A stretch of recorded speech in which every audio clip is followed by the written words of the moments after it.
Let's get the chat open. Hopefully I set everything up right. Yes. Let's hope I did. I hope I did.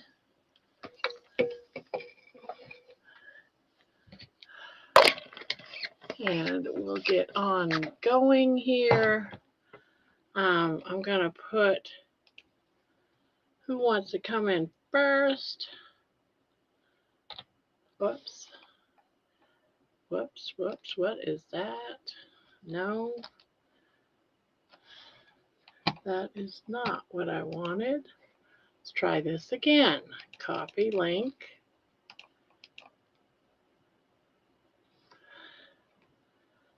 And put this in. There we go. Oh, here everybody is. Wow, you just popped up out of nowhere. I don't know why I didn't see you at first. So hello, everyone. Hello, hello, hello. Oh, good. I was looking for this. Well, there you go. Let's see. We already have someone popping on. I only want to have about 2 on at a time. So everyone has to take turns and probably about 15, 20 minutes each because we got a lot of people. So hello, Paul. Hello, Hi, hello. how you doing? Good, good. Can you hear me fine? I can hear you fine. Can you hear me fine? Yes, I can. Can everybody Okay, else great. hear you though? Let me turn you up a little bit. I got to turn you up so I can hear you I can better. talk louder. Yeah, I'll put you up a little bit more. There. Now I'm hoping it's not an echo because I'm using a speaker. I'm doing a different setup. I So think it sounds good here. Everything sounds real good here. So oh, okay, good, good, good. All right then. At least I don't hear myself echoing like I did the last time I yeah, tested. yeah. You know, you know, I've noticed other people who do this.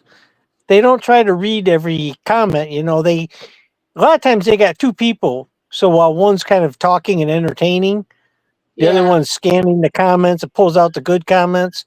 You'll get the hang of it. In another Well, couple of I'll weeks, you'll get be the an hang. old pro. I'm new to all Any this. I'm learning it. anyhow, yeah, go ahead. I said I was just going to say this is like a second time of doing the panel, and the first one was a test. Sure, So sure. we got to fix all the problems as we go along, as we find them. And mine was I was hearing myself double and echo, and it was Exactly. driving me nuts. And I'm not hearing that now, so it'll probably be less stressful for me. All right, so Paul, what brings you up on the panel today? You got something to say, something you want to share? What? Well, you know, we talked earlier. We talked earlier in the week about labs, Yes. and you know, some people said, "Well, I don't have insurance," or and even if you got insurance, your labs can be expensive. Okay, and Yeah.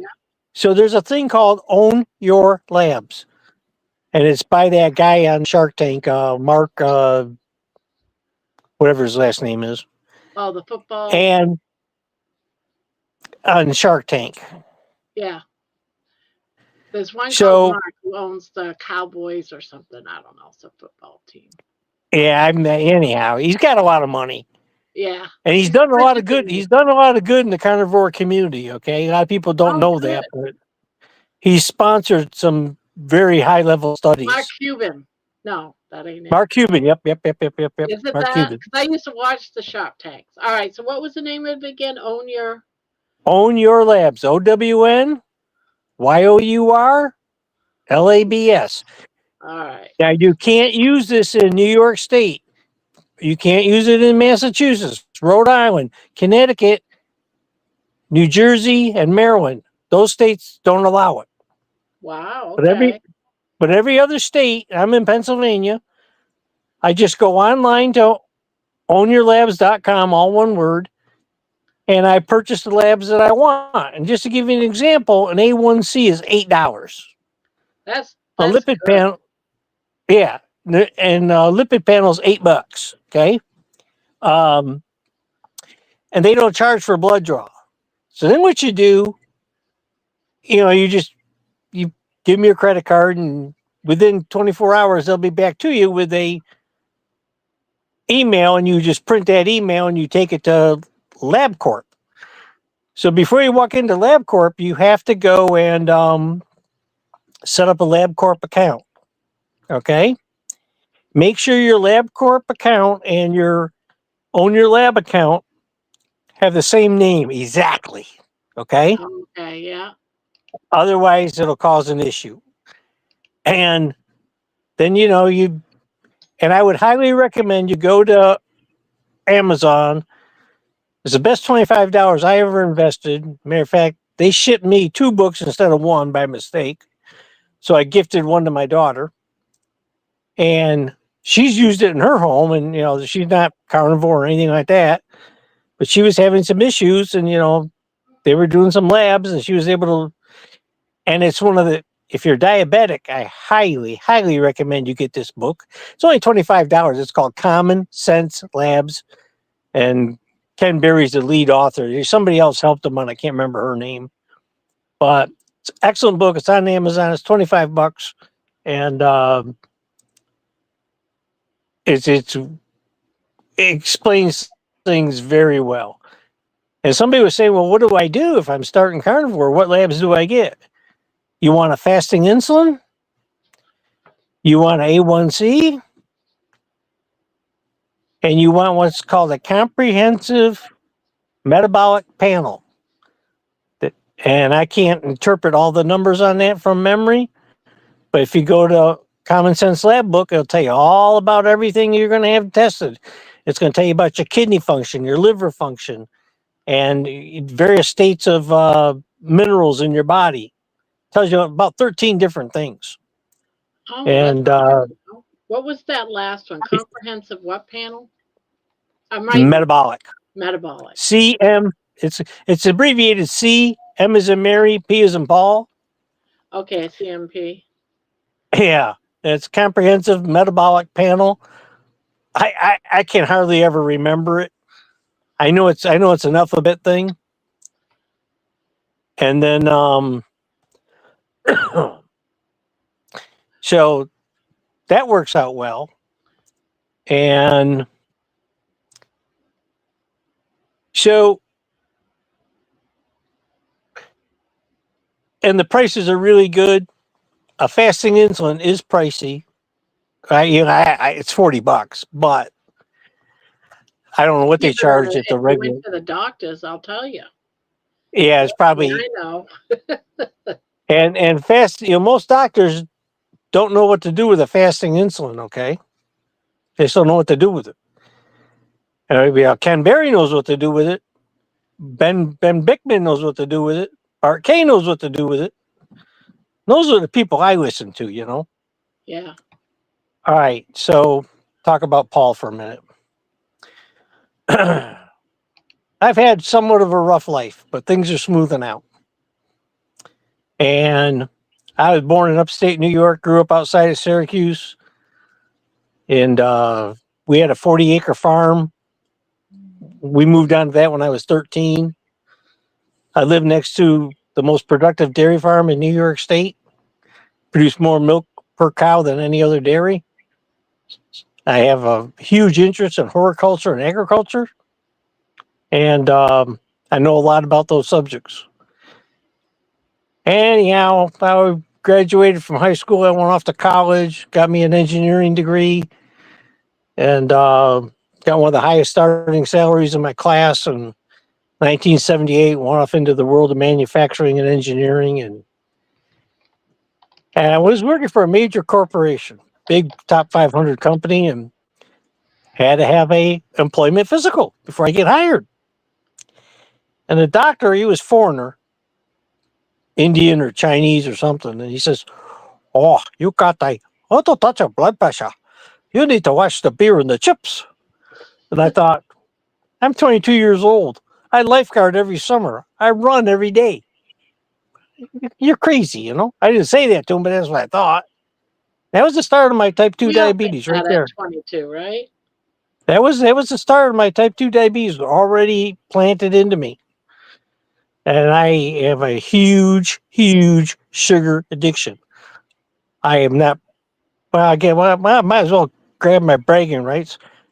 I have eaten a dozen glazed donuts in one sitting I have within two. 10 or 15. Yeah, I've done that. And uh, yeah, I have to stay away from. I cannot have carbohydrates. So part of my life, if I didn't have medical insurance and jobs, and I had three kids. They're wonderful kids. Right now, they're 42, 40, and 34. The oldest one's my daughter. She's given me four great grandchildren. They're all into Irish dance, and the two oldest are doing extremely well in Irish dance. And they have a dance floor studio in their basement, and they spend a little more money than many people make a year for their living. They spend that much on dance every year. Jeez. Anyhow, it's just love my grandkids. And they're all very healthy. They're all very lean. They're all very dense. And I got a son who's 40. He's an amputee. He lost his leg when he was 12. And you all see my name there. If you go to YouTube and put in Justin Salvatera, you can watch his little 2.5 minute biography of his life. It's, I think it's pretty motivational. Good attitude for a young man. And he now makes legs for amputees. He just switched careers about 3 years ago, and every 3 minutes, a diabetic loses a limb every 3 minutes, and it's just the United States. Every 3 minutes, gone. So I left North Carolina in 2019. I moved up here to Pennsylvania. In 2021, I turned 65. I then qualified for Medicare, so I had consistent health insurance. And I said, "Oh boy, I know I got issues." So I started my health journey. It was kind of funny. Within the first month, I went to a doctor's office, and they referred me to an endocrinologist for my diabetes. And I saw him early in September or late August, and he mentioned how he was eating only 20 carbs a day. I Wow. googled, I googled diets with 20 carbs a day, and I learned all about low carb eating, and so I started in on basically keto. When I started out, I was eating, I don't know, 300 carbs a day probably. And I went to 30 carbs a meal for 3 meals, a snack, probably one snack a day. And then eventually got down, in about 12 months, I got down to about 20 carbs a day. So what was your Pretty strict. A1C when you first started? I was walking around with like a 10, 11, 12, 13. Oh, jeez. But I was consistent. I had a constant blood sugar of 350 or something. Yeah, that's Okay. ridiculous. Okay. But guess what? It's Yeah. not as bad for you. It's not as bad for you as going up and down, up and down, up and down. The Really? damage is when you spike. And talk to Bart K. I have consulted with Bart K. And at the time he was charging $200 an hour. I think he's charging considerably less right now. I'm not 100% sure. But he's trying to raise money. He's got that little farm now and everything. And to be able to go live like you and I are right now on a video and talk to Bart K halfway around the world and get his input to maybe issues you may be having. Uh, I've heard he's charging $50, $60 a call right now. Ah, okay. So, you know, and I was struggling with some things, and I also, my mind was not at ease. And the rule of thumb I live by, I listen to Bart K a lot. And I listen to Eric Westman from Duke University a lot. And, Eric Westman is just cool, level headed. And, when he sees something wrong, he just goes, "Oh, wait a minute here. Let's go step, let's back up the truck a minute," just real folksy Southern, And if he and he does, he's seeing 160 patients every week. He's got these online classes. He's got his people who've lost weight and reversed diabetes is in the thousands, in the thousands. Jeez. And so anyhow, after about 14 months, I was pretty much carnivore, and it's kind of it was like every other new carnivore. It may have a blowout at Thanksgiving or Christmas or whatever, but now here's how I put things. If I fall off the wagon, go off the rails, however you want to call it, it don't take much for me. 30, 40, 50 carbs, I'm gone. And I can easily do a lot more than that. It takes me a week to get back on track. It takes a week. And I wear a CGM. And so I know I can watch my numbers, I can watch my curves. I can see how long it takes my body to get back to where it belongs. It takes a week. So if I screw up one day every week, I'm going to make no progress all year long. I'm going to make no progress. So I don't even think about cheat meals. And people, don't you get tired of eggs and beef? No, I don't, because I only eat when I'm hungry. That's usually once a day. If you only eat once a day, for me anyhow, if I eat once a day, it tastes pretty damn good because I'm hungry. And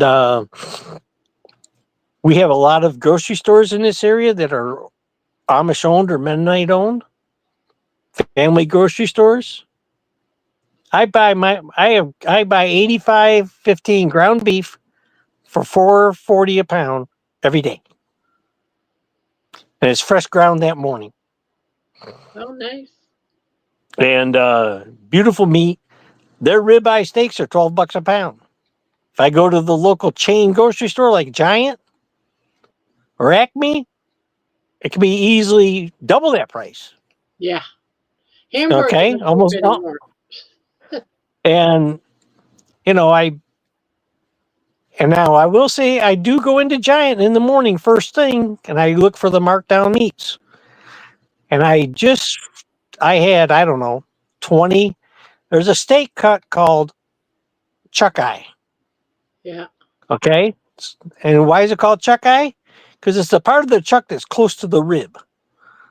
So it's very close to it's like I don't think there's any really bad ribeye steak, but if you were to have a bad ribeye, you'd call it a chuck eye. They're a great steak, and they mark all their meats down 50%. Chuck eye steaks are $12 a pound. So when I eat a chuck eye steak, I paid $6 a pound for it. Oh, nice. And if there's 12 of them in the thing, all with that yellow markdown sticker, I grab all 12. Okay? And off I go. I do the same thing at my grocery store. If they mark down, I'll grab all of them that I want. Yeah, I'm not yeah. And so I buy about a pound of bacon a week, which I usually, again, I buy what's on sale. I stock up. Usually about $4 to $5 a pound. I buy butter, and I just buy regular grocery store butter, unsalted. I never get salt in my butter because you don't know the quality of the salt that they put in it. I use only Redmond salt from Utah. And here at the Amish bulk food stores, you can buy it for $4 a pound. Online is $10 a pound. And so, like I said, I save money pretty well. I'm spending, I think, pretty close to about $240 a month on my groceries. About $50 a week, roughly. $50, $55 a week. And I eat beef, butter, bacon, and eggs. I don't do sardines. I don't do any kind of organ meats. When I grew up as a kid, my uncles and father, they butchered different animals. We never ate the liver, kidneys. We didn't throw them away. We gave them to the dogs. The farm dogs ate the liver and the kidneys and all that stuff. We never ate it. So what's your go-to meal on an Just average day? about 12 ounces of 12 to depending on how hungry I feel, 12 to 16 ounces of ground beef and 4 or 5 eggs. And if I do cheese, I do only Parmesan, and I do, well, a heaping tablespoon of grated Parmesan cheese.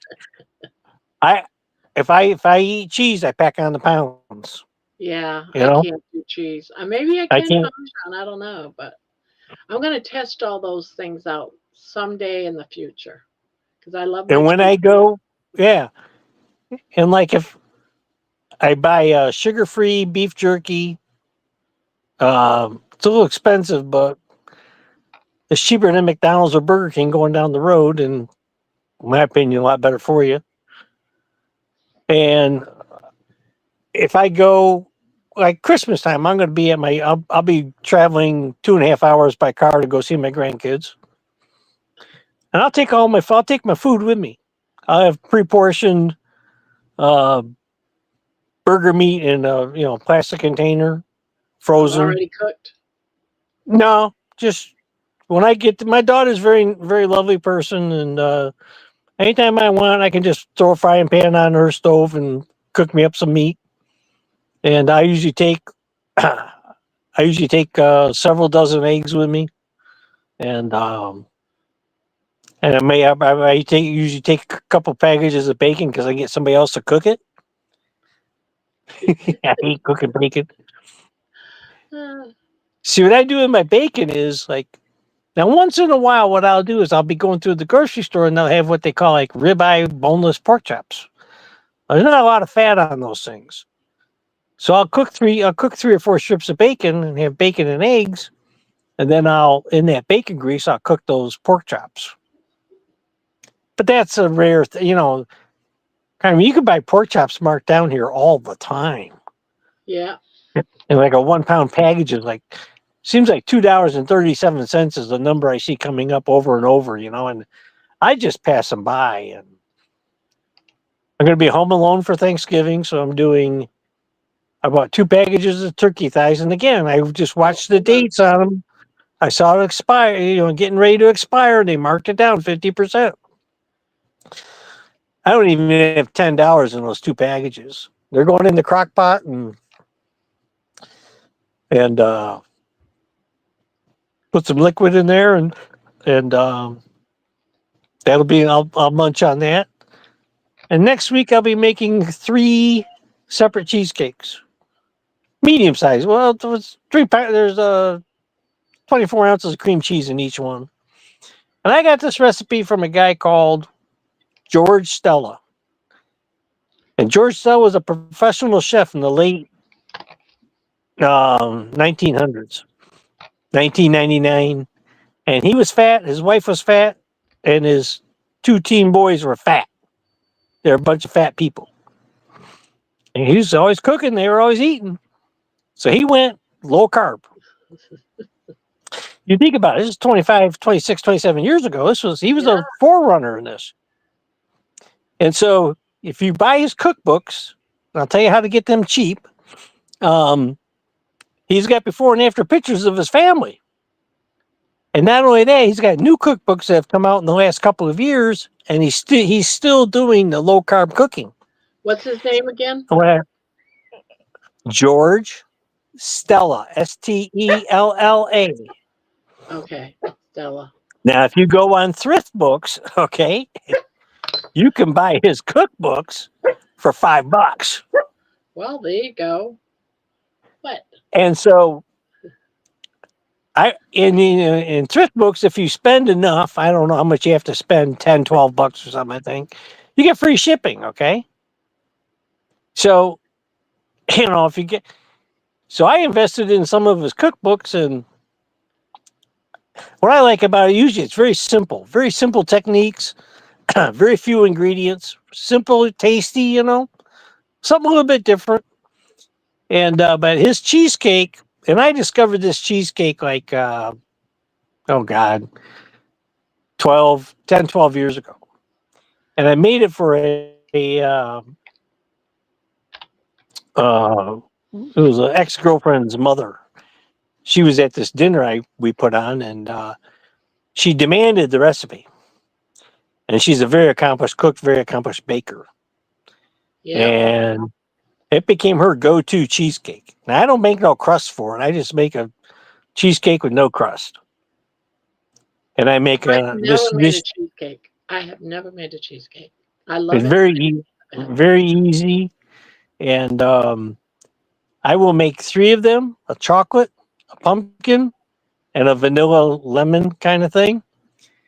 And then I will portion them out into the plastic containers. It freezes really well. I mean, it's not perfect, but yeah, when you thaw it out, it's good. I've even eaten them semi-frozen. I kind of like the texture, and so that will get me through when I'm at somebody's house, Thanksgiving or Christmas. That'll get me through. And then, like, when I go down and see my daughter, I'll take, I don't know, 4 or 5 of those with me. And because food is such a huge imprint on my brain from growing up. And food was I was a high anxiety person most of my life. And I always had I hated school. It's always worried teacher going to yell at me, going to get whatever. I wasn't going to do something. I wasn't going to do good enough or whatever. I just always had this anxiety about school. So I ate big lunches, it was all carbs. My mother couldn't cook well, but she could bake real well. We had cookies, pies, cakes all the time. Oh, Paul, you got a And couple more minutes left. yeah, So what would you so like to, what would I be just, what you'd want to tell everybody? well, there's a lot of, as we see on the internet right now, there's a lot of people out there, all the clickbait. Oh, add carbs, have a potato, have a sweet potato, and some of these are major influencers, and they're Yeah. talking about, well, again, I go back to my rule of thumb. I don't see Bart K talking about adding carbs. I don't see Bart K about adding fermented foods. Okay. Matter of fact, he's been kind of quiet on that one. I don't see Eric Westman talking about it. What's the guy in Chicago? The black guy, Hampton, Tony Yeah. Hampton. That's what I was thinking when you said that. Yeah, now he trained under Eric Westman, and so all three of those guys are on the American Diabetes Society, the new organization created by Ken Berry, Oh, nice.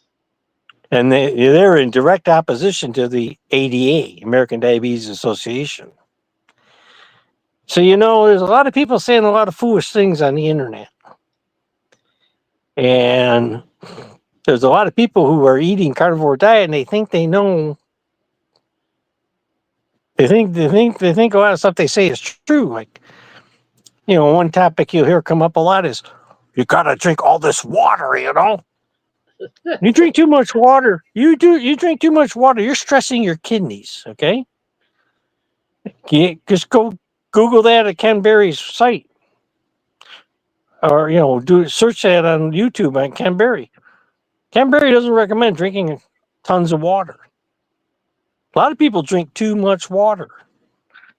I have been very blessed in my life.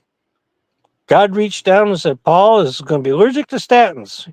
He'll never take a statin. So I can't take a statin. Thank God. I've never had any complications from statins.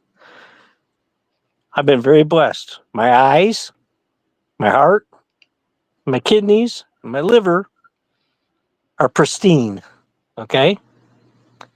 I do wear glasses, but I have no damage to my eyes from diabetes. You look at how long I was diabetic and how severe of a diabetic I was. That's just a blessing, okay? Matter of fact, my doctor looks at me in disgust because my kidney function is so high. How can you be diabetic for 35? And you know what they put on my medical records? This is in my medical records. They have a little thing when you get your summary. It says ongoing health concerns. Paul eats a ketogenic diet. That's a health concern. I need to be worried about that, according to my Yeah. doctor. So, and all I gotta tell you is, I think every, if you're going carnivore or you're lowering your carbs, remember carnivore is a big spectrum, okay? And some people are going to have extreme craving. I have extreme cravings, okay? First thing I do when I have a craving, I think about 8 ounces of water and a pinch of salt. 20 minutes later, 30 minutes later, I still can't take it. I have a cup of coffee. Okay? I have all the black coffee I want anytime I want. I don't restrict coffee. No, I don't either. And I don't yeah, restrict food either. I don't and put sugar and cream on any of them though. no, just black coffee. I do. I'd say over half the time I do put butter in my coffee. Okay, not a lot. About 1.5 teaspoons, half a tablespoon, and I can I may have I've still got it.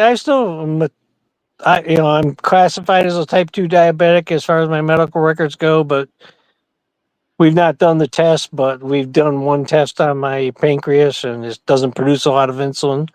I'm not a 0, but I'm at the lower end of the scale. And I'm Okay. probably LADA.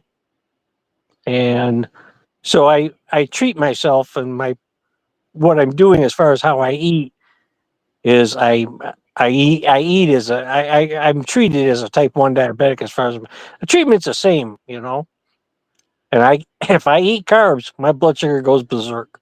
It's Yeah. just the way it is. Well, Paul, I want to And thank you for coming up here. no problem. I You want all have a I want you to, still hang around and stuff, and maybe no I one will. comes up, we can have you I'll come be back up. there. I want to give Yep. other people time to Sure. come up Go here too. go I right want ahead. to share, but I love this. I love hearing your stories. I love it. Thank you I so think it's I think this suits your channel really well. much. Aw, thank And you. I you will. I know, want to give everyone time to tell their story. well, you know what you could do too, okay? This is just an idea. I just had this idea.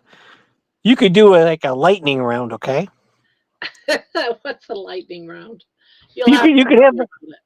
maybe at 10 o'clock, or we pick a time at 10:30, whatever. For the next hour, if you come on live onto your channel like I am right now, it's just 10 minutes. So you're gonna go through 6 people. Boom, boom, boom, boom, boom, boom. Okay. Can't be long-winded though. No, but maybe you pose. You said for our lightning round question. This Yeah, I'll this write that tonight down. is how do you Idea. stay motivated? Okay, so people can come on and share their motivation topics. Lightning Okay, they're not round. gonna talk about their whole life like I did, And All right, Paul. Well, take thank care. you. I'm going to see if I can't get somebody else out there up here and tell us their story. Well, you got them in. Hopefully, you got them in the bank there. I go and you bring them up. I'm gonna Anyone else push my want to come leave up? button. you I don't have anyone. know, I haven't put in you, the thing yet. I just want to give people time. yeah, Come up. you Anyone got a else great. want to You come got up? a. I'm waiting. I really like your channel. Oh, well, I'm glad, Paul. I'm glad. I think you fill a niche of community. Okay, Well, that's what I'm about, and community, because that's what I yeah, need in yeah, order to succeed. and and that is extremely important. Yeah, Okay, yeah, more people will succeed on carnivore with a sense of community as opposed to all the knowledge Ken Berry and Chafee and Baker and Bart K and Bickman all got put Yep. together, okay? They're going to help Who else people. wants to come up? Come on now, don't be Take care shy. now. Bye-bye. Bye-bye. Thank you, Paul. I loved You're it. welcome. I just want to give other people a chance. Anyone else want to come up and share their story? I'm waiting. I'm waiting. I like to get as many people up and talking as possible tonight. Tell us tell us your story, what's going on. Oh, we got somebody. Here we go. Show on the stream. Yes, Thomas. Hello, hello. Hey, how you doing? I can't see you for some reason on You this. can't. Oh, now I can. Okay. All right, there you are. Say, oh no. I figured I would come on for you and say hello. Well, hello. Yes. I've never heard your story. I've watched quite a few of your videos, but I've never heard, like from start to finish on your story, what got you Pretty here long. at this It's a point. pretty long story, so I don't know if I get. I I know don't you've know. had some I don't things know if going I can on. do it in 10 minutes for. Well, I want to hear your story. How are I you don't. feeling? I don't know if I can do the lightning round. No, we're not going to do 10 minutes right now. I mean, I We'll could do probably that do another it. time. I mean, I could probably I'm do it in a giving quick people a version. half hour. You get about a half hour. Okay, I could probably do that. That's not a problem. Yeah. I'm just opening up the chats a little bit for your thing. Boy, my head really looks close. Like it's kind of scary a little bit. It's like, oh my god. I'm sorry. Is anybody else fascinated with how close I am?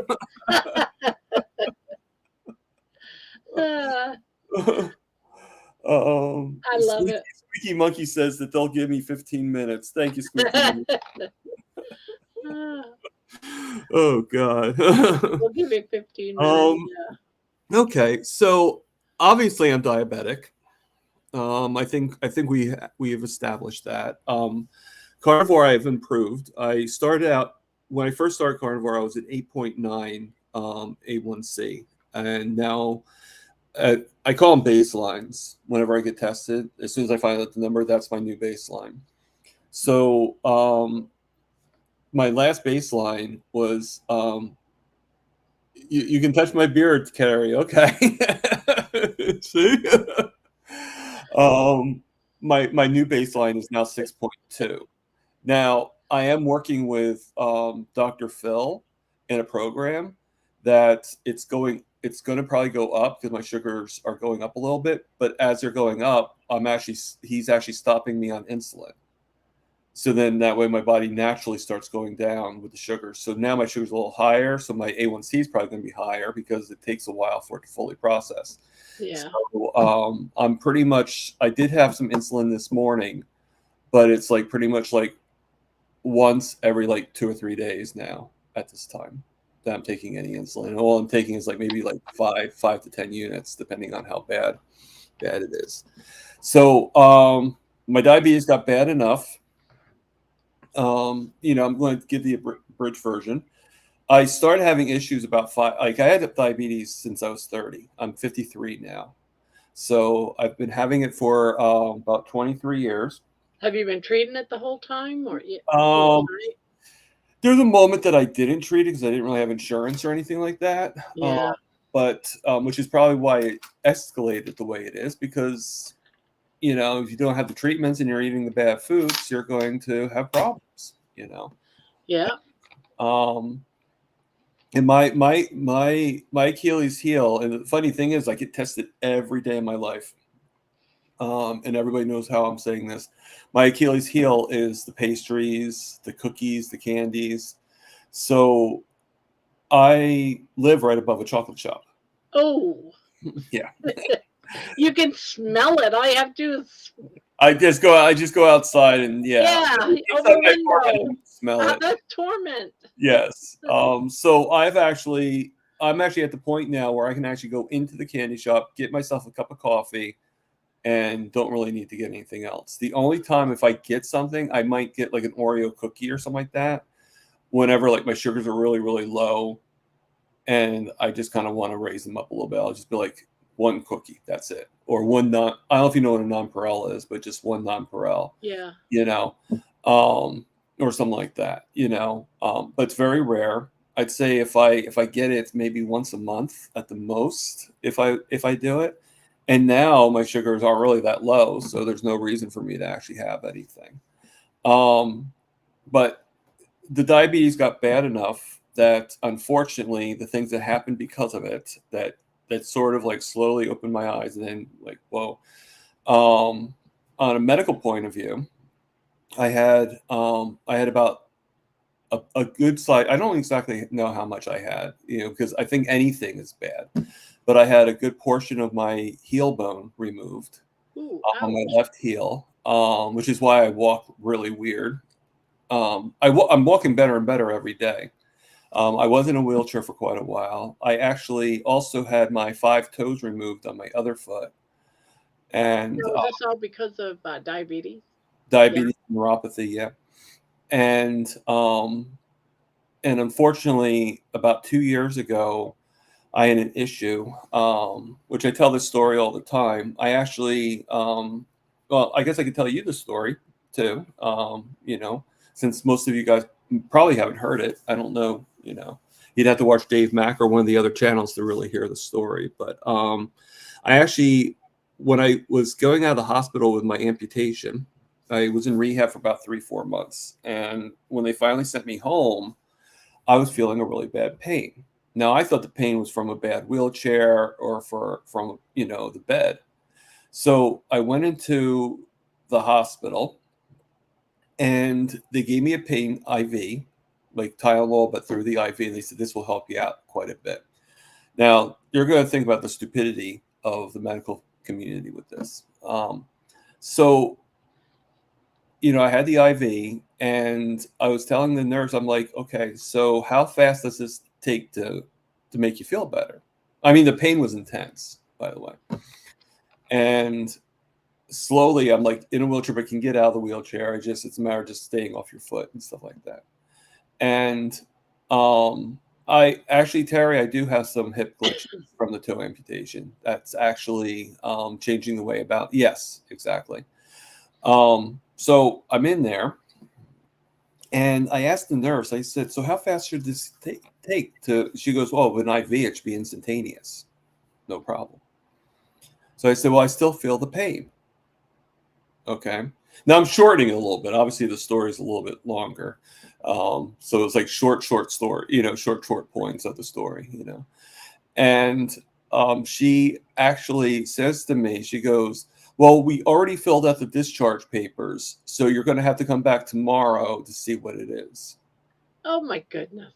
So I said to her with a straight face, because in a way it was laughable of what she said to me.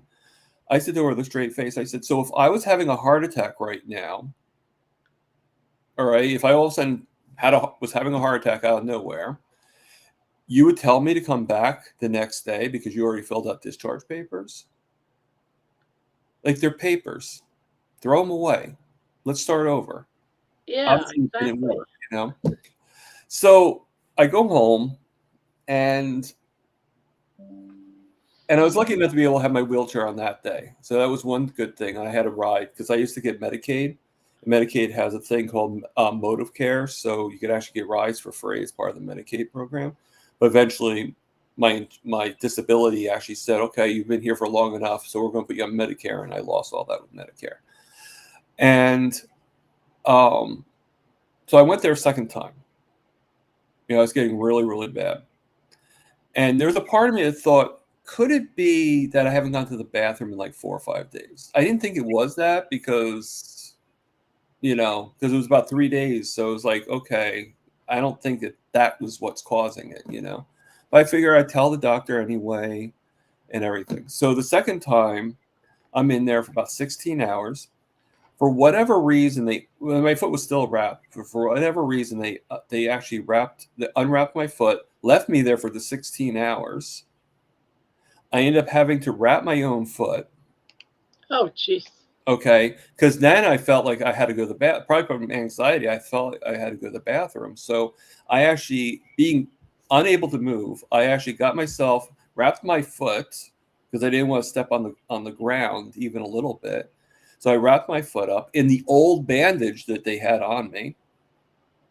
So, like, talk about non-sanitary, you know. In the old bandage they had on me, I got into the wheelchair. Wheelchair was broken, by the way. Got myself Oh my God. got myself to the bathroom, because the second time I couldn't bring my own wheelchair. I couldn't bring the rental because they had to bring me on a gurney. But the first time I was actually already in the hospital on a wound care visit. So I just kind of like, I just called the motive care and said, and then the hospital called something to bring me home in the wheelchair. But so the second time, and then I'm there for about 16 hours. Okay. Now this is the kicker. They actually had homeless people there stay, like sleeping, to give them some place to refuge for a little bit, like sleeping in the beds and stuff like that, which is very nice. But hey, Lewis, how we doing? And so they actually, all right, a security guard actually came up to me. Doctor's like pointing to me, right? Oh, you can put stuff on the screen now. I see that. Cool. I know. Last time I saw you, you were like, we weren't sure how to do that. So that's I'm cool. just finding buttons here and there, and I'm just pushing them. So the security guard actually wheels me out, because I'm in the wheelchair still, because I'm like, I'm not getting out of this wheelchair. Even though it was broken, I was like, I can't get back into the bed. So I just stayed in. I'm not sure. Okay. It got dark for a second there. I'm not sure why. Yeah, I don't know either. Did it get dark for you too? No. Oh, Just okay. for you. It was just my computer screen. I just had to hit it. I guess it was going to sleep or something. So the doctor actually told the security guard that to remove me and take me out of the hospital. I was actually kicked out of the hospital. Oh my goodness. Any discharge whatsoever. Okay, you can go now. Like, I was one of the homeless people. That's crazy. So I had to go back to wound care the next day. Okay, like that morning. Like, I was kicked out around 4 a.m, and I had to be at wound care by like 9. So I was going back anyway. I was like thinking to myself, like, could they not wait until like 9 o'clock for me to be able to just go right over the wound care? I don't know why you got kicked out. Why couldn't you have just stayed there? They're like, we helped them. We don't need to help them anymore. Basically, it was just. Oh my God. It was horrible service. So I actually, obviously, I got a little perturbed. Okay, and I called the hospital administration, made a complaint. Okay. And obviously, I guess they didn't like the way the complaint was. It's a teaching hospital, and they want to make sure that people, they get good reviews and stuff like that. So is my guess. So because the third time when I went there, this time I'm unable to move at all. Okay. Like, I'm in the gurney. I can't even sit in a wheelchair, even if I wanted to. Okay. And I get to the hospital. I can move a little bit, but not a lot. It was very, very painful for me. Like, tears were like forming in my eyes just naturally. It wasn't even. So the doctor sees, and I guess they saw in the charts and stuff like that. And right away, without even question, he gives me an MRI, he gives me a CAT scan, he gives me an X-ray. They test everything out. All right. And I was in so much pain. I don't like MRIs, obviously, because I have a habit of like, I'm very twitchy. So I move too much. I'm always yelled at for moving too much. But I was like, Oh yeah. Like, I need to do this. So I did it, got through it. And the MRI showed that I had an infection right inside my spine, a MRSA infection that was growing in my spine and actually deteriorated my spine and caused a paralysis in my back. Oh. So for 4 months, I got so bad. I got so bad that I had to have help getting up, like sitting up in the bed to eat. I hardly ate. I even fasted to try to help myself out, but it got like really bad. And I mean, finding out that they actually were probably they were. How long ago was this? About 2 years now. About 2 years, Dang. maybe close to 3. And during this time, I had a really toxic roommate. I had a roommate that was Her average beer intake was 30 cans a day. And she was just causing all these issues. Like she decided, when I was going through all this, she decided to stop working. She thought, and this was her excuses, okay? She stopped working so she could drink more. All right. And she stopped paying me rent. And she was like being like, what were those things? You know, when they stay at a person's house when they're not supposed to be staying there. I keep on forgetting, a squatter. Yeah. She was being a squatter, and she was staying, and I couldn't, you know, like I called the wall police and stuff like that, and they come and they're like, well, you know, like you should be treating her really well, like you should be giving her TV and all. And the thing is I cooked away her cable because she was supposed to be paying for the cable separately, and she decides one day that I'm paying for the cable. And her thing to me was, well, you're getting Social Security, you make more than me. Well, yeah, you just quit your job. You used to make about triple the amount that I was making. Of course I make more than you. A kid selling lemonade makes more than you. You know, it's, you know, and I'm going through all this while being, you know, in the hospital, you know, and she did other things too. Like she's opened my mail to get her way. She's very, Sound like she tried to control every aspect of you. I think she was trying to Open control mail. the aspect of her situation, and yeah. I mean, she's very, very, what, sorry, I'm trying to think of that. It's very psychotic, you know, and I think that was part of the reason why she drank. Hi, Bima Crochet. Oh, okay. Hi, everyone else that come in, by the way. It's nice to meet a lot of you guys. Yeah. I haven't met everybody. I've met John. I've met, of course, Candy. Not met, but you know what I mean. I've seen Jen E. So Vima is the first time I've met you. So cool.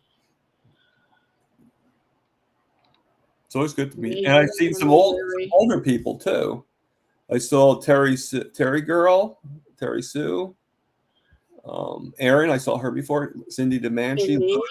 Yeah. Of course, you know Lewis. I don't want to say Lois. Why is it I always want? I know a Lois. That's why. Lewis. And I know it's not Lois. I also know a Lois. So I'm so sorry I mangle your name every time. What do you usually say? I call him. I called him a her. Lois. Oh, Lewis. Yeah. It's Lewis Lane. That's good. Just joking. Well, I guess that would be Lois's name if there was like an alternate universe where genders were switched and stuff. That's right. You know. Oh, we got BT Team Paranormal's here.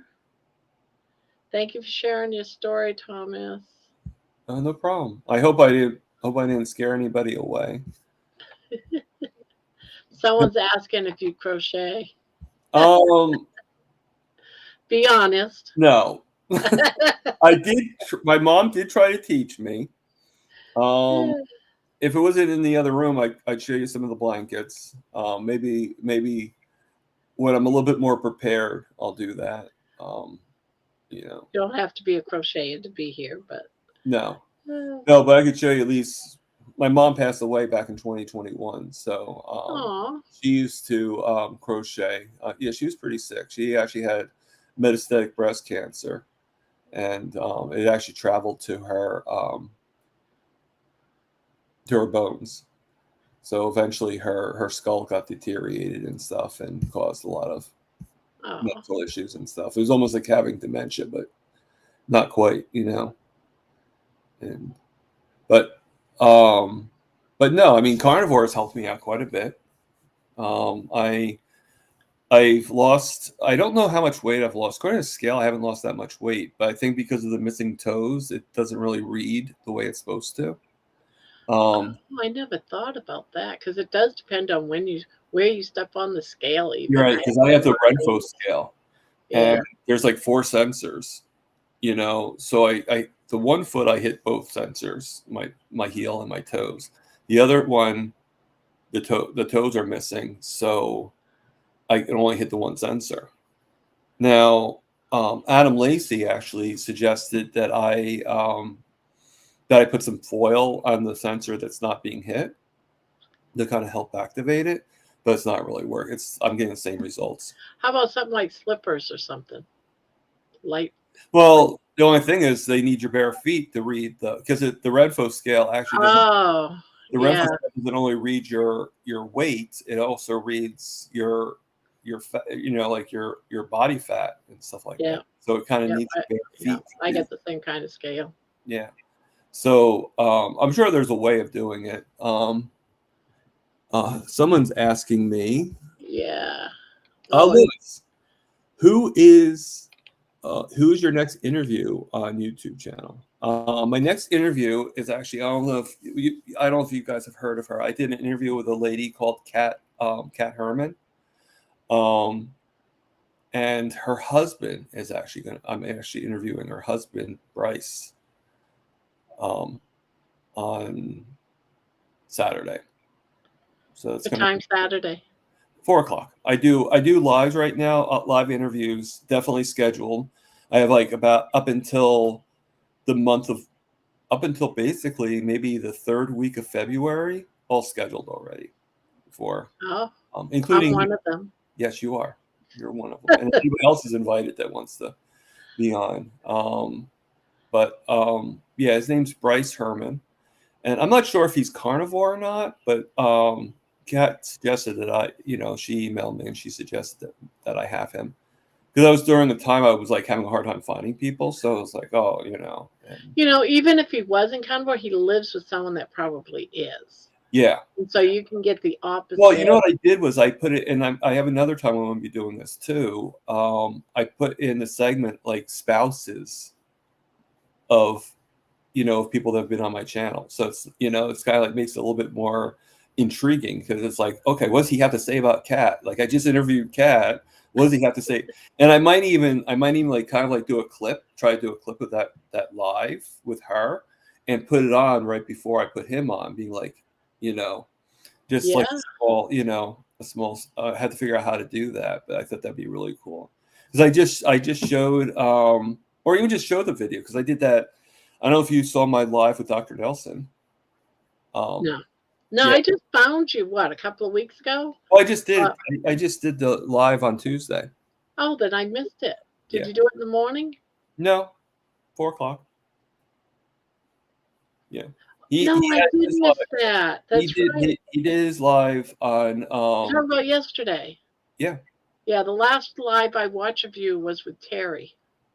Okay. Well, I actually did a video, with like I don't usually do like hey, look who's coming videos, but with him being a doctor, I thought, okay. I definitely got to go back and watch that. I didn't know you were gonna have. Yeah, you'll laugh at that. At this, I did. I showed the video on my, because he didn't see it, so I showed it to him, and he actually he laughed. Whether or not he really did like it, I don't know. But he said he liked it, so I'm gonna go with what he said. But yeah, I actually showed it on, and it's actually like a short. With like look who's coming to dinner type thing, and it shows this picture, but it's in the theme song of Addams Family because he looks. Yeah, I did see that clip. Yeah, okay. I did see that. I thought it was so cool. Thank you. I get so busy during the day doing all my cooking videos and editing and doing it every day. I miss everything. Because I put out content too. Right. That's not just the live. It is hard to watch everybody's content. No. Yes, because I end up watching all replays of everything. Yeah, I mean, another replay. I know I have to watch. I think this. I mean, if anybody's going to have a superpower, I think the best superpower to have would be to be like multiple man or multiple woman, and just be able to be like, okay, I'm going to multiply myself, and now I'm going to watch every.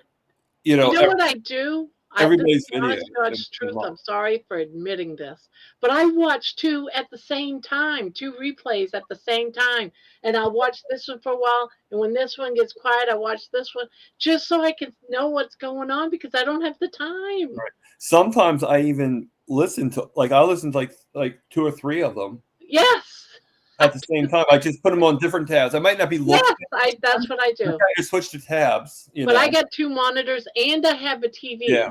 Yeah. So, well, I have my phone. And I got my And phone, I so I have my can watch. computer monitor. Yeah. And usually on my other laptop, which is another Gmail, is I'll do things like watch all of Amy's shows and all of them on replay. And I could do yours. And right now I'm doing Candy's, and Yeah. so it's like Sometimes I'll even do and Lois will probably laugh at this, but sometimes I'll do a Zoom call, but it's like something like I'm not really I'm not really listening. It's just something I'm just being on. But I'll be there, but I'll also be listening. I'll have myself on mute and I'll be listening to other and if I hear my name, then I'm just like, oh yeah, no, I'm here. now I don't know what I just saw something on. No, letting it go. There's something that's going to be happening. We're going to try it for the first time, and that's on Thanksgiving, the night before Thanksgiving. We're going to stay on until after Black Friday, 24/7, the whole 24 hours around the clock for 2 days. And a lot of people ask, well, why do you have so many blue moderators? Hopefully, with everyone's schedule, we can pretty much match the time frames. I'm Right. sure, it's just in case people are alone and they want to come in. So yeah, this a new Moderators help a lot, Yes, they can help a lot. I only have 2. I've only got one that says, yeah, I'll help out. So we'll see. Yeah. I have 2 technically. But unfortunately my lives are during while one of them is working for the most part. And sometimes I think Lewis is working or whatever. He's probably walking too at times. But I purposely knew Lewis would be the best one to give this to, but I gave him managing control. So he can do things like put links into the chats. He has just a little bit more power. But yeah, I was totally lost beforehand. I'm getting better now. Now I have the new computer and everything. I'm catching them a lot quicker. Yeah. The other one I didn't catch so quick. But and when I was doing on my phone, as good as the phone was, God forbid I try to catch the chats and put them up, But yeah, now I'm not like Kills. I don't have 500 moderators. Oh no. Yeah. We lost 2 one night. My only 2 that I had at the same time one night. And there was a bunch of regulars that's been with the channel since almost day 1. And so that night we just made a bunch of people moderators. all of my moderators have been here forever from the beginning. And yeah, maybe someday I'll get more, but for now it's Grandma is a freaking rock with Carnivore. Who's that, Mason? You're awesome, Mason. I wonder who else I might have missed. So I was just on a channel called Wick Goes Carnivore. What Carnivore? Wick Goes Carnivore. Oh, I've never heard of that one. I think his name is Brian Wowicki or something like that, And he is a guy that he talks with, Johnny, the champion carnivore. And I just got, while I was talking to you, because I did exactly what I said, I just went into another tab, and you didn't even know it. And I got an email from Brian Wick saying about going, let me see, while we're having fun here. I actually invited him to come on for us to do something together, and he said what time would be good for you. So I'll come back to him and we'll set a time. So, if you don't ask, you're not gonna get a response. So yeah. Well. Thank you so much for coming up here. Yeah. No. Is there anything you want to tell everybody? Just Anything that comes to mind? I mean, definitely watch my live interview. I call it chewing the fat, by the way. So I'm watch. definitely gonna. I'll make sure it's a solo watch too. Yeah, Just for you. I watch. I have great guests. I mean, Dr. Nelson was my last really great guest. Not that anybody's different. Every guest I have is sensational.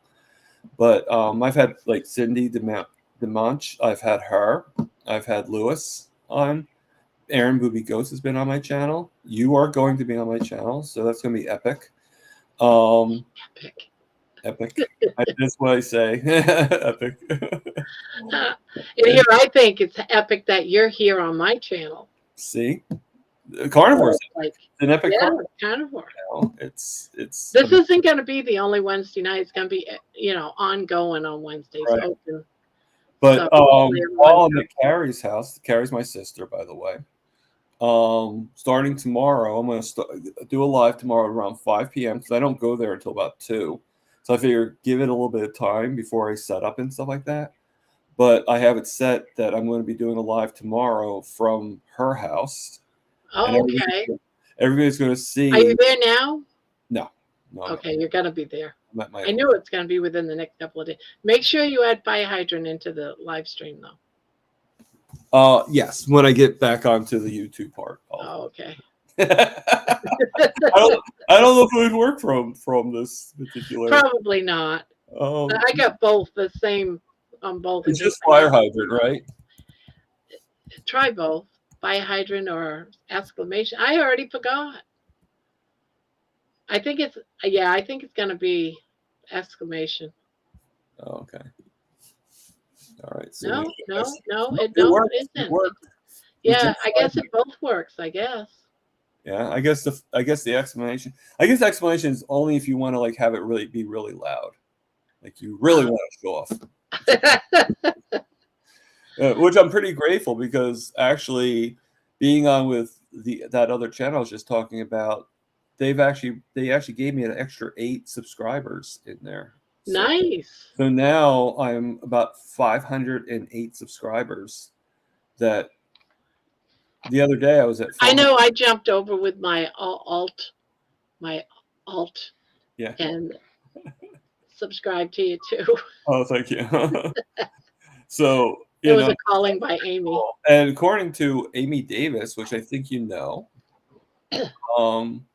she actually said if you hit 500, then you can start. And you could tell me if this is true, because I believe her.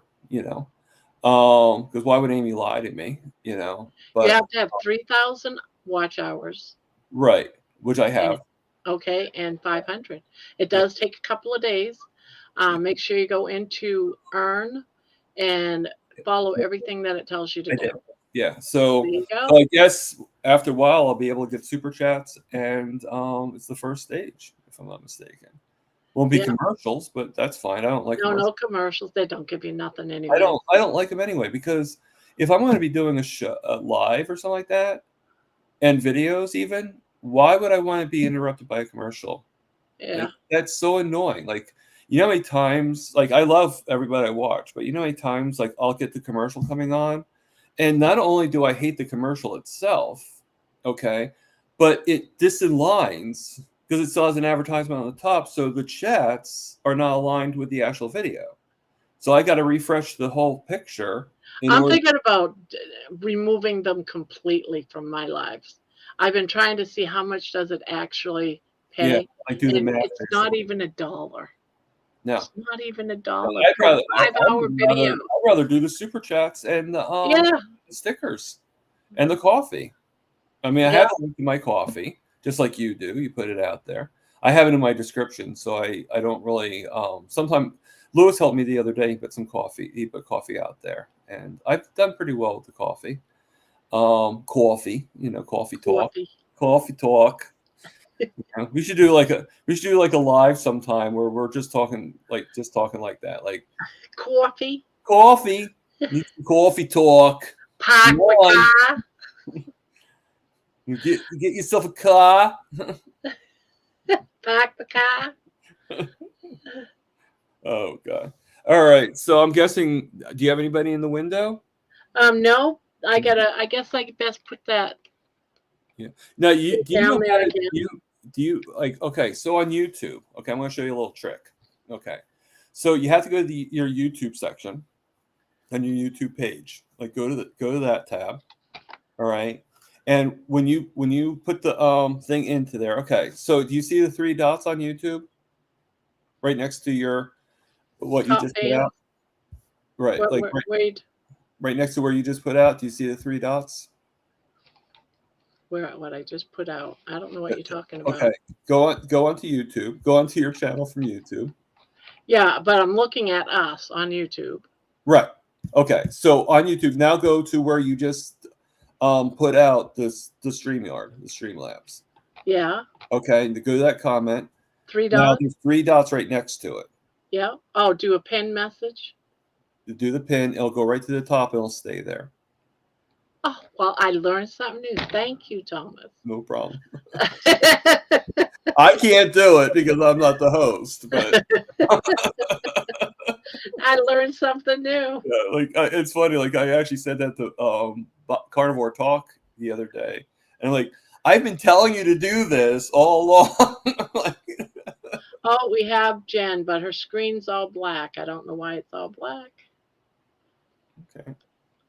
Well, I will cut out then, so then that way Jen can come Well, on. thank you, Thomas, for popping in. Thank you for inviting me to your home. I appreciate it. I hope you do this again. I loved. Oh, she left. But thank you, thank you. Why'd Jen leave? She must have got scared. I'm wearing a Big Bird and Sesame Street shirt. What was there to be scared of? Big Bird? I mean, come on. I'm wearing my BBE Freedom Team shirt. There's a reason for this today, guys. There's a reason for this. And all the members know because I posted a video of my newest Freedom that I got today. I drove my car for the first time in 5 years. Wow, how did it feel? Scary. I actually, I did when I first started working. Oh, hold on. Why is? Oh, okay. Do you have your volume on for the YouTube? Because I'm hearing an echo. No, I have it turned off. Okay. All right. Now I don't hear it anymore. So, It's been off. oh, then I guess I'm just Hearing things, maybe. yeah. Like the carnivore ghost. Yeah. Great hearing. No, what was I saying? So yeah, no, so I actually had to drive because my foot, the bad foot, the ones without the toes, is on my right foot. Oh. My driving foot. So when I wear my shoes, they have a tendency to fall off. Yep. While I'm driving. Oh, wait a minute. I think she's trying again. No, you're all black screen. Can't see you. But hello.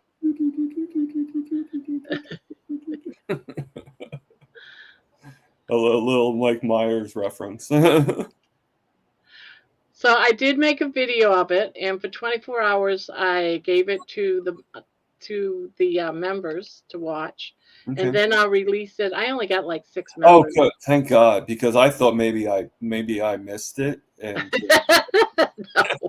No, it's not out there yet. But that's the reason why I'm wearing this shirt, because I was doing that today. okay. And that's why there's no walking video today, because I drove to get to the park to do a walking video, but I wanted the members to see it first. So as soon as the six members, I think it's 6. So Carnivore has helped you actually drive. Yes, I couldn't fit behind the steering wheel. I was too fat. I was too big. You know, I took my Ohio driving test last year, so I did drive just enough to take this test to get my Ohio driver's license. And the wheel was right snug up against my belly, and I had to drive like this with hold my belly in so I could use the steering wheel. It was so uncomfortable. Thank goodness it was only for a couple of minutes. It was just a couple of Yeah, minutes. it's uncomfortable. I used to be a bigger guy, and I had to go into this. Actually, a funny story. I actually got arrested once.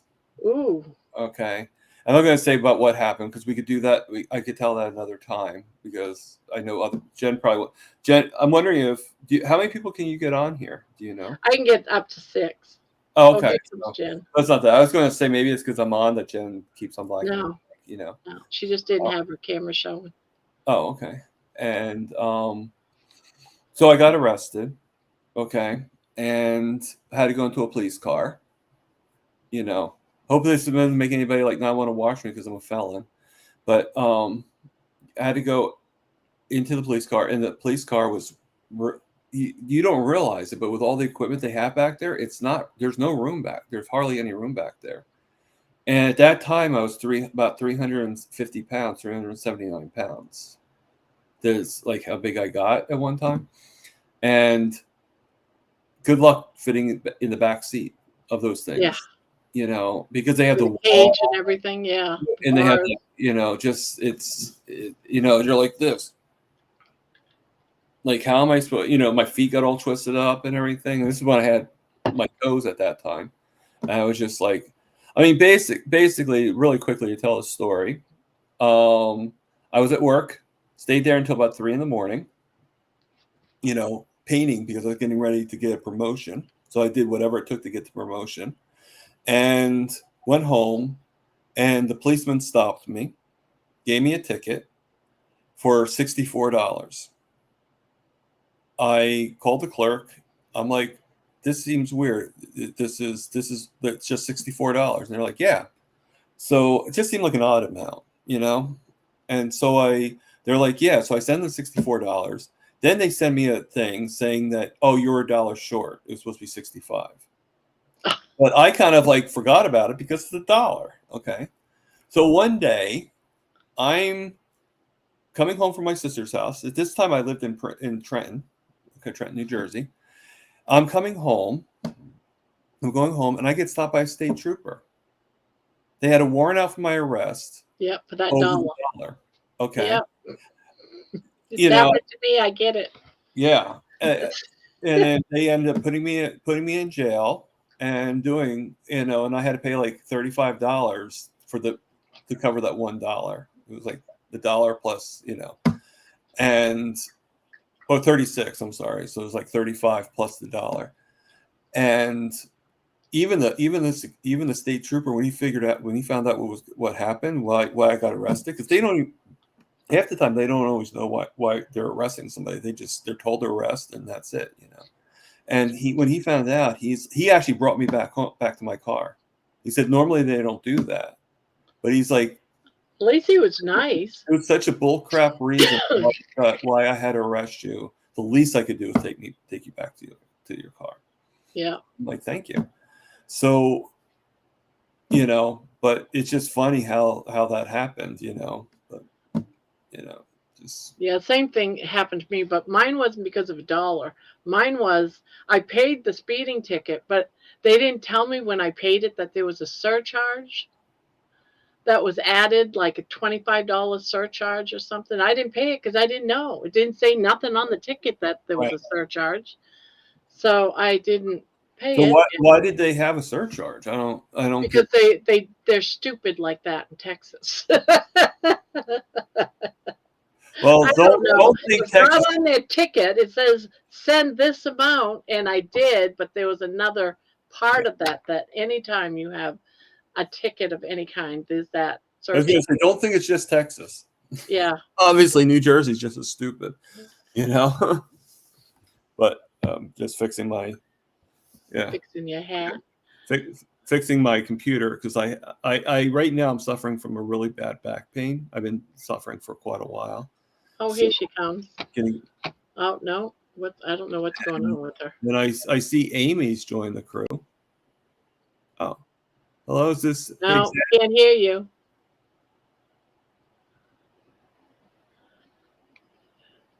I don't know. I don't hear her.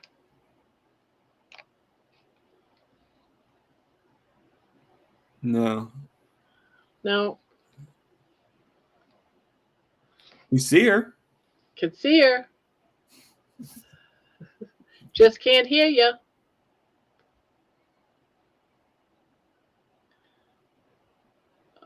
Your accents.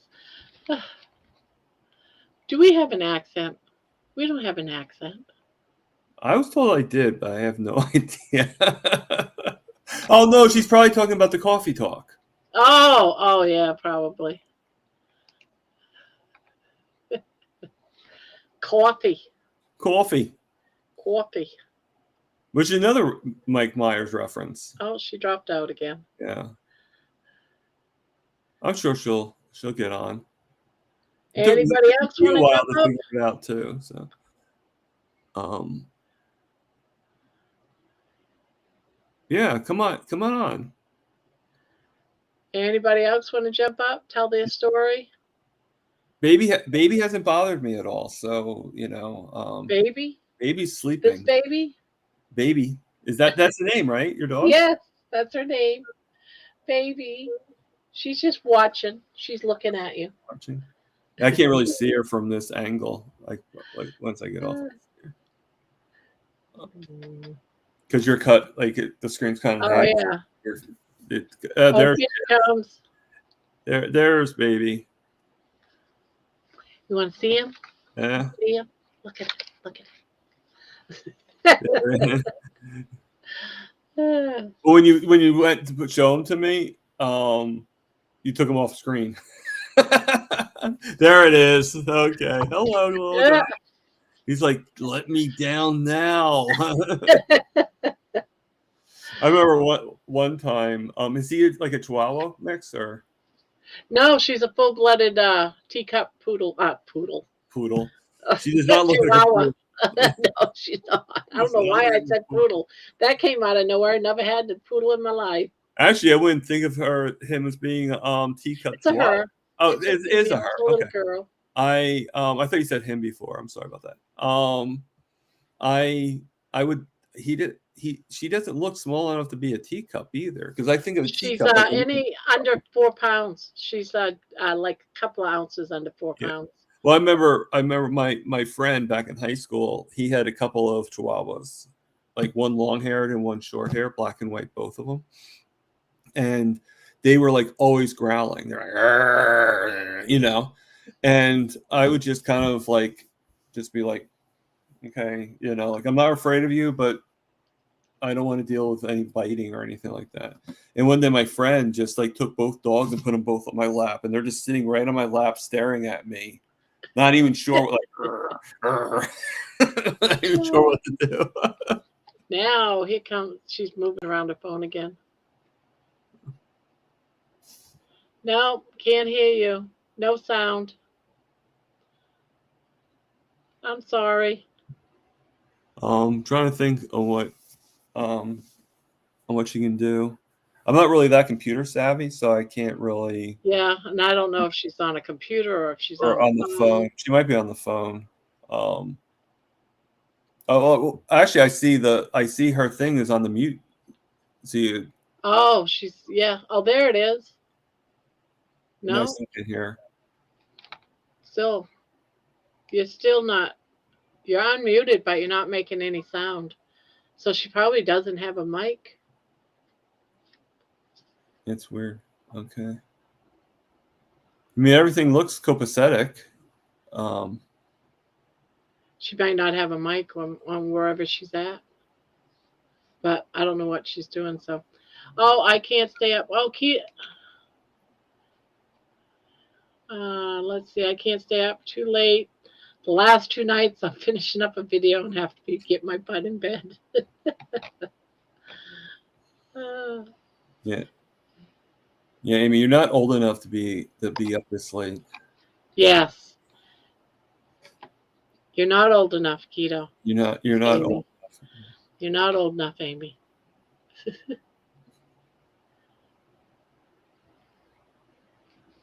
Let's see. What about you? I'm trying to get the sound on my tablet. Okay, so she's on her tablet. Is my guess. Yep, no idea. If Lewis is still on, maybe Lewis, maybe you could, if you've ever worked with a tablet before. I don't know.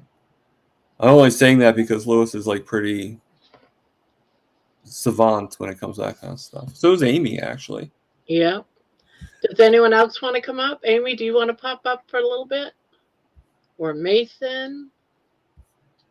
Anybody? John.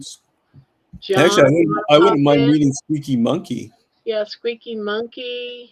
What a name, Squeaky Monkey. I love that name.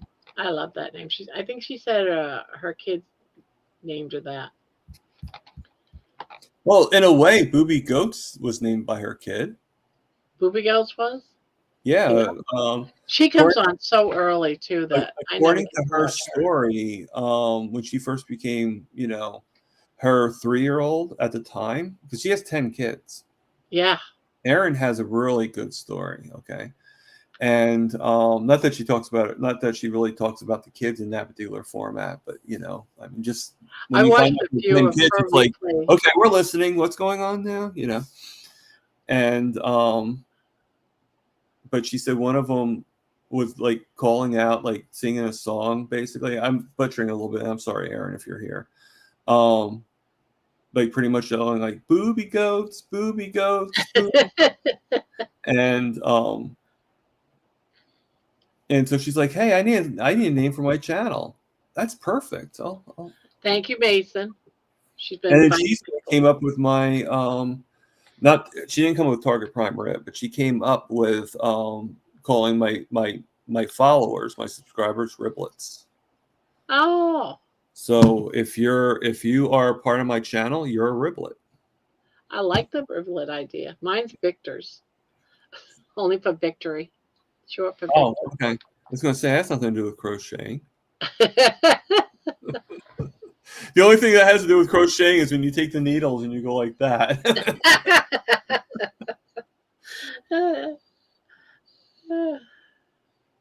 I've been inviting people. Let's see. It's a she, Thomas. Oh, she must be talking about. Yeah, I apologize, baby. That's why she took off. She goes, "Yeah, you called me a boy. I'm leaving." Yeah. Yeah, as if they really care. It's like, are you feeding me? That's all I care about. Oh, you know what? I didn't feed her. Her food's right here. I'm so sorry, baby. She is also a carnivore. That's probably way too much for her, but We actually said something about feeding her. I forgot. I was actually going in the hallways, and we're not supposed to have dogs in this apartment complex. And somebody had a dog in their apartment. I wonder if it's just a visitor. I'm sure it was just a visitor, but it was one of the newer tenants. So either they did not get the notice, or whatever. They're sneaking in a dog and hoping no one rats on them. Yeah. Which I won't rat. It's just I hope my roommate doesn't see it and say, well, they have a dog. Why can't we have a dog? Oh. It says, "What? I'm not far behind you, Barbara. I don't know what that means." Oh, age-wise, I'm a lot older than you if you're talking age-wise. Grab the dress, she'll run. Yeah. Yeah, aren't you like 35, Amy? Who, me? No, Amy. Oh, Amy. I think she said she was in her 40s. Yeah, no, she is. I'm just joking. Oh, you're being nice to her. Yes. I need her to do me a favor. Yeah, I told you I called Thomas Barbara. Tired. Jeez, I can't even read. Tired, called Thomas Barbara. Oh, okay. What? I'm not far behind you, Tom. Okay, that's what she meant. Okay. When she said, I'm not far behind Barbara, she meant she's not far behind me. Oh, okay. You're tired. We'll forgive you. Yeah. Well, I think age-wise, but yeah. Um, luckily, I'm not working tomorrow, so I can stay up a little bit later. So is anyone else going to dare come up? Yeah, I'll stay on until somebody comes up. You just, as soon as somebody comes in the window, just be like, "Hey, Tom, bye-bye." Nobody wants to come up? Not even to say hello? Well, Jen tried. Jen tried. She couldn't get her voice going. She could have done it in sign language or something like that. Like, She could have waved. Hi, Cindy.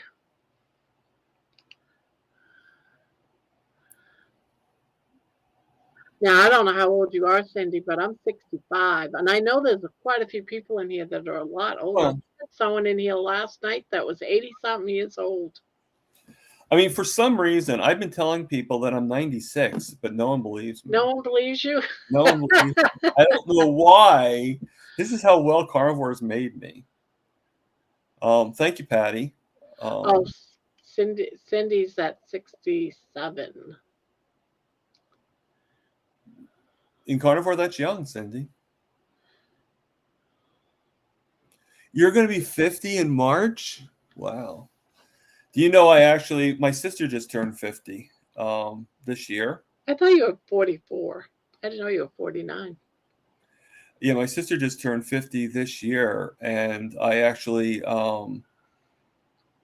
sent her like a text with the Golden Girls theme song.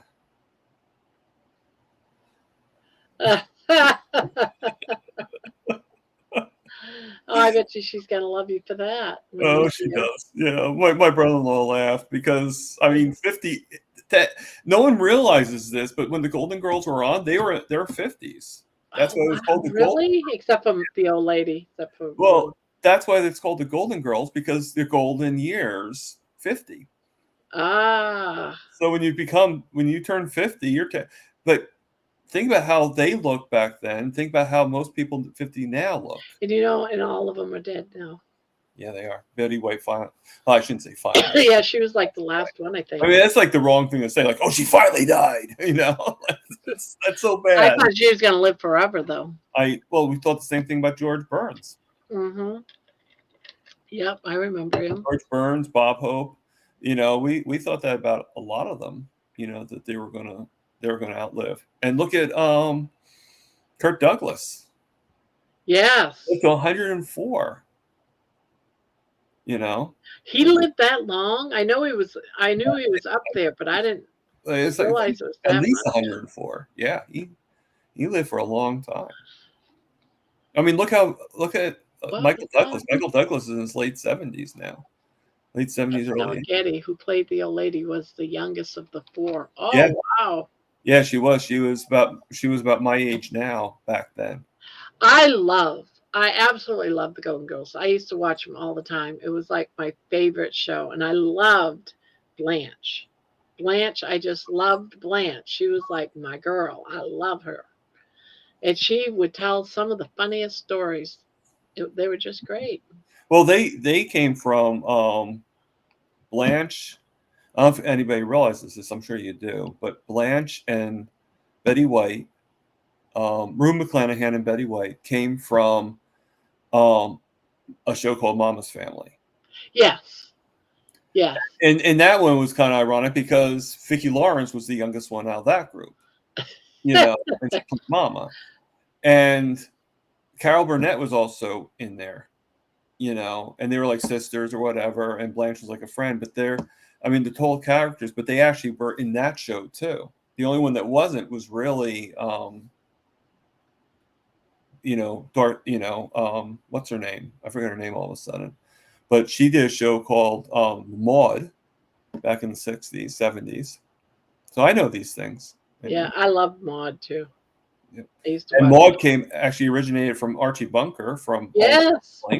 I used to watch Archie Bunker too. You know how many shows came from All in the Family? Like at least 5. Yeah, and there's another one too. I was gonna say there's another one too, and I forget the name of it. The Colored Family. Oh, well, you have the Jeffersons. Yeah, the Jeffersons. Yeah. Have Archie Bunker's place. Oh, Hello. there you are, Jen. Hello, can you hear me now? I Jen, can hear you now. how Can you you doing? hear me now? Can you hear me now? Yeah, we can hear you. We're on the Finally. right. Hey. Hey, TPR, what's up, dude? Hey, how we doing? The problem was I had to turn on my mic and start all the thing over. That helps. Yes. Yeah. So tell us about you, Jen, because Yeah. you're like the Yeah. big mystery. Tell us about yourself. Tell us about me. Yeah. Who is Jen? Who is Jenny? Who's the one Who who is calls you Jen? the wild woman? What can I say? Well, I'm diabetic too, like everyone else on the chat room. Uh, It's very common. I'm not carnivore, no, but see. I'm What on diabetic what? 1 or 2? Oh, two. Diabetic two. Um, my story. I like Thomas said, my Achilles heel is also sweets and sugars and bad things like that. And I would go carnivore, but everyone else in the house loves vegetables. And if if I try to just cook a meat, like say roast, by the way, Barbara, your the meat you cooked on your last carnivore video looked delicious. Well, thank you. Um, Mason's giving me ideas on another one I'm going to be doing here in a couple of days. But yeah, uh, and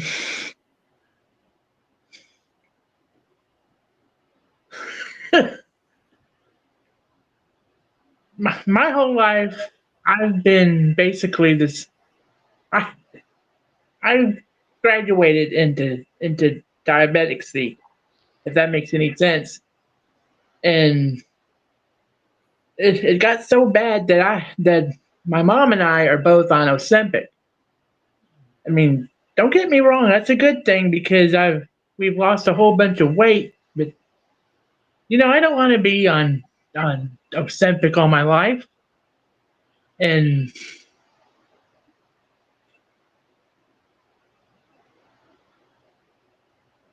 being the only one who ever mostly cooks in the house, like tonight we had spaghetti with vegetables. That would not be carnivore. Um,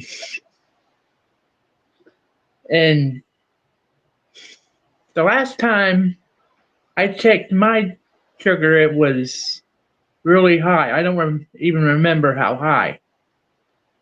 So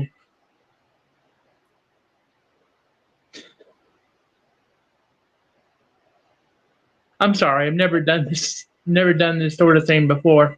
Take Kind your of time. nervous. You're doing great. yeah, you're doing. Uh, well, I didn't have that many friends in high school, and I was picked on for how big I was. So, Very familiar story.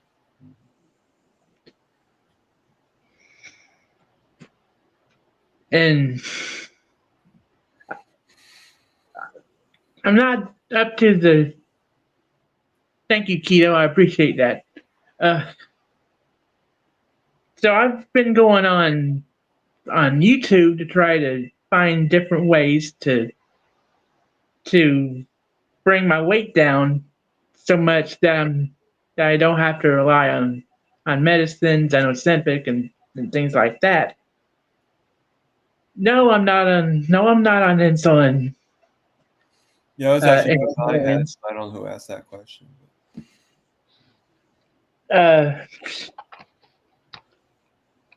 I do have, however, insulin resistance, and I used to be on, I forget the name of it, but Thank you, Mason. I appreciate that.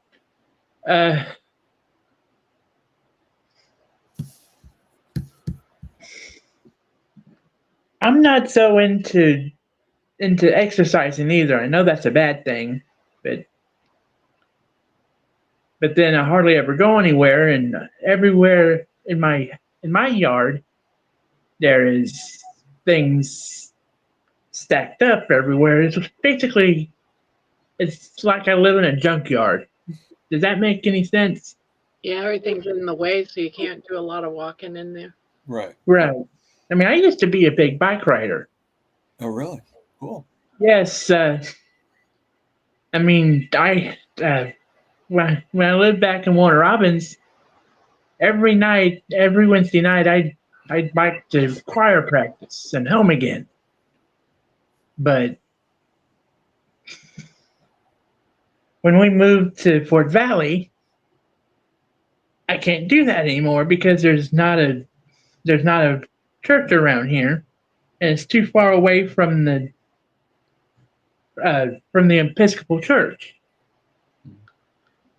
Now, if they could do choir practice over the internet, like a live stream, that would be one thing. But I don't see how they could do that.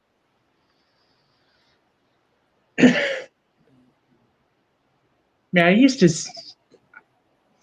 and when I was in high school, I was big in the theater department and the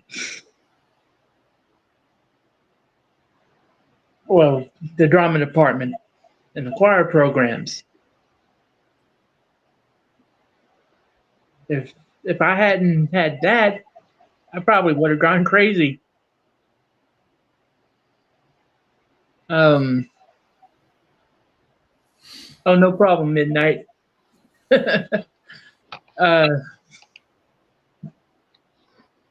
have Amy asking you, Jen, if you're a soprano or an alto. I used to be a soprano, but it declined to alto.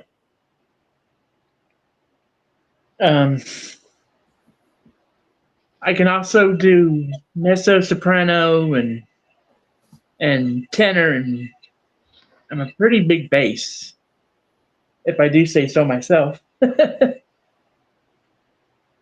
Also, in the summer, I love to swim, but these past few summers, I've been able to do that. No, excuse my language, frickin' water.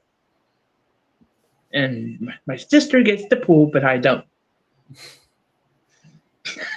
I know that's silly. I shouldn't be thinking like that, but still. And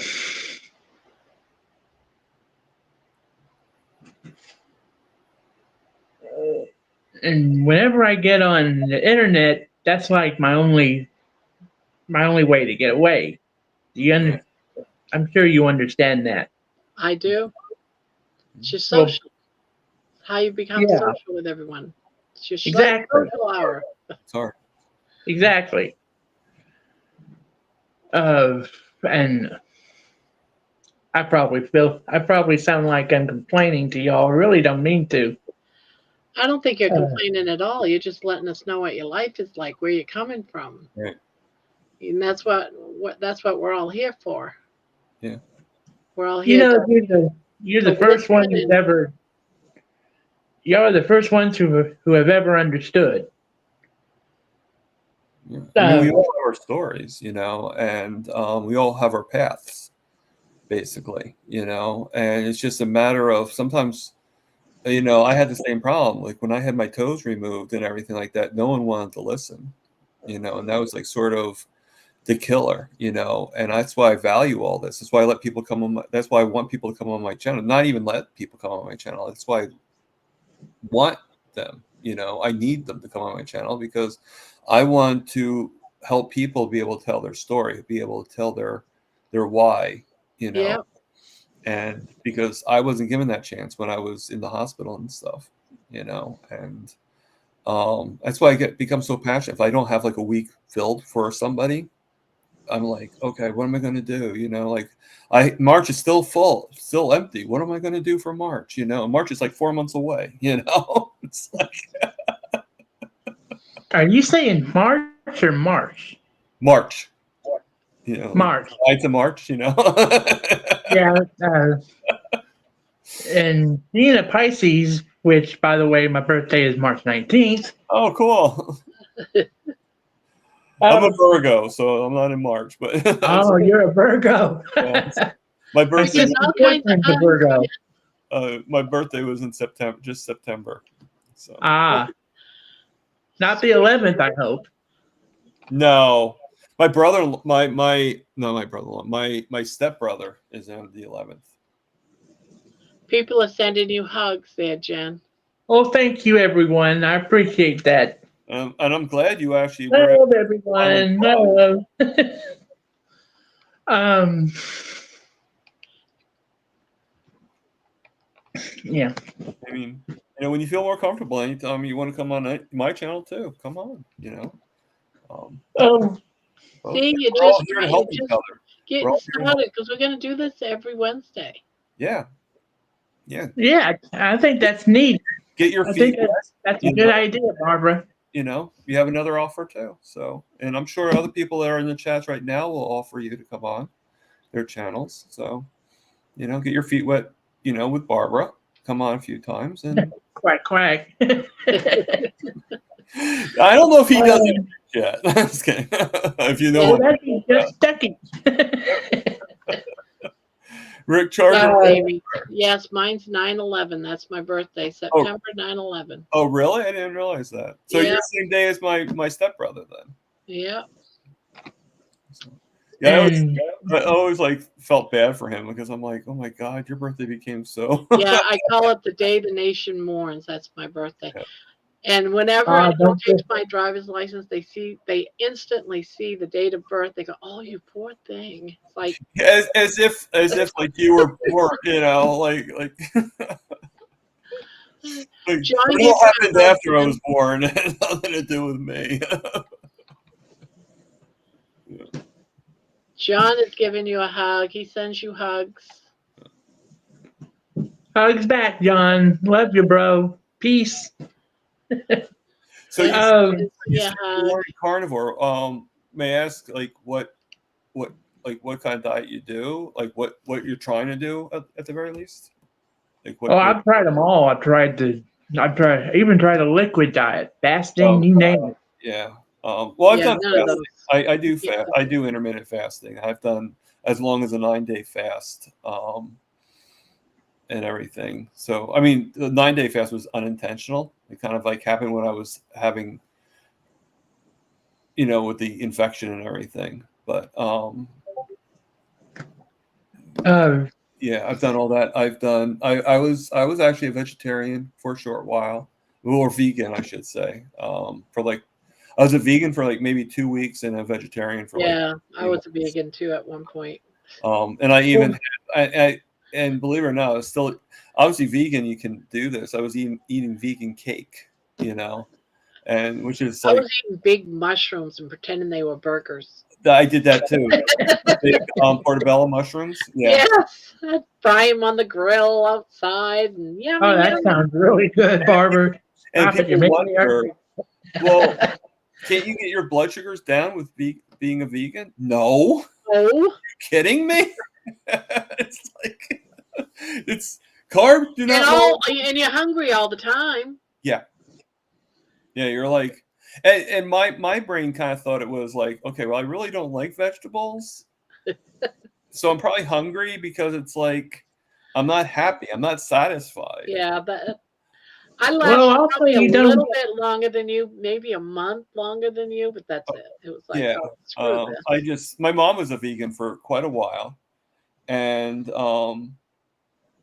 because she loved cows and she didn't want to kill a cow, so I can understand that. It was for the love of animals and anything like that. And she got, like, I told you how she had the metastatic breast cancer. She got really, really sick. And so she's like, you know what? This is not working for me, but I don't want to eat meat because I feel bad for it. So what I got actually was I got a picture of a cow like a canvas picture you can get at Walmart. Put it on the wall, and I said, okay, every time you eat, and you eat meat, no matter what the meat is, thank the cow, like pretty much like as a prayer, like thank you for giving me, for giving me health and making me feel better, and that helped, believe it or not. It was all psychosomatic, and it actually helped her. So. Patty Garden says, Jenny, sending hugs. Most of us have a past, pain, feeling alone. Yeah, Jenny. But here we are friends caring for each other. That's why this chat's up, it's every single night. That's why we're going to be here on the holidays. So anyone that's feeling a little bit lonely can pop in. Yeah. So you're going to be here for Christmas too? Yep. Christmas Eve, Christmas, New Year's, all the major holidays. We talked about it last night, me and Mason, and there was someone else. Almost everybody in the chat talked about it. Yeah. So we're going to be here for, I'm lonely. I'm not going to have anything to do that, during the day and times. If I'm going to be feeling lonely, I'm sure other people are going to be feeling lonely. So even if I'm not here, the chat's still going to be up. So Christmas I'm spending with my family most likely, because it's that's right. It's going to be on. You're probably going to be at night, so I'm assuming that I'll probably be home when you're actually doing your life. So I'll probably jump in and say hello. Yeah, I might not be here, but if it's at night, I will be. But the channel will be up 24/7. There might be like reruns of my walks or something up. I thought you were going to say like there might be reruns of the Carol Burnett show or something. Yes. Or the Golden Girls. I don't know. Is that allowed? Love Golden Girls. We're in New Jersey. If I wasn't in here right now, I'd be in the living room watching Family Feud with my mom. So, but it's going to be, and we're just going to pop in when we can. And just so, we're just going to test it on Thanksgiving. And if it goes to plan like we're hoping it does, then we'll do it for Christmas too. So that's the plan. I mean, I think that would be pretty cool. Yeah, just someplace to hang out with other people, like-minded. If you have an hour or two, come on in.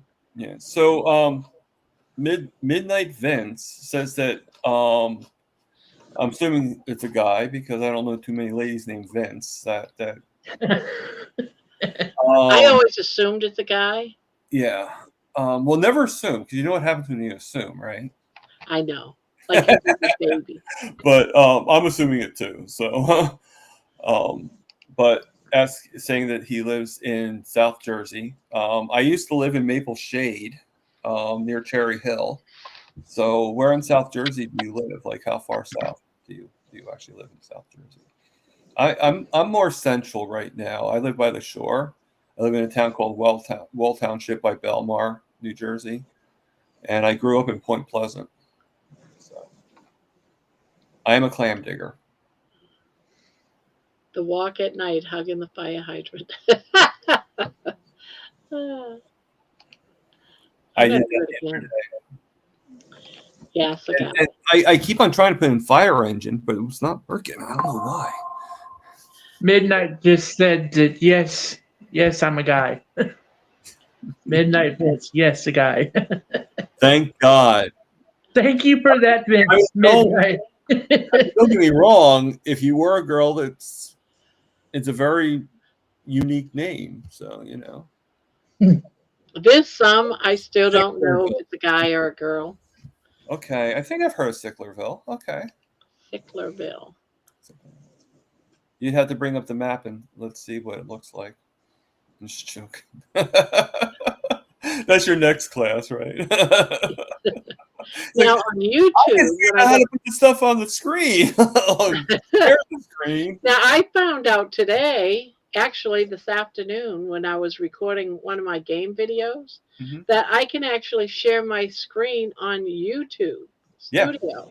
I did not know that. I am now. I did not know I could share my screen on YouTube video. Today I found the button and I said, I wonder what this button does. And poof, it was like, oh, wow, I don't even need Talk Studio. I love experimenting, But the only problem with that, though, is sometimes you'll hit a button and it's like, okay, you just ended the show. Yeah. That's actually happened to me. Uh-oh. Or I guys, I better X go. out of the My, tab because I have like about 15 tabs open right now with all my screens, and I'll start closing them all. Wait, And I are close. you trying to be like Mitch and have like multiple screens and stuff? I can have all kinds of. I used to have 3 monitors when I lived in Texas. I'd play a game on one, watch a movie on another, watch YouTube videos on another, God. and then I had my TV that I'd keep CNN news on all the time. But I So probably could. surrounded. I would probably need Lewis or Amy's help, but I probably could take the computers that I have already and be different qualities, but I could probably like hook them up and set one for one thing, one for another thing, you know. But I probably Between my laptop, my phone. myself, Yeah. you know? I can watch 5 different shows all at the same time, not using the tabs, just from screens. I can Wow. watch 5 different Right. YouTube channels. Like, have you ever seen Mitch's setup? Well, I have, like at the beginning of his videos, he shows that side view. It's like, wow. It is pretty impressive.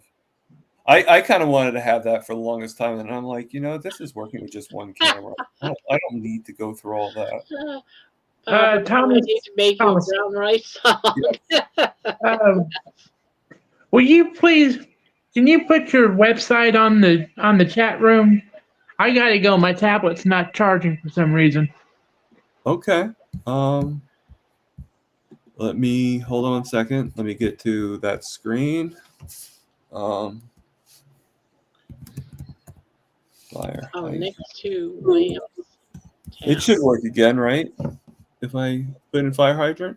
Oh yeah, it will. I didn't put no. I keep forgetting about the fire hydrant. There you go. All right. Thank you. I think you'll actually let me go back and check out my channel. 511. Thank you. I was 501. Were you? Alt. I was 501. I said, well, he's got 500. I'm also be 501. Yeah, it's funny. People are telling me that they're subscribing now, and I'm like, to tell you the truth, I thought you already subscribed. So I thought, really? Yeah. And the same thing with the 2 guys, Brian Wick and John, the Carnivore champion. I thought they were already subscribed, and they're like looking like, oh, we thought we were subscribed already, but I guess not. You know, and also, I better be going. All right, Jen. Thank you for coming by. No problem. I'll be in the chat. All right. Very good meeting. Catch you later. Bye-bye. I'm glad I witnessed. Anyone else want to pop in? It's Like I said, I'll leave if I'm scaring people away. So I don't think you're scaring anyone away. I have 4 monitors. I don't have the switch Mitch has. No, I don't have a switch. I don't use OBS. I started to on my other computer, but when I had to switch out computers, I lost everything, unfortunately. I don't have a channel. I'm too illiterate with tech. I've had people try to subscribe to my channel. Nothing there. well, I'm glad you're still here, Jen. Yeah, go on over and help Thomas out. Subscribe some more. I'd like to get him up to 1,000. Him and Amy. Amy, you should put yours in too. Don't forget putting yours in. We got to get you up to 500 too. I know she doesn't care. She doesn't want to, but it would be nice. Yeah, and Midnight Vince. I used to have a cat named Midnight, so I don't know if that means anything to you. But. He used to be called Midnight Madness. That's cool. And then he came in one day and was Midnight Vince. That's a pretty cool name. I'm guessing it wasn't Carnivore, though. Maybe did you have a channel before Carnivore? Who? The Midnight Madness. This doesn't sound like a Carnivore. I know he's always in a lot of other people's channels. I see him, I swear, everywhere, it seems like. I subscribed when he first posted the link. Okay. So, like, years ago. I think it was earlier today, you fool. I love. I don't know when this started. I mean, obviously, it was like about 20 years ago. But I love the expression that people use. Like when I grew up, all right, and I'm going to make everybody laugh at this because it's going to show how old I am, okay, or how naive or whatever. When I grew up, a second was a second, a minute was a minute, an hour was an hour, and a minute was always 60 seconds. Okay, that's how I was taught. But I keep on hearing people be like, "Oh, I haven't seen her in a minute." Like, you haven't seen her in 60 seconds? Okay. I mean, long time no see, you know? Yeah. I just always thought that was funny. It's got her link there. So you see, Amy, it's not fire engine, it's fire hydrant. Yes, fire hydrant. Okay. Oh, I'm getting confused. I don't even know what mine is anymore. Yours is fire hydrant. Maybe I should get this Nightbot and like put something really weird like pumpernickel or something like that in my. No one would be able to write it down. Pumpernickel. Or SP Alidocious. Yeah. Now I'm all about community. That's why I have it there so that people can put No, I their think it's an channel excellent down. idea. And for others that don't want people to share, I think it's ridiculous because we're all about community here. We're all about telling your story. It's very important. Barbara, I need to make you a brown rice. Well, you know, and I want to be honest, okay? I know there's some people that don't really like to share. They don't really like to Yeah, have their yeah. everybody else's channels mentioned. I'm not going to say who they are, but we all know No. most of them. And I kind of disagree with that. I kind of think that we should help each other out. You know, like I will, like if you're in my chats and you start talking about your channel, I mean, not to the point where you're interrupting my interview. Yeah.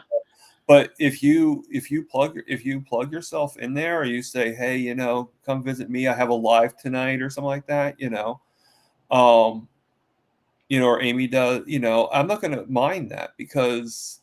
Oh, nor me. Yeah.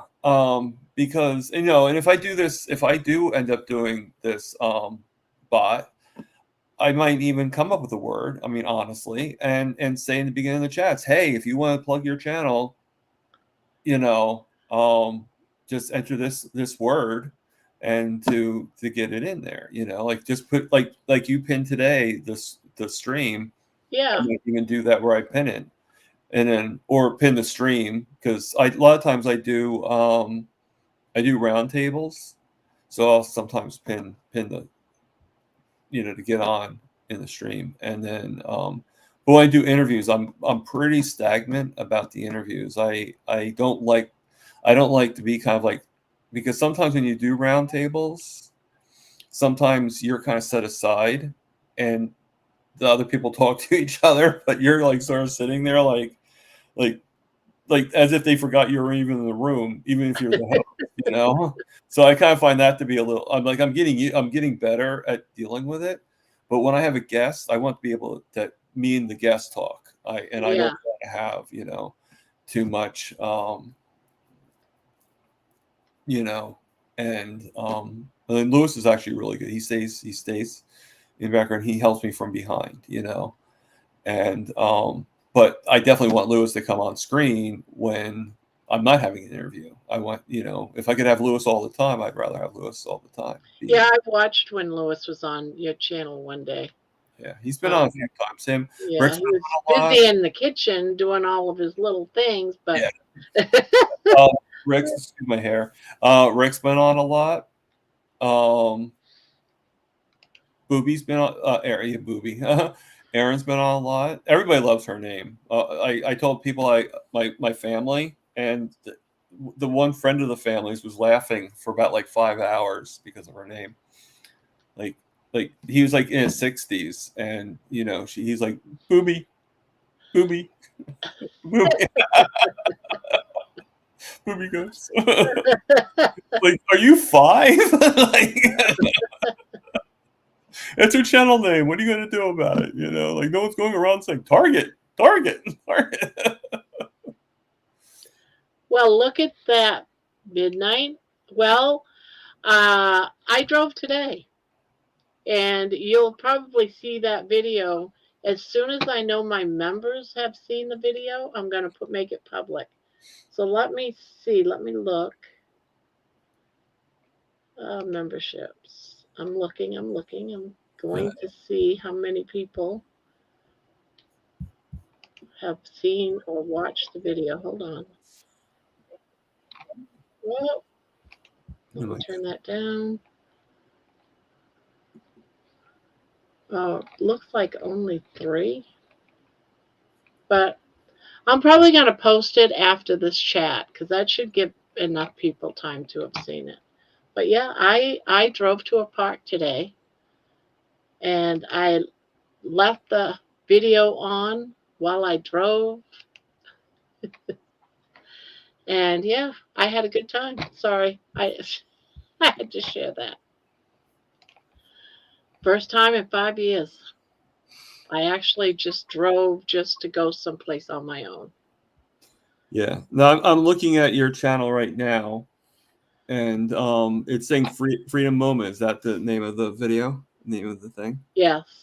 Yeah, it's saying members only, so it's still at the members only stage. I think. It'll be out after this video. Let me see. I'm trying to see how many have watched it. Let me try. And I just saw that I now have 514. Oh, there's been 5 views, so I can make it for everybody now. Okay. So I am making it for everybody now. It's now publicized. So you guys can see it whenever. Refresh it, see if it. I just wanted to make sure the members had it first. And it's 33 minutes. So what did you like prop your phone on the dashboard or something? So I got a mount for the car. Okay. On the dashboard, and then I just went to town driving, and then I put it on my tripod after I got the phone on the tripod and went to walking in the park. And I even sat on a swing.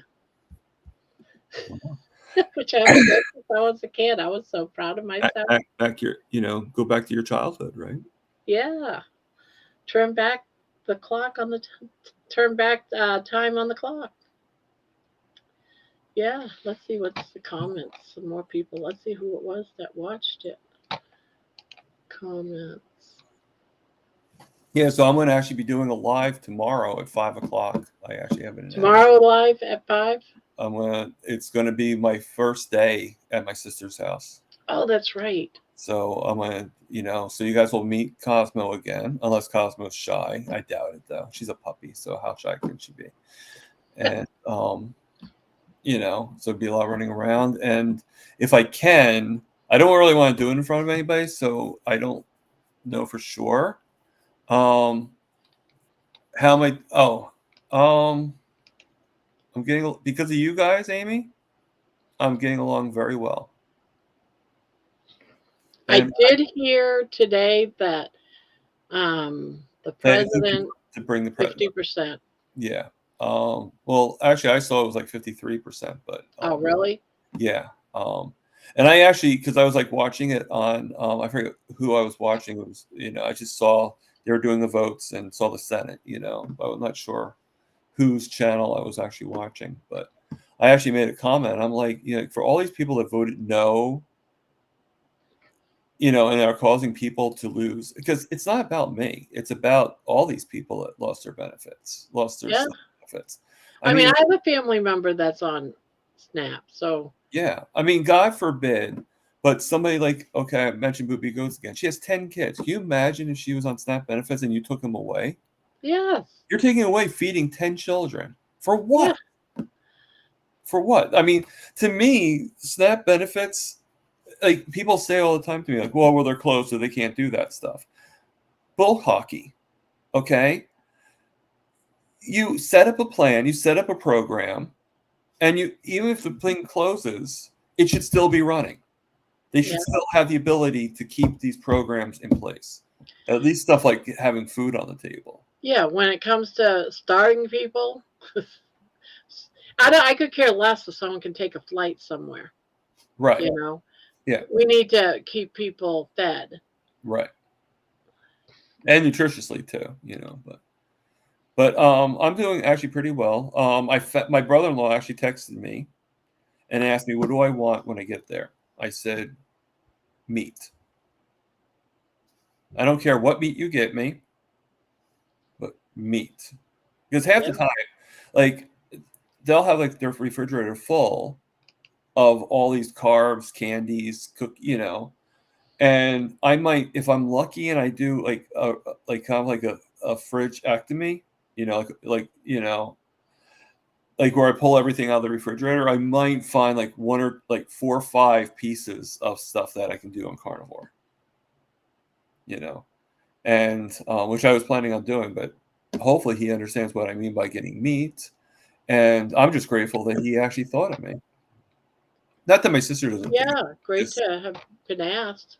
I mean, that's, so he's, I'm guessing I don't, like I said, for all I know, it could be a whole bunch of cold cuts, or it could be steaks.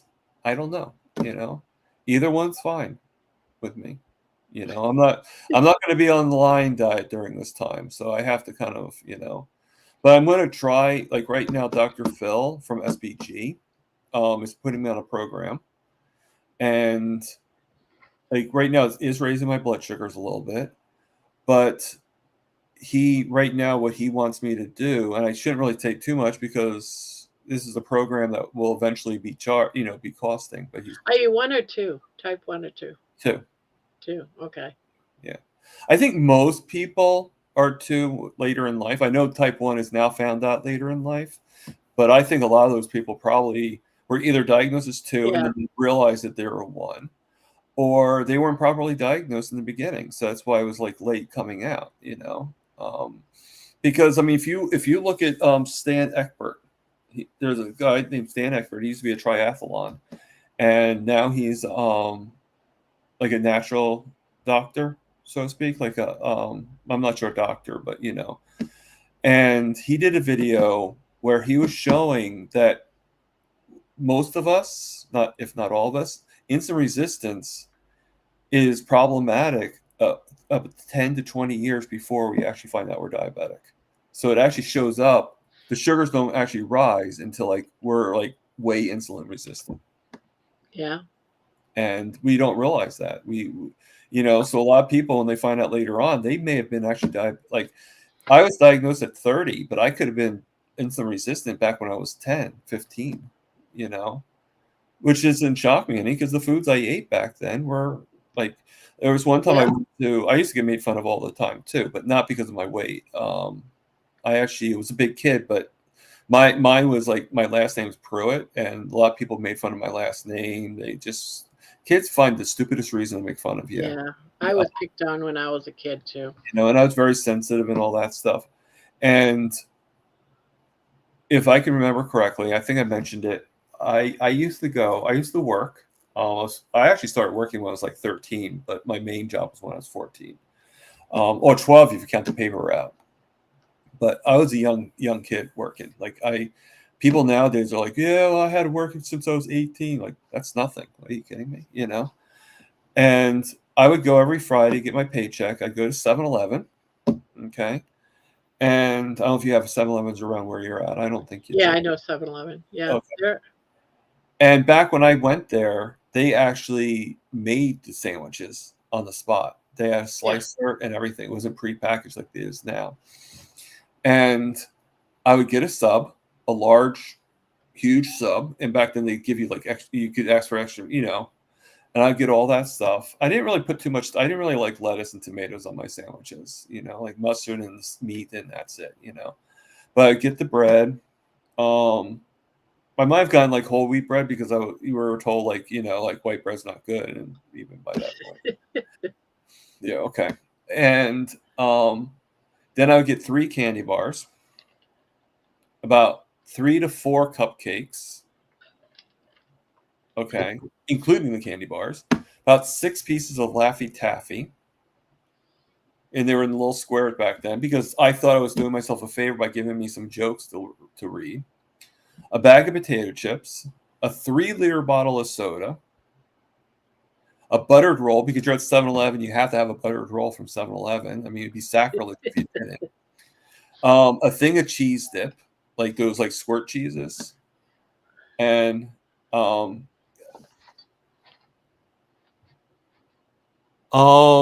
different spelling there.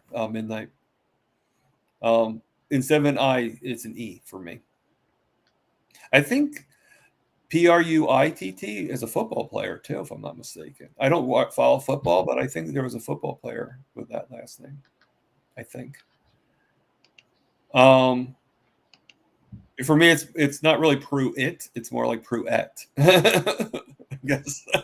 I would say I was insulin resistant at 12 years old. Wasn't given the label of diabetes until I was 40.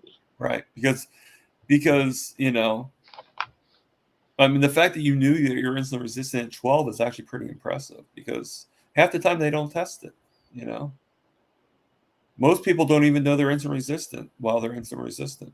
They have no idea. And that's the sad part of it. That's the sad truth, you know? Yeah, I've known for about 20 years, I guess. Yeah. I mean, I have so many people that I've seen, and they're like, no, I'm not diabetic. You know? And I'm like, well, have you been tested? And they're like, no, but I'm not diabetic. And then they come back like about a month later. I found out today I'm diabetic. Really? Okay. You know what I found interesting?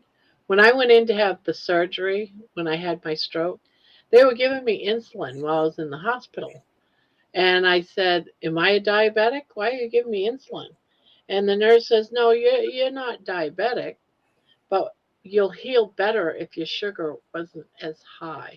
And I thought, that doesn't make sense to me. And I've always thought, why the hell was she giving me insulin? And she says you'll heal faster if we give you insulin. I'm going to What ask you a the heck is up question. with that? I'm going to ask you a question, and I have like a thought. When you say your sugar was high, did they tell you how high your sugar was? No. Okay. Just that I was insulin resistant, but I don't know how high it was. But I remember when I first found out I was diabetic. All right. What happened was I actually thought I was having a heart attack. oh, I found out because I had a really bad pain in my left arm. You know, I was about 30 years old and I had a really bad pain. And I just got finished eating a very sugary meal. I just went to Burger King, got all this food, you know, and my main drink was, this was back when they had supersizing. So I had supersized, a Burger King version of supersize. I know supersize comes from McDonald's, but so I felt the pain because I had all the sugars. So I told the nurse, the doctor is like, okay, your heart's fine, you know, and this was like, okay, get out of my hospital now, you know. Yeah, okay. And the nurse, right before I left, you know, I told her the meal I ate, and she's like, hold on a second. So she did a finger prick, tested my blood sugar, came up 398 wow. on the blood sugar. All right. When I saw the doctor, now my one doctor, my primary doctor, my pediatrician, I'm in my 30s. Why would I have a pediatrician? My primary doctor, he was like, well, we don't know if it's diabetes. Maybe it's not diabetes. Maybe we should like look into it again. But my mom's boss had an endocrinologist, and she recommended me to him. His name was Dr. Cannon. Very nice guy, but I didn't really work with him that much because insurance and stuff. But, you know, and I'm sure I don't know if he would have done this diet or not, you know, because of how controversial it is and stuff. But he actually went to me, he goes, 398, you're diabetic. There's no way around that. Yeah, that's why I was asking you, like, what was your number? Because, you know, I mean, for her to be like, oh, you're not really diabetic, but we just figured that you had a high blood. Well, if your blood sugar was really high, Yeah. then guess what? But she never told me, and I was so drugged up at the time because I kept having seizures because of the blockage in the strokes. I was having like over 100 seizures, so they were trying to get my seizures under control. But I remember her telling me that, and it's like, okay, it was like I didn't care, but She said, "Come in to give you your insulin shot." Yeah. Well, I'm not a diabetic. Yeah. And you know it's funny though, we get afraid. Like when we think the possibility of being diabetic, we're like sort of like, no, I'm not, no, I'm not. There's like a certain denial that I Yeah. think most of us have, you know. And if you really think about it, okay, what's worse? Okay, to find out at an early stage that you're diabetic and where you can figure something out and you can do something about it, or to never know and think that what you're doing is fine. I got family members that was diabetic, Right. and when I was first pregnant with Yeah, I my was first son when I was 20, they said you have a large baby. Usually, large babies means it's a possibility you're a diabetic. And at every single child, I had a large baby, and they said that's a sign of possible diabetes. And they would have me go through the whole thing, like a 5-hour blood test to check my blood sugar and stuff, and everything would come back fine. And but I always thought, someday I could become a diabetic. So I just stopped thinking, all right, I just won't eat sugar. I won't eat candy for the rest of my life. Thinking if I stayed away from sugar, I wouldn't become a diabetic. That's my mind thinking that. Yeah. So I stuck with breads and chips. Yeah. And actually, like, the recommendation for diabetes to still eat the carbs because they're so backwoods. You know, a lot of the medical facilities. Like I Yeah, had a nutritionist, and the thing is, and I'm not trying to be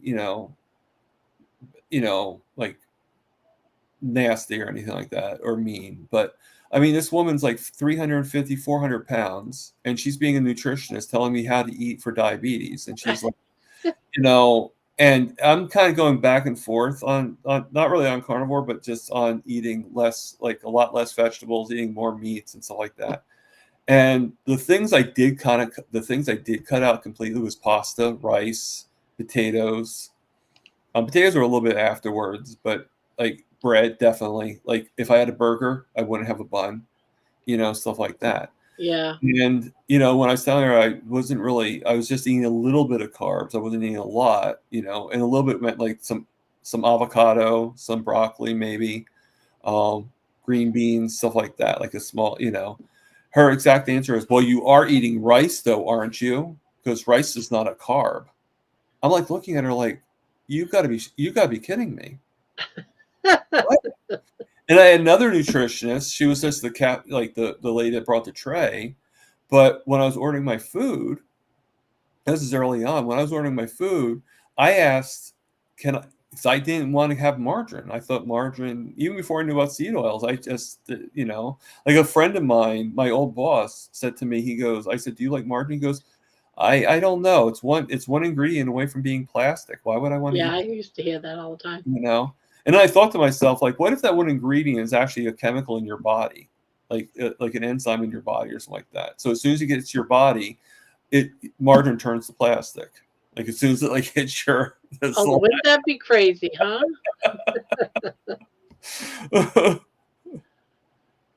Well, guys, we got room for another one if someone wants to pop up here with us. You have room for 4 more. Never mind, just one. Yeah, we got a lot more room. Anybody?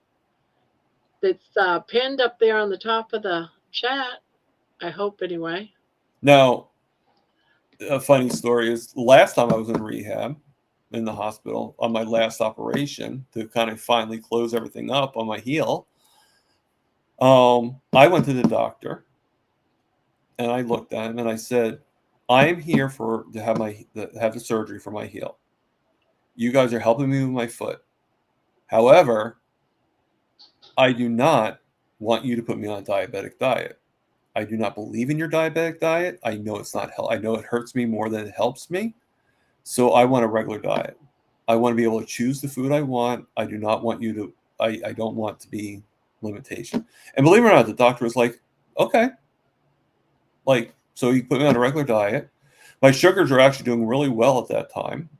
you know. So like it was showing impression, you know, because I was eating nothing but it was not great meat because it was from the hospital. So what do you expect? But like I'd order 4 burgers, they'd give me all 4 burgers. I'd order eggs and bacon and sausage, and they would give me all, you know. And they did everything, and my sugars were like pristine. And then all of a sudden, the resident comes in. One of the guy was an attendee. The resident comes in and is like, "Oh, we're going to change your diet, and we're going to give you the diabetic diet because you have diabetes." Right? So they did that, and so for about 2 days, I was on a diabetic diet, and my sugars all of a sudden went up, like went to 300, 350. You know, like when I was off it, I was like 120, 105. A few times I went low that I had to have something. And they just, this is the crap they did. And, and the attendee came in, he goes, I took him off the diabetic diet because that's what he wanted. I said, yeah. And how were my sugars when I was off that diet? And he's like, yeah, they were a lot better. I said, yeah, I told you. Yeah. He said, you guys don't, I even said to the doctor, I said, you guys know crap about the diet. And I told the nutritionist that too. When she came in, I said, you guys know crap about diabetes and what is good for it and what is bad for it. Yeah, I went to see a dietitian just before I went carnivore. Of course, I was bitter, And she was, because I had already been doing like touching base with keto before I went strict carnivore. And I already knew half the stuff she was telling me was bullshit. Like, I come to see her to lose weight, and she's telling me all the stuff about eating half a banana, and I'm like, what the heck? And rice and potatoes and all the stuff I knew you shouldn't be eating. And I'm like, and then she tried to set up another appointment. I said, no, I don't need another appointment. I'm good. Yeah, I mean, I paid all that money to come see I her. think, I mean, like I work on logic. I work on like what makes sense to me. And the reason why carnivore makes sense to me is, and what planted the seed was, I watched a video from a lady called Sarah Hallberg, and she did a TED talk. You probably would like it. She's passed away. She actually died of some kind of cancer. I don't know which cancer, but she actually says that they did some research and that people, their sugars were going down when they were in a high fat, like when they got rid of the carbs, their sugars were going down. The more carbs they got rid of, the more the sugars went down. And what brought the sugars even more down that wasn't being affected by was the fats, your saturated fats. And it's kind of funny how they tell us that we can't get rid of saturated fats, that they're bad for us, okay? And that cholesterol is so bad because it damages the heart and everything like that. But if you look at Dr. Avelia, he'll even say that it's not the cholesterol, And I did a short video. Actually, I did it on my live. I did like a short segment where I show clips and everything like that. And I even created a character with this guy here with AI. Okay, because this guy's his name is Todd Lindy, and I'll give you one guess on who he's named after. What two people? And he, he gave this thing about how cholesterol heals wounds, and you have a foot, right, that has no toes, an open wound for almost 2 years. Okay, you need as much cholesterol as you can get to heal that. But yet they're telling you to lower it. Like, no wonder people don't heal. Like, I have people that I know that they're still with the diet, they're like afraid of the cholesterol, and and they're like, well, why isn't my diabetic foot ulcer, my ulcer healing? Well, because you don't have any cholesterol to help you with that wound. You need the cholesterol, and the higher the cholesterol, the more it's going to heal. And it's sort of a backwards thing. They tell you no, and they put you on statins to make you even more diabetic,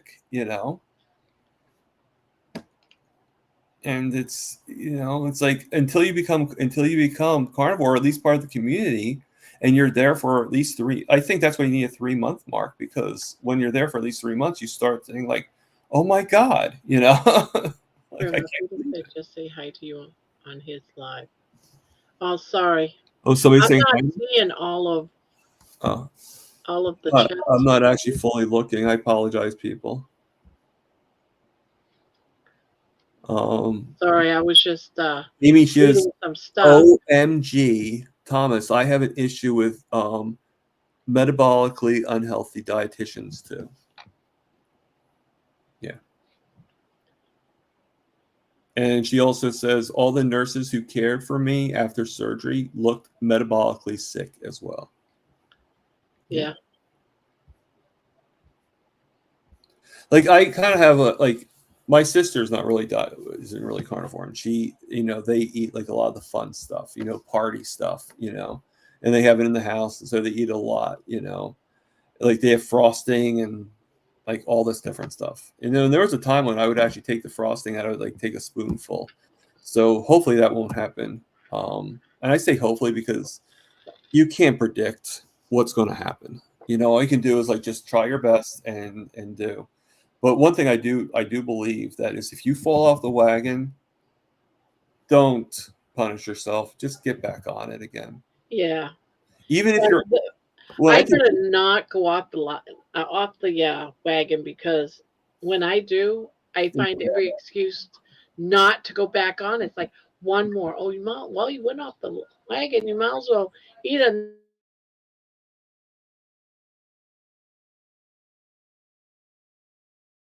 okay, but it's sort of like when I was in rehab and stuff like that, I sort of like in the first few times I went off the wagon because I didn't have a choice. I had to eat whatever they gave me, and oh, okay, okay, I saw that before. Candy Hearts is saying about how she relates about her diabetes and all that. Yeah. So you actually had on display before. Yes. Is that Dan's brother? No. So I have a guest on my channel. Oh. Hi, guest. Hi. His name's Thomas. Hi, Tom. Hi. Hi. Hi. Hello.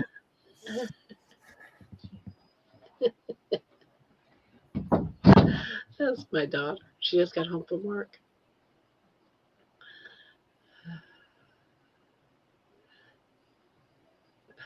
I thought you just said, and I'm not saying anything. I thought you said that's my dog, and I'm like, baby sounds pretty good. Yeah, she's fun. She likes to prank me, so she's constantly pranking me. And I finally got her good, and I did a video on it. She's the one that I'm pranking. She keeps trying to prank me. She pranked me the other day too. Didn't work. Put a bunch of plastic dog poop all over my office floor when I came home, and so she's always pranking me. Always.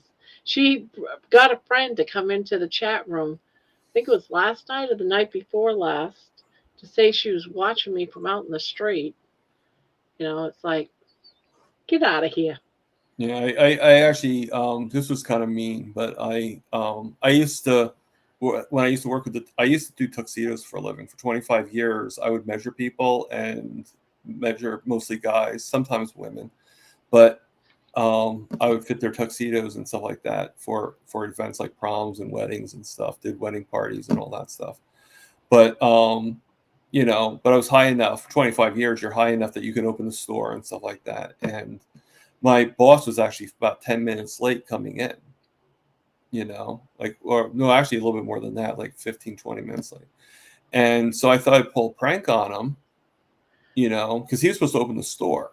So I was already there waiting, cleaning up and everything like that. So I texted him like, Chaz, I'm so sorry. I can't make it today. I don't know what to do.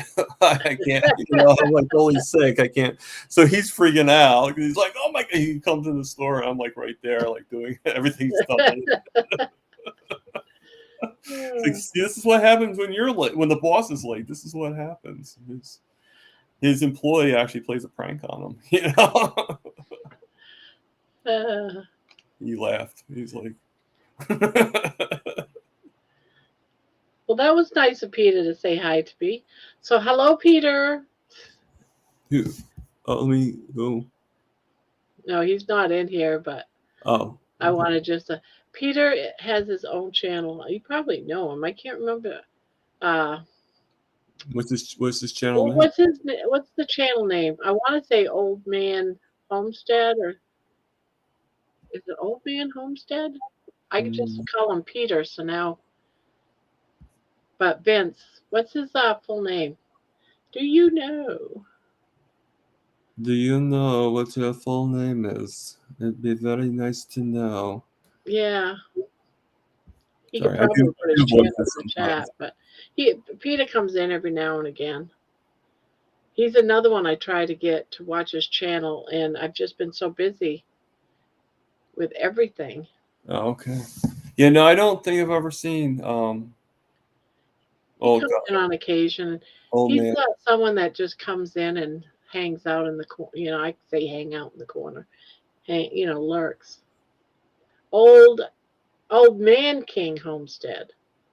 Okay, home. Yeah, Yeah, he's pretty good. Pretty nice guy. Old Man King Homestead. Okay. Um, I was gonna say, can you put the link in the chats without the? Like, I don't know if one of your moderators can do that or not. Yeah, Midnight. Can you put his link in the chat? Or actually, hold on. Maybe it did go through.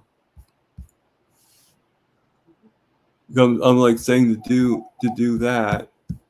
Oh, we kind of switched over, so yeah, never mind. Yeah, I can actually probably put it Oh, in. oh, you definitely have the power, but Yeah, but Vince can put it in too because he's a moderator. There it goes.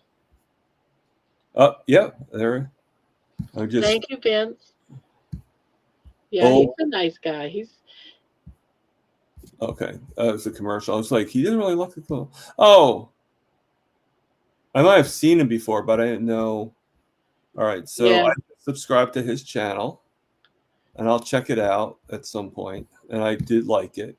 I don't hear him because I'm talking to you, but maybe like in a couple days I'll go back in there and on another live. I've got all these people that I try to subscribe to. I'll be like, but I couldn't watch the channel because Barbara wouldn't let me. And who knows, maybe that's something that we can do on Christmas, is go through all of these people, the communities, and just start doing a replay of all these different channels. I don't know if would you allow me to play one of yours on mine about you? If you really, One of your videos, I should say. I don't think anyone would have a problem with that. I wouldn't think. I mean, don't pick a bad video. Like don't pick one that's gonna be like. I don't, like don't make it where I lose subscribers because you watch.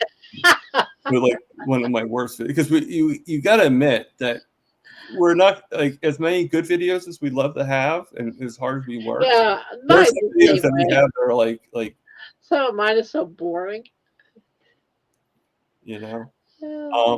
Most people kind of comment on my shorts that I do with the music and stuff like that. So that's probably What I need to do, since I have to repeat it so often, is I need to make a video of my rice story. So when people start asking me for it, all I have to do is just play it. Say, here you go. I mean the one I actually got the most compliments on, but it didn't really get that many views. Most compliments were like when I was on a Zoom call or something like that. Was that said it was very inspirational. Was the one where I did push-ups for the first time. Oh. And also the one where I where I put my weighted vest on to go for the walk around my weighted vest for the first time too. But that was a few months ago, so I was a lot bigger back then, or a little bit bigger. I don't know. Because according to the scale, like I was saying before, according to the scale, I haven't really lost that much weight. I think I've lost maybe 12 pounds since I've been doing this. But yet, my pants were 44. Now they're 40, and the 40s are too big. I think I'm actually getting closer to 38, 39. And and the thing is it was actually on one of the other on the Wicco's Carnivore live, they were talking about where are you supposed to measure your waist? Well, lucky for them, I was in the chats, and being a 25-year person that measures people for 25 years, I know exactly where you're supposed to measure a person on their waist. And contrary to popular belief, it's not under the belly. You know, your pants are going there because you're not wearing your pants at the right size, believe it or not. You know, because most guys, when they're big, they have big bellies, but they have thin legs. So they're accommodating for their legs. You know, technically you're not really supposed, you're supposed to tailor and taper the things in, but the belly button is actually where it's actually supposed to be measured. But when Really? that's when you're in shape, when you have the thing, it's supposed to be at the belly button. And what people don't know either is if you're actually proportionate, your measurements for a guy is 6 inches from waist to hip and 6 inches from waist to chest. So it's supposed to be just 6 inches. And a woman is usually, the chest region, you never know with a woman, but usually it's about 9 inches for a woman is the proper. Interesting. Yeah. Now it doesn't mean that if a woman has like 10-inch hips or 12-inch hips that she's not going to look good, but technically, that's what I was taught, to be proportionate. So like a lot of times, if a person's proportionate or if they're not, I used to be able to look at people and I'd be able to tell you exactly what sizes they were. I'd have maybe a 98% success rate, which is pretty good. I used to, a person comes in, right, and we do try-ons, and I would go in the back. I wouldn't even measure. I would just go in the back, grab the clothes, and then I would do a measure afterwards. And they're like, well, what are you grabbing those clothes for? I'm like, oh, that's no reason. I'm doing that for something else. But they were for them. And I put them in the thing, and they're like, well, you want me to go in the room with the clothes? I'm like, well, yeah, that's for you. Like, well, how do you know they're the right sizes? I'm like, they're the right sizes. Let's see. Everyone is listening quietly. LOL. Says there's 20 in here. Oh, I'm showing 19. Oh no, there's 20. This is a little bit behind YouTube. I see. There's always a slag. Yeah. Yeah, there's a lag between the two. Yeah, slag lag.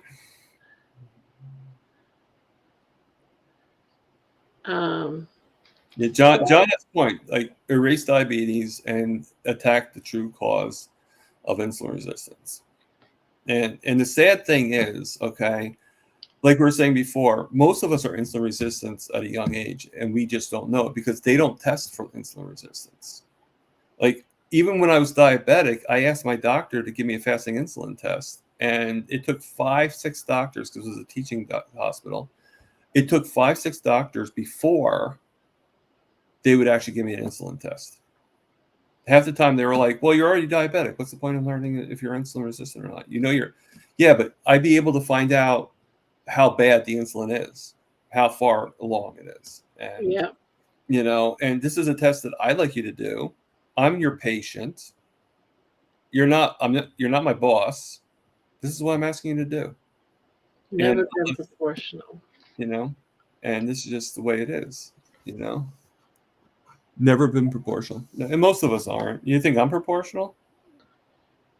I, just like Dr. Barry says, I have a Dunlap over my stomach. Anyone want to come up? You can come up. Anybody want to come up? I used to sing a song, "Where oh where is my belt gone?"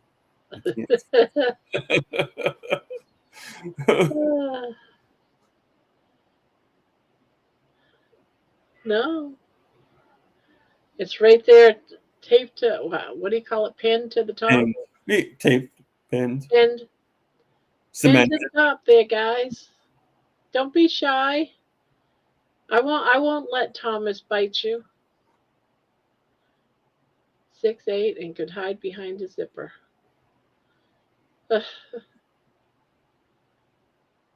You're 6'8", Ancient? Yeah, 6 feet 8 inches. Oh my goodness. Okay, so the tallest person I ever measured was 7'9", and the fattest person I ever measured was about 600 pounds, 700 pounds, and he was pretty short to begin with. He's like 5'4" or something like that. So he was he was literally a ball. How he walked into the store, I have no idea. But Ancient says that they used to be 6'9". So Wow. you lost a whole inch by becoming carnivore. Is that what you're saying? No, I don't think No, I'm assuming people are carnivore, but I know some of you guys might not be. yeah. But I like to think that since they're here for whatever reason, that we might influence them in some way. They're learning.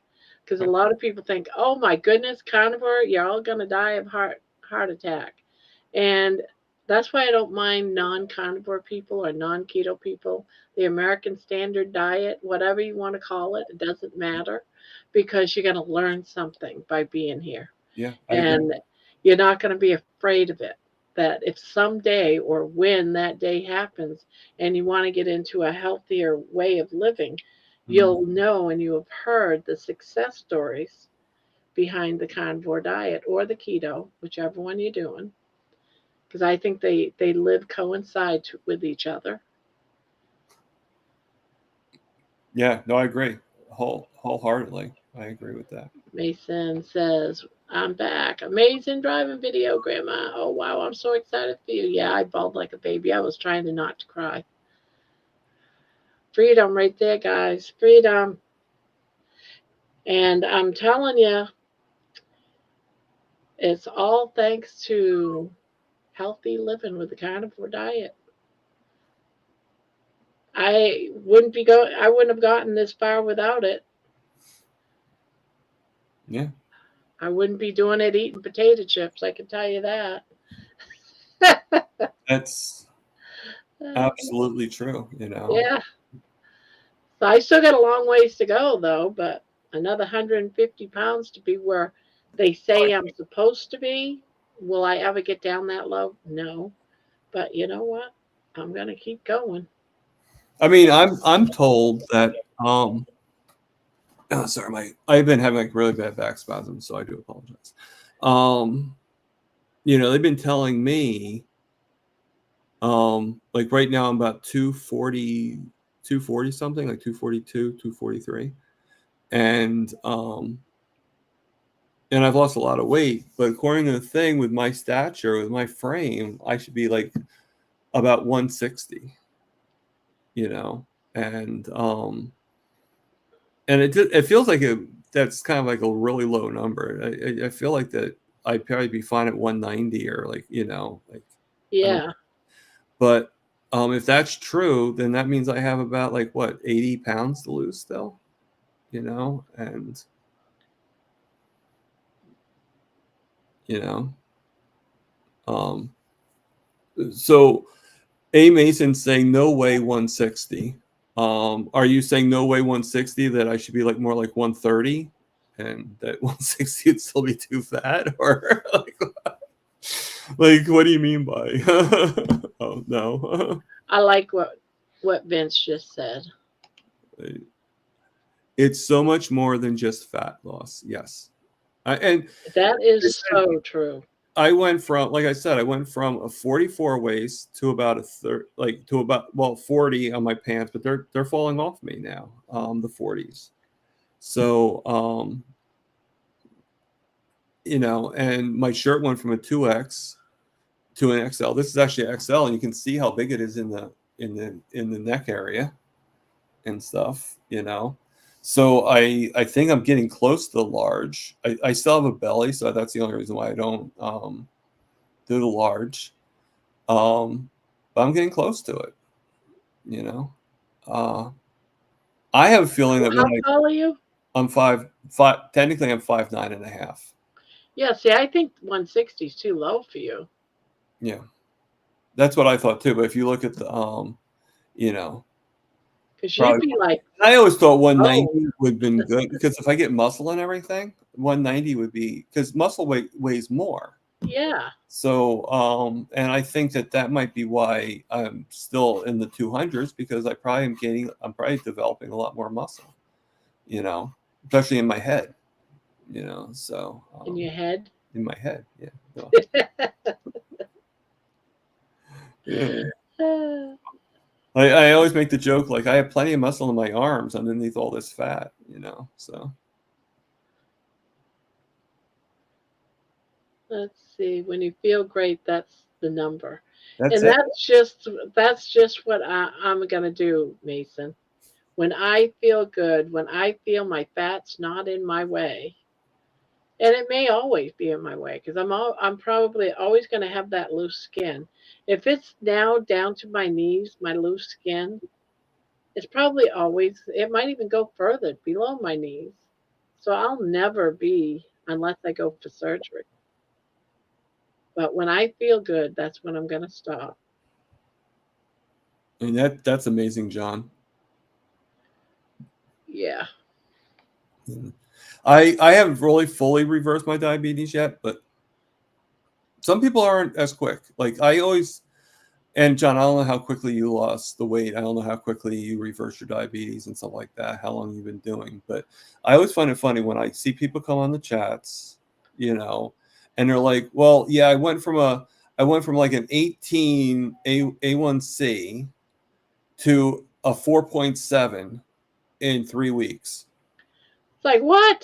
No way did you go, you know, and I'm thinking like, okay, but you want to take the high road. So you're like, okay, good for you. That's not happening to me. And I'm not going to feel bad about not happening to me because, you know, you take in the rewards that you're getting, every little triumph that you're getting, you know.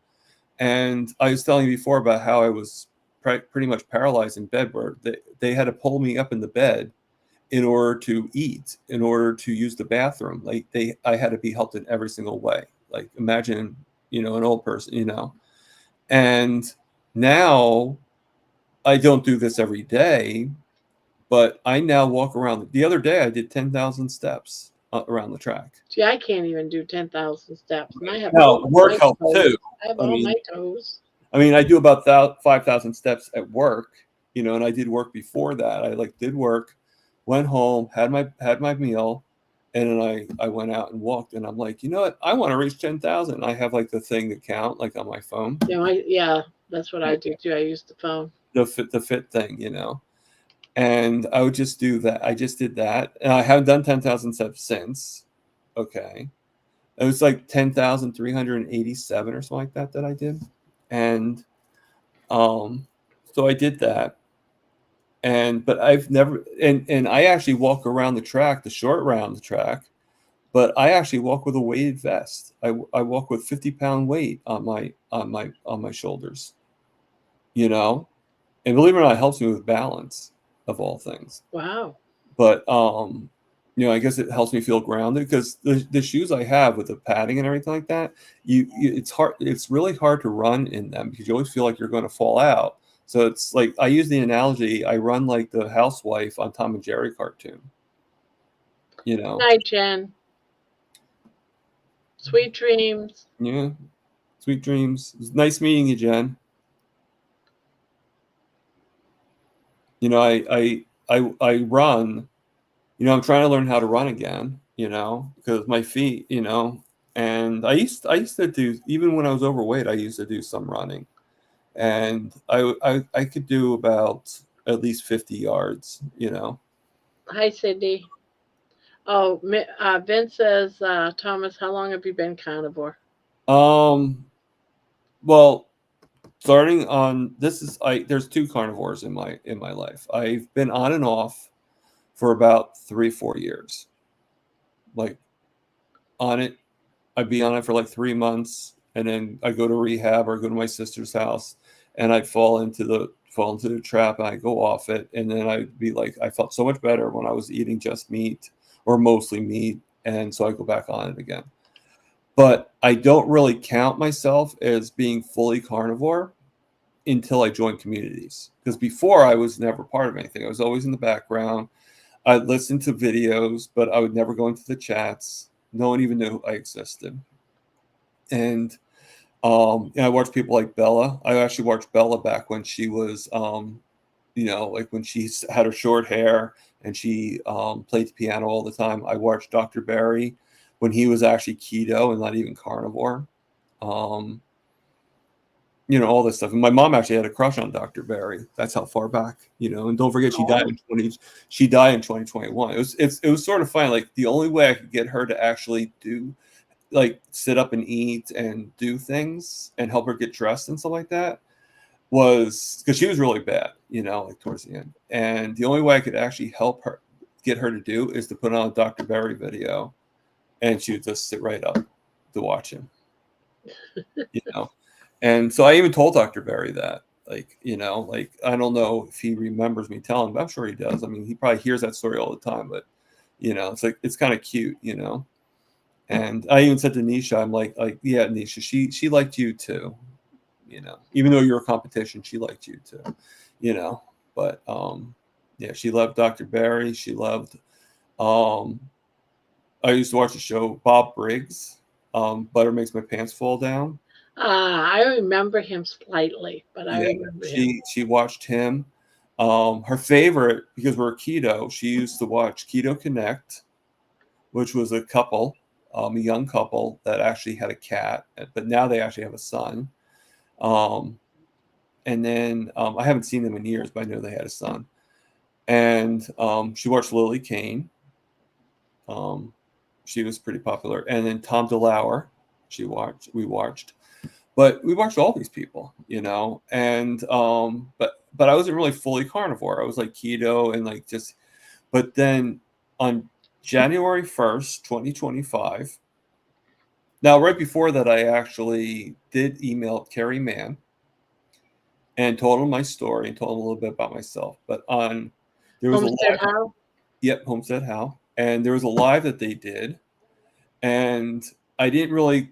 At that time, I didn't do the live yet, but it was like a few days later. But I thought I was supposed to go to my sister's for New Year's.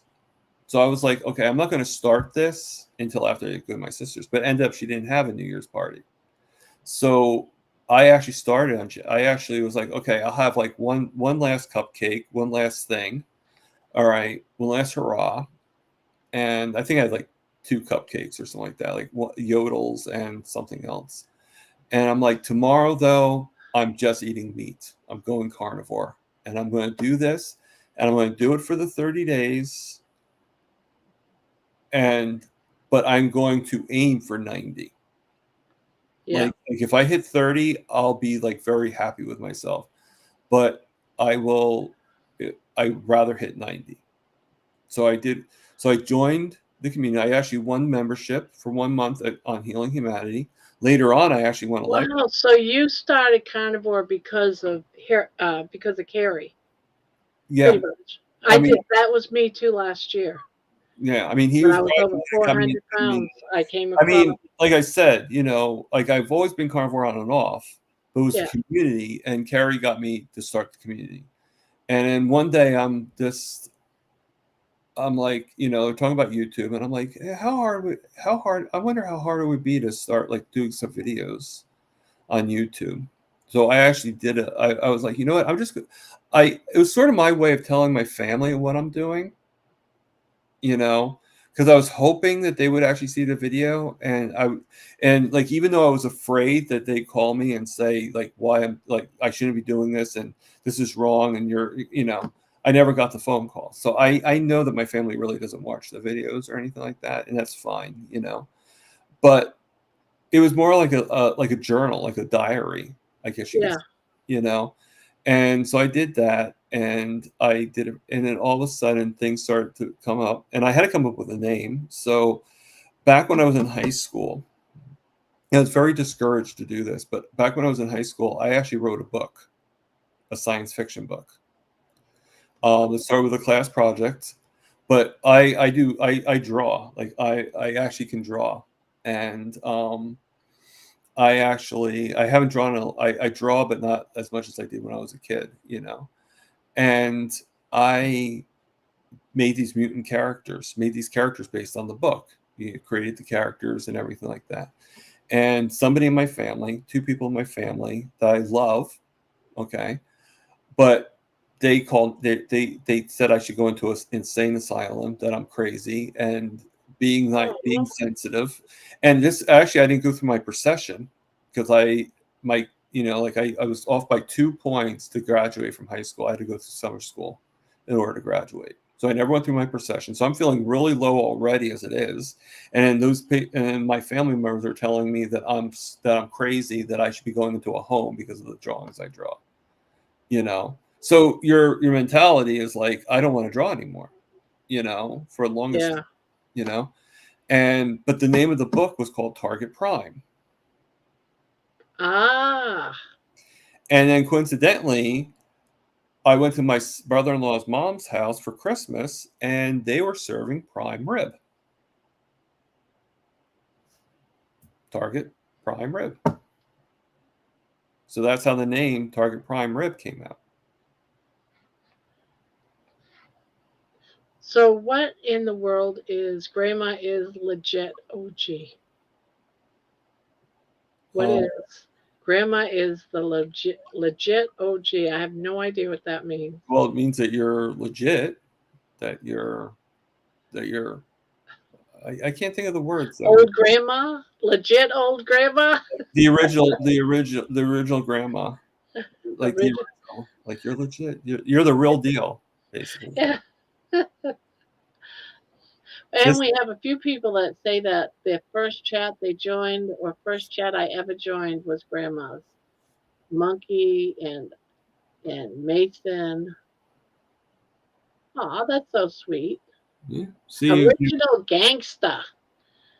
Grandma is. Oh yeah, the original gangsta. Original gangsta. So I'm a gangsta. You're the original gangsta. I'm the original. I'm pretty darn old. Yeah. You're the original gangsta. I don't think it has anything to do with your age. That's funny. Carnivore. So I'm having a blast tonight with people coming up on the panels. Yeah. I wish some more would come up. It's fun, isn't it? Yes, it is fun. So I just to go, you know, I mean, I hope I'm not taking the soapbox too much. No, but, I don't think so. Well, you'd kick me off if I was. I'm sure. Yes, I would. Yeah, you'd be like, okay. Actually, I'm thinking in a moment I'm going to go potty, and I figured you're going to have center stage all to yourself here in a few minutes.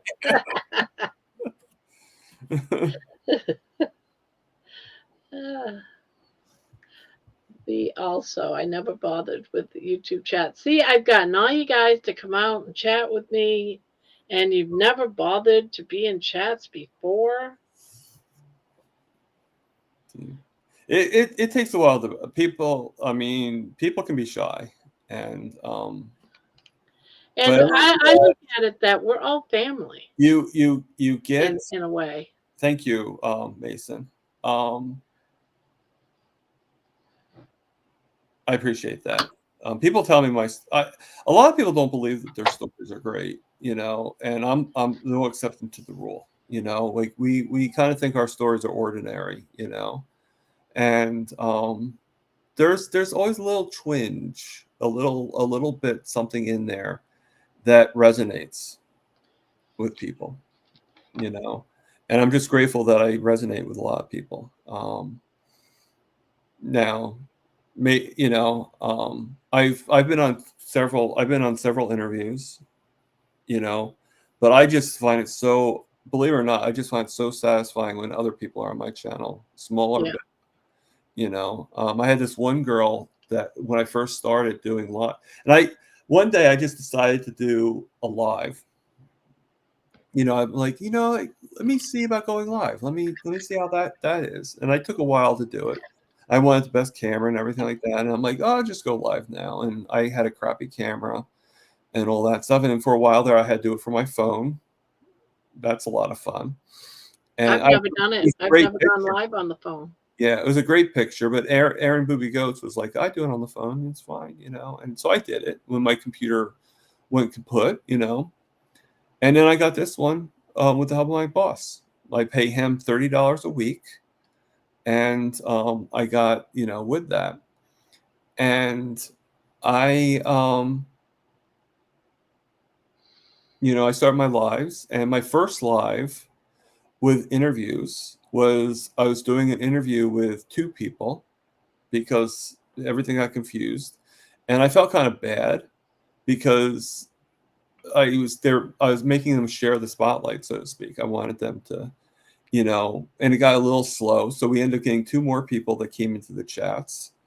It was actually Rick Charger Mopar, Aaron Booby Goats, and they would be like doing an interview together, okay, and then it got boring. So, and no offense to Aaron, but I don't think they understood what I was looking for. I think they just thought like to have fun, you know, and it was fun. But and we talked and everything like that. But then Kathy Dixon came on. She's somebody from HHL. She was actually one of my. I ended up interviewing all three of them separately later on, and then lo and behold, because I thought my family didn't really watch me, and I still don't think they watched me. I think it was just they knew I was doing a live, my first live, and she just thought she would check it out, you know. My niece actually came on. Oh. Yeah. You know, I'm very proud of her. So if they are listening, I'm saying that out loud. I'm very proud of my niece Kelly. That's why I'm taking care of my sister's dog, because they are actually going to France to pick her up for Christmas, for the holidays. Oh, so you're going to your sister's house, Right, for 10 days. for Well, 10 days to they sit. go to France, and they pick Kelly up, and she actually got a scholarship for her art school. To she goes to a school called SCAD. It's a place in Georgia. So I don't know what SCAD stands for. I do know, but I don't know. You know, it's one of those things. And she got the scholarship. You know, she's a sophomore year, I think, and she got scholarship to go to Paris. I don't know if it's actually Paris, so I keep on correcting it. But she got a scholarship to go to France. So, but yeah, she's like, so you guys only eat meat? But then she's like, I do love steak though, so okay. Like I never understood how you can not want to be like I understand why you might not want to be carnivore, you know. Like I love French fries, you know. I just don't eat them because they're problematic. Josephine, how we doing? No, I'm not Mr. Riblet, Josephine. You're my riblets. Hey, Joe. JoJo's in the house. Yeah, Josephine actually designed my. I don't know if you've seen some of my thumbnails. It's like the painting. She's the one who did the painting. Oh, okay. Yeah, I do remember her saying she's made some paintings for. She made a painting for me. She made a painting for Aaron. And a few more people, if I'm not mistaken. Nice. She's very good. Very good. I'm very proud to display it. I have it in my corner of my lives when I'm paying for my live. Because right now I'm on the free service, so you have to kind of use what they give you. But when you pay for it, then that's one of the honors that you can actually put whatever picture you want up in that corner. Like Mitch actually puts the dancing monkey sometimes, or he puts his Mitch Fit logo in there. So yeah, I mean, I know Josephine actually has a different time zone, so it's probably like morning for her. Like right now, it's 12:10 at my time. 12:10. That's what it is here too. Where are you at? New Jersey. Oh, that's right. You're East Coast. I'm Ohio. Victory today. I worked a full 12 hours today from 5 to 5 p.m. without losing focus, not once. Yay, we do love victories here. Absolutely. So no one wants to come up and share the stage with us?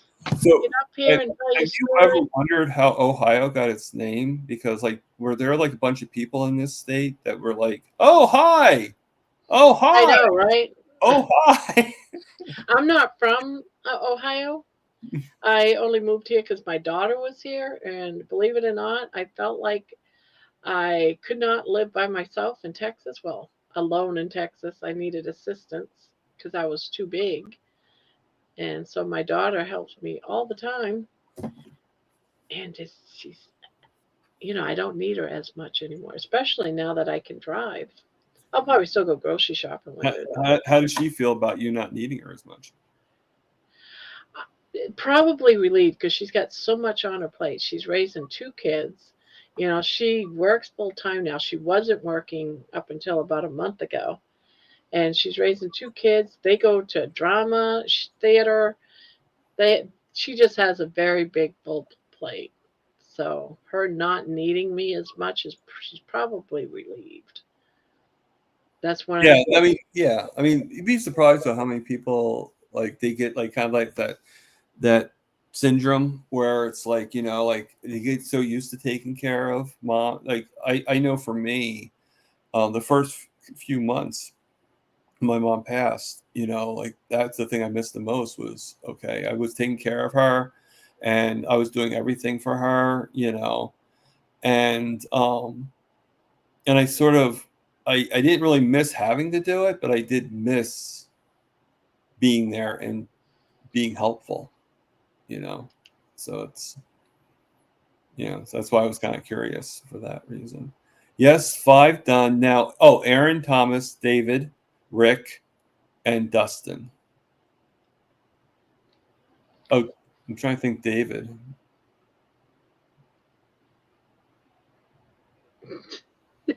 Now, where'd you get the shirt? I had it made. You just go to Amazon and find a t-shirt maker. Oh, Target Prime. Riblets. United. United. I also have shirts too. You can buy them. Yeah. I have merchandise. Oh, you do? Mhm. Now, how did you do that? Do you just buy them already ready made? It's a company called Bonfire, and they'll make it for you, and then like they get a certain percentage, obviously, and you get, so far it hasn't made much money. I sold to 2 different people,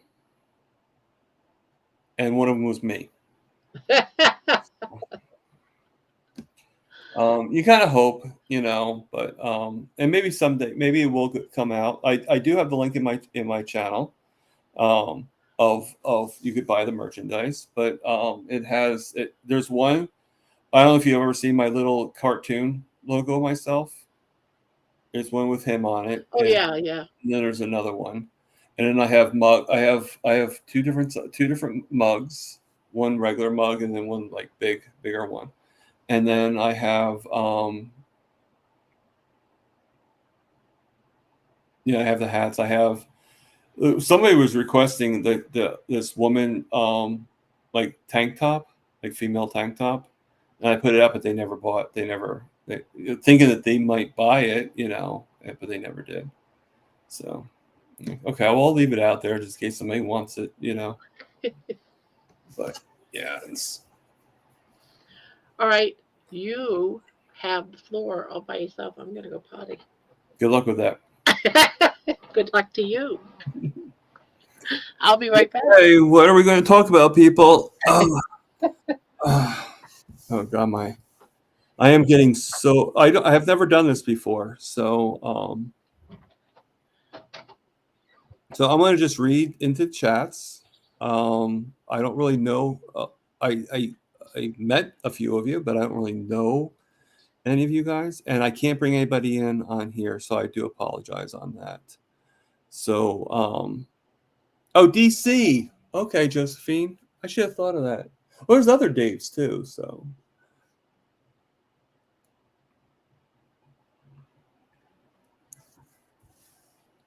Yeah, I kind of want to get the T-shirt of Milton and the duck for Rick. Like I like to get from everybody. Like I have Aaron Booby Goat sweatshirt. I have Mitch Fit shirt. I have a few shirts from Healing Humanity. I can't find anything from Steak and Butter Gal. But I do have a few kilts shirts. So, and I have even one from Bill Knott. I have the one of him and Daisy, and I actually got it in red because somebody was telling us in SBG about RED Red return everyone deployed. It's something that they do every Friday, where you're supposed to wear a red shirt.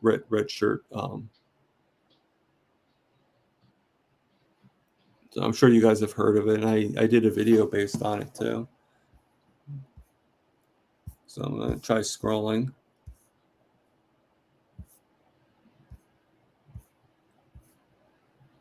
I don't know how many of you guys are asleep right now while chatting.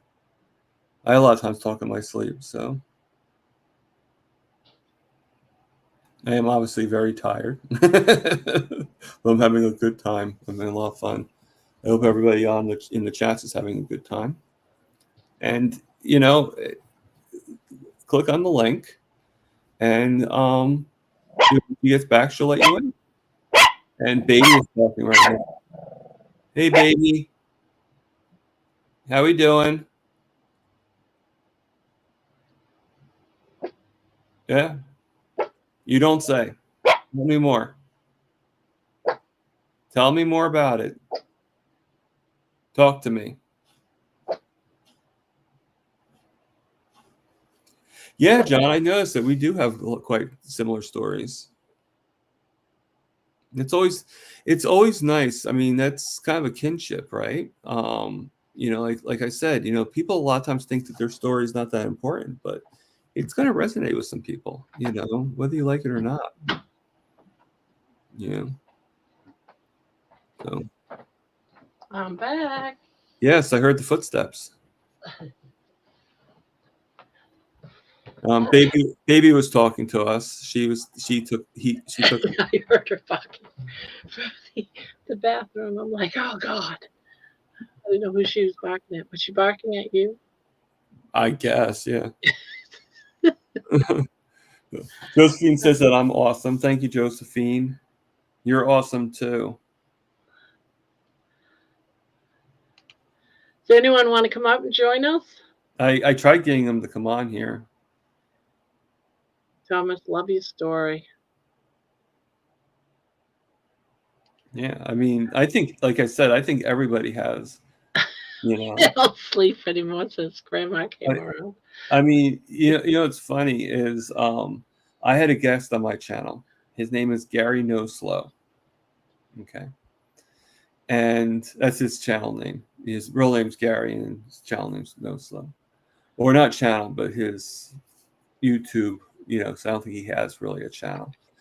And then not everybody does. Not everybody really likes to do the YouTube thing, and I don't blame them. I mean, YouTube can be a little problematic at times.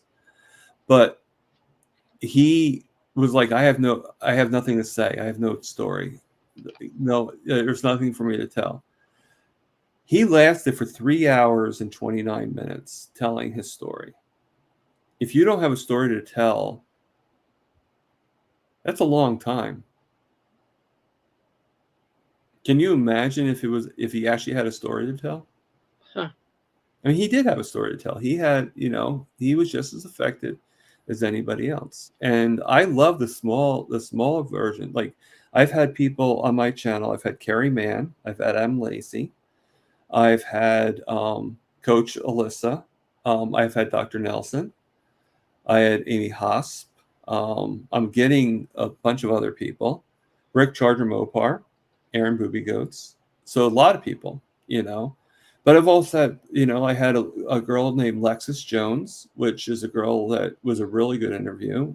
Girl that actually suffers from schizophrenia, and Carnivore's actually helping her with the schizophrenia. just so many people, have been helped, and you know, some small stories, some big stories, some medium stories, and Yeah. I don't know if I want to interview people, but on Wednesdays I would I want call them people. interviews because I feel that's the only term I could use. Yeah. I call it chewing the fat, Chewing the fat. and I thought it was a clever name because I mean, prime rib is full of fat, and we're chewing it. You know, it's also a term that you use for just talking to each other, just conversating. You know, like right now we're chewing the fat. You know, Chit chat. chit chat. You know, and but I wanted to be like one-on-one, and with with an audience basically, and it's what my plan was. And it took a while to get there, but I got there. And I just basically I try to reserve 2 hours for my like most of the time when you get interviewed, it's 1 hour because there's a timeline on the I made sure that I could go unlimited, or at least, and I can do. Right now, I'm having a little hard time with the 2 hours, but I go like 2 hours and 59 minutes. You know, it's like Yeah. they cut right off at the 2 hour mark. So what that's about, I have no idea. But I just let them talk. Dr. Nelson, he could only do an hour because he had to do a Zoom class. So I did that, and I'd just be happy to have someone like him for an hour anyways, even if it was a half hour. I mean, geez. Yeah. I mean, I'm trying to think. Oh, you ever hear of Russ, Homesick Buckeye? No, haven't heard that one. All I've right. heard of him, but I haven't seen any of his videos. I've heard people talk Okay. of him. Well, he was on my channel on my birthday of all days. Ah, And have you ever heard Dave Mack? yes, I have heard of Dave Mack. Everyone keeps saying, "Why don't you get on Dave Mack's channel?" And I just feel like I'm a nobody. You know, why would he want to interview a nobody? I've only been around this for like a little over 3 months. I interviewed him. Did you really? Awesome. Yeah. Trying to think who else I quite a bit of people, and they're every one of them, small or large, have like intrigued me. They, I don't remember every story because Yeah, I don't have that kind of brain. But I think what intrigues me is just the concept that they have something that brought them here. yeah, It's sort of like recognizing your kinship. Like even like no matter why we're here, there's a connection that, there's a connection there that something brought us here. Something, because I kind of think that for all our lives, we've been put blinders on, and something made it where the blinders were taken off. yeah, And prime rib is actually my favorite cut of meat too. I love the fat. I love the yeah. like. Dare I say that I actually like it better than ribeye?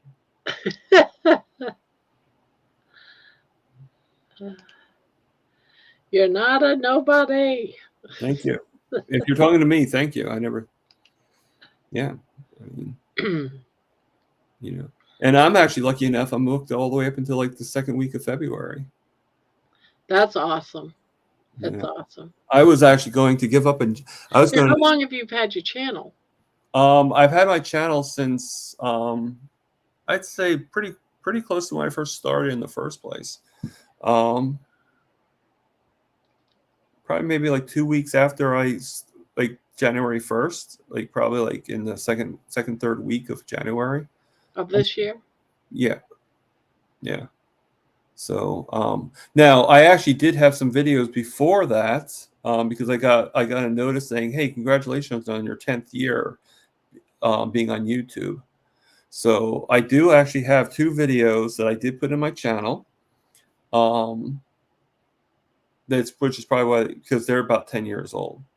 There's actually a video of me and a video of my mom doing the ALS Ice Bucket Challenge. Oh, okay. So I won't say too much about what I do. I won't say too much, But if you really want to see what my mom was like, you could actually watch those 2 videos. They're actually in there. And they're the first ones, so they're definitely going to be the older videos. They're not, Candy, nobody's sick of you. Absolutely no one's sick of you. No one could get sick of your sweet face. No, you seem very nice, Candy. Of course, I think Candy. I don't know if Candy. I don't know if you're carnivore or not, but it's perfect if you are, because I don't know if you know this or not, but you become very successful, okay, if you have a name that has nothing to do with carnivore. Okay? Think about it. Especially Candy. You got Dr. Baker. Last time I checked, you do not bake meat. You cook it, you grill it, you saute it, but baking is usually for bread. And Dr. Berry. Berries are not carnivore. Okay.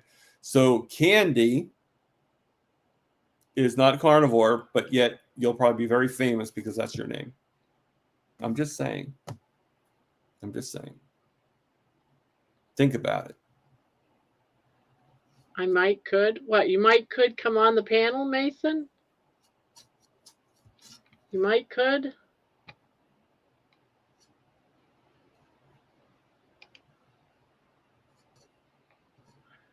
What did I do with it? What are you talking about, Grandma? Your story is mind-blowing to me. You're not a nobody for sure. I guess they were saying that you're not a nobody. And you're not. Aw, well, thank you. Yeah, Candy is pre-carnivore. She's doing low carb right now until after the holidays. Okay. Are you actually you say pre-carb, are you actually thinking of becoming carnivore? Like, is it something in your wheelhouse? Because there's nothing wrong if you're not. I'm just saying pre-carnivore. That kind of tells me that. See, Candy, you just need to come on and just tell your story. Yes. And worry about Saturday on Saturday. The squeaky monkey says, "LOL, Thomas is onto something there, Candy." And she goes, "Oh yeah." Yeah, Candy hearts. I love it. I mean, I have to admit, it is really hard. I don't know if I would have been able to start carnivore if I started a few months earlier. To be honest. Here she comes. Oh, there she is. Hi, nice meeting you. Oh, no, Mike. She's hitting the same problem as Jen. No, Mike. We can't hear you. Can you hear me now? Yeah, we hear you now. Okay. I guess it was hooked into my wireless mic. Hello, everyone. I'm taking a break from editing because it's driving me nuts, and I will come talk to you for a minute because I wanted to tell Thomas my story, and it's too hard. It's too hard to type it all in there. It's too freaking hard. But hang on, let me get the window up properly. Let me get the chat over here so I can see all of our adoring fans talking to us. There we go. So, okay, how do I close this? They're all playing nasty over there, so I wouldn't worry too much. There we go. All right. So, hello, Thomas. Nice to meet you. Hi, Barb. Hi, everybody. Don't mind the close face, okay? So. I noticed that earlier. But so my story is that I have always been overweight, was a very overweight child. Did like Weight Watchers as a kid, like with my mom. Yo-yo dieted my whole life. Finally at 27, I had weight loss surgery. I had lap band surgery. So they put a little band around my stomach. It was a torture device. I don't recommend it to anybody. And but I lost 60 pounds. It was the first time I had that significant of a weight loss and was able to keep it off. But that thing was a torture device. 8 years ago, finally had the courage to have another surgery to have it yanked out. And the doctor was like, you're going to gain everything back. And I'm also type 2 diabetic, high cholesterol, high blood pressure, all that stuff. He's like, you're basically going to die if you get this thing taken out. You're going to gain it all back. When I talk, my high, sorry, I'm all over the place because I'm editing You're tonight. fine, you're fine. My highest weight, I was 360. And that was around when I was 27. And I was like, I got to do something. And that was when my insurance finally would cover weight loss surgery. And I talked to my doctor about it. And that was a time where they actually would put you through a program and you had to talk about it for a while and make sure that you were okay. Now they just kind of push you right through. And how tall are you? How tall? Yeah. 5'8". Okay. So Pretty tall for. yeah, I'm pretty tall. So I was 27, had weight loss surgery.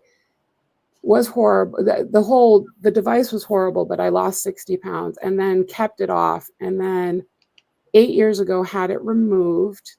And then doctor said I was going to gain it all back. And this is how I tell this story. I wanted to take a dump on his desk because, because I was like, you don't know me and I'm not gaining it back. I will do whatever I have to do, but I won't gain that weight back.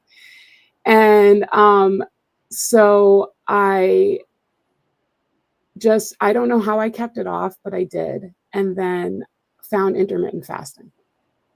And I started intermittent fasting. And intermittent fasting helped me drop another 60 pounds and pretty much saved my life. Lifelong anxiety, depression, pretty much so depressed and anxious, and several mental health diagnoses throughout my late teens and early 20s that I was deemed disabled. So I ended up, well, how does this go? So I started intermittent fasting, and for the first time in my life, had mental clarity. I was able to be with myself and be still for the first time in my life and feel true joy and peace. And had a horrible keto flu from that. I don't know what happened, but I had these weird fevers and all kinds of weird stuff. And I wasn't even low carb at the time. I was just intermittent fasting. But really loved it, changed my life. I will always be an intermittent faster. I started leaning into longer fasts, but nothing longer than 2 days, like 48 hours. Then I plateaued. So after the 60 pounds, nothing else came off. And so I started looking into, what should I change? Strength training, go low carb, keto. I didn't go true keto, but I did reduce carbs a ton. And then I started strength training and I started walking a lot. So I've still been in a plateau for over a year, despite reducing carbs to under 50 grams. Most days I'm under that, way under that. And I walk like 5 miles a day. I work out like 2 to 4 times a week. So I started to research carnivore more. And I was like, what the hell is this? And at this point, carnivore didn't scare me. At first I was like, wait, what the hell? We're just eating meat. Isn't that what was supposed to kill us all is the fat? And then I started, I was actually like, oh, wait, okay, no. And because I had already started the fasting and everything, and I was already in like different schools of thought at that point, I was like, all right, well, first they told us not eating was going to kill us. I did that and I was fine. So I don't think the meat and the fat are going to kill me. So I started to go, I would call myself animal based at this point. I'm mostly carnivore. But feeling like the things that I'm still eating are probably still triggering. I'm still technically diabetic. I was on 7 medications. I'm down to 1. I am maintaining pre-diabetes with no medication, considering I was on 2 medications and was sometimes 9 for A1C. The fact that I'm on no medication and I'm a 6 is pretty fucking good. Sorry, F-bomb, pretty freaking good. So I'm fine with that. And I'm okay with doing it that way. I know that's a little high, but better than it was on the medication. And I felt like hell on the medication once I started actually taking care of myself.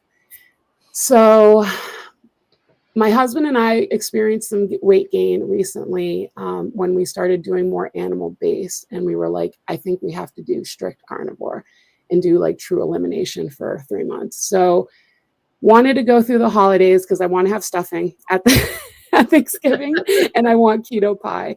And then after that, we're going to do true carnivore.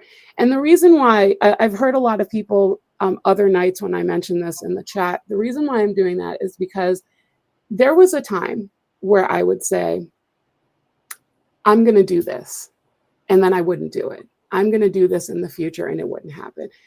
I've changed so much, and not to toot my own horn or whatever, but I've changed so much that when I say I'm doing 30 days of carnivore in January, it's happening. It's happening. It's not going to not happen. Right. So I just am setting that for myself to just sort of, get used to the idea. I think it's going to be fine. I have been easing into it. We have reduced more and more of the extra stuff that we were eating, and it's not very much, but the little extras, the little treats we've been having, we've been reducing it more and more. And I'm very, very blessed in that my husband is my best friend, and we do all of this together. So he's with me 110% of the way. When I started fasting, at first he was like, I'm not sure. And then he saw the results and he was like, okay. And then he did it. He did it the laziest way possible and got to his goal weight like that. And I was like, well, for fuck's sake. I was like, of course you did. Well, of course that's you where did. I have all the time though. Yeah.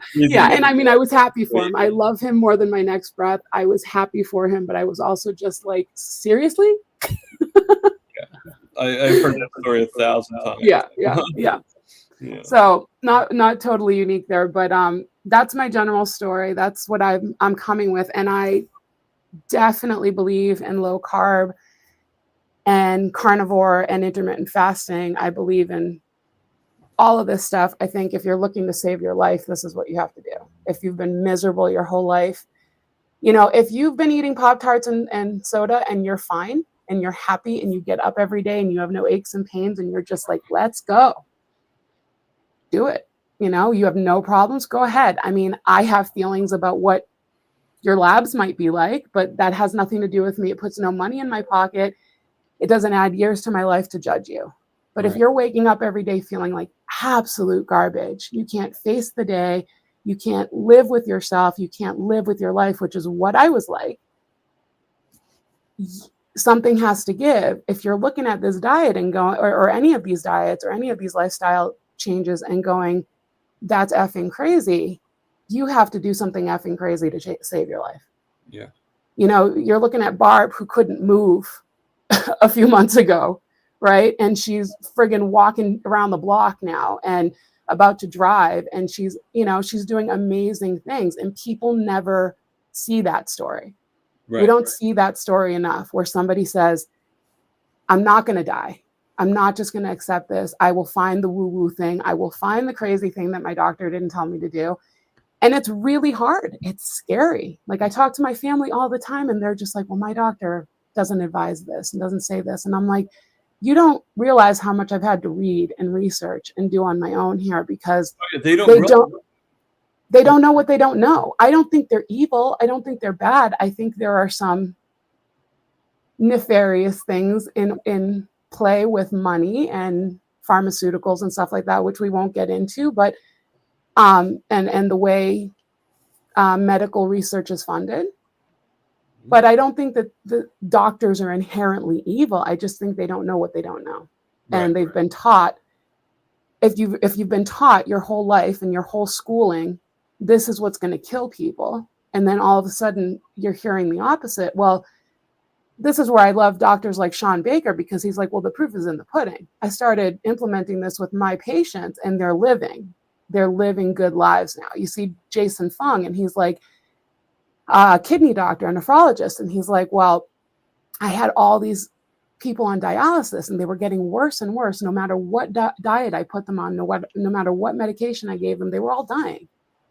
And they started getting better when I told them to fast. So, I mean, you're seeing doctors who are actually implementing it, but other doctors are actually getting defunded and, unlicensed or whatever you call it, because they're trying to practice this stuff. And it's really heartbreaking and devastating, because why aren't we supposed to be saving people's lives? Anyway, I went on for a bit. There you go. That's my story. No, it's cool. I mean, yeah, hearing an echo. Yeah, I heard that too. Oh, I hope it's not me. I think I'm muted. Let's see. I did mute on the other side. Oh, is it me? Let me see. Let me just make sure I have mine. No, I'm muted. No. It could be me, but I actually can't stay long anyway because I do have to finish editing this video. I just wanted to hop on and tell Thomas my story. Anytime, yeah, and anytime you want to come on my channel and Yeah, elaborate a little bit, I'll do it. Yeah, absolutely. You're more than welcome. If Grandma Barbara is brave enough to come on my channel, I'm sure you can be too. Oh, it's not. Yeah, it's not a bravery thing. I'm just an artist, and my channel is mostly art. It's not carnivore based, so I didn't know if you'd want me, but I'll come and talk to you. Why not? I mean, Sure. It's not. It's like, again, it's not about. Now I might ask you like, what brought you to Carnivore? And Sure. Yeah. No, I get that. That's fine. But like what brought you here, basically? You know. No, that makes sense. But to me, I don't expect you to take me on your channel and talk about art. Why do you paint? I mean, you could ask me that. Actually, I draw. So, Oh, do you? Yeah. I don't have anything. I don't have anything with me right now. It's too far away, and I don't want to leave the project. I do have this around my desk. It's this for Georgia Mopar. Oh, that's awesome. That's really nice line work. I don't know if you know who Georgia Mopar is, but he actually is from Miami, Florida, and he eats iguana. Oh, is that the iguana thing that's been going on? I hear people talking about eating iguanas all the time, and I didn't know what that's Oh, we've never met Rick. I've been talking about rescuing iguanas on my walking videos for the last, I don't know, couple of weeks. Got to go and save those iguanas. We got to rescue them. Let's do a campaign, and I'll go down to He's not going to want you Florida. on his channel. Considering you eat them. He's like, that's my food source. We're not doing that. Yeah. His name's Rick Georgia Mopar. I'm plugging him, I guess. And he is the 42-year carnivore. Wow. Yeah, he's a great guy. I say all that because I'm teasing, but right. Yeah, he's fun. He totally just shocks me. Listening to some of the things he talks about, it's just like, whoa. Yeah, I love Rick is a great guy. There's really not anybody that I mean, maybe one or two people have annoyed me, but most people are just like, like I have nothing really bad to say about anybody. I mean, you get a few trolls and stuff like that every once in a while, and they sort of annoy you. We had a good group. I mean, that's why I keep coming back here. I was so surprised the first night. I've only been coming for like a month and a half now at this point, and I was so surprised. I was like, first of all, I can actually get into the chat and people are talking, and there's a bunch of people talking, and they were all like, hey, and then Barb is talking to you. I mean, like, there's so many chats you jump into, and even the person who's running the live isn't talking to you. The chat is whipping by. This is just a totally different vibe. Yeah. But the whole community is so nice. Like, if I was going to make carnivore content, I would really want to hang out with all the carnivores because they're all great. I mean, I think everybody's just really chill, but I love that I can make art content and still be accepted as part of the carnivore keto community. You know, the biggest thing that I thought was the coolest thing was when I went to my first. Well, I've only been to one, so technically it's my first, and hopefully I'll go to more. But my first meetup. I haven't done one yet. I think one of the things why we all get along so well, why we're so great as a group, is we all understand each other. Yeah. We know where we've all been from. We've all got a history of having the same feelings. I can tell you my story, and for once, someone understands what I mean, what I'm saying. Those outside of my corner that live in my life for real, they don't understand. They just, whatever. And you're all understand. Minded people. You're getting people that believe in the same thing you do. Yes. That aren't troubled. I mean, at the meetup, there were a few people's spouses and stuff like that, you know, that really weren't carnivore, but they still sort of understood what you were doing, you know, and everything, and they didn't judge it, you know, because they probably were at that point where it's like, well, my husband's lost like 100 pounds, 200 pounds, you know, and this and that, you know, but it's, if you haven't been to a meetup of any kind, small or big, you definitely want to see if you can find one that's near you, you know. Well, And the go. funny thing is the day that I started Carnivore this time around, because I went off from it for a few months. This time around, this is my second time around. I started on a Tuesday, and I found out like Wednesday that there was a Carnivore meetup with Homestead How, all of them, right in my own same town, like 4 miles Oh, away. wow. And it was too late. You know, by the time I realized it, to try Are to you find someone kicking to yourself for take me. missing that? Yes. Yeah. Well, Barb, next time there's one, you're going to be able to take yourself. You're not going to have to Yes, wait for I don't have anybody to wait take for you. somebody Right, else. you just drive and go. Yeah. Yeah. Before it would be like, are you free on Saturday? Are you, and it would be And you're going to be like, who wants to go for a walk? Let's go for a walk together. Yeah. I mean, when I went, I actually did the one in Boston, oh, and because I live in New Jersey, so I took the train to Penn Station, and from Penn Station I took the Long Island Railroad to Long Island, where I met Lewis, which you know in the yeah. chats, okay? And so I saw his house. I met 5 of his cats out of the 10, okay? And he's also like fosters cats too, like feral cats, and brings them, you know, takes Aw. care of them, gives them neuter and stuff. Oh, And so yeah, he's a very heartfelt guy, and I say that matter of factly, you know. And him, his wife, and her friend, and myself all drove. Like, she drove for the most part, but we drove to Boston, and we went to the Boston meetup, and that's where I met Carrie Mann, Adam Lacey, Amy Perrin, Dr. Kiltz, Dr. Nelson, Alia. that's so cool. Yeah. Whereabouts in Boston? I'm actually born and raised in Boston. You know, I don't know, some hotel. Like downtown, though, like Yeah. greater Yeah. Boston area. Yeah. I actually was in Boston back when I was in high school. Oh, yeah. I used to play the trombone when I was a kid, Mhm. and there's a music college in Boston. Oh, Peter's Yeah. in here. Hello, Peter. Like in here, or Yeah, he's in the chat.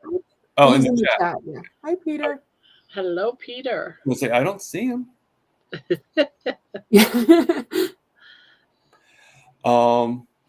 Yeah, so it was really cool. And I met other people too. You ever hear of Diane Ladd, the Boston Carnivore? But what was the name? Okay, Diane Ladd. No.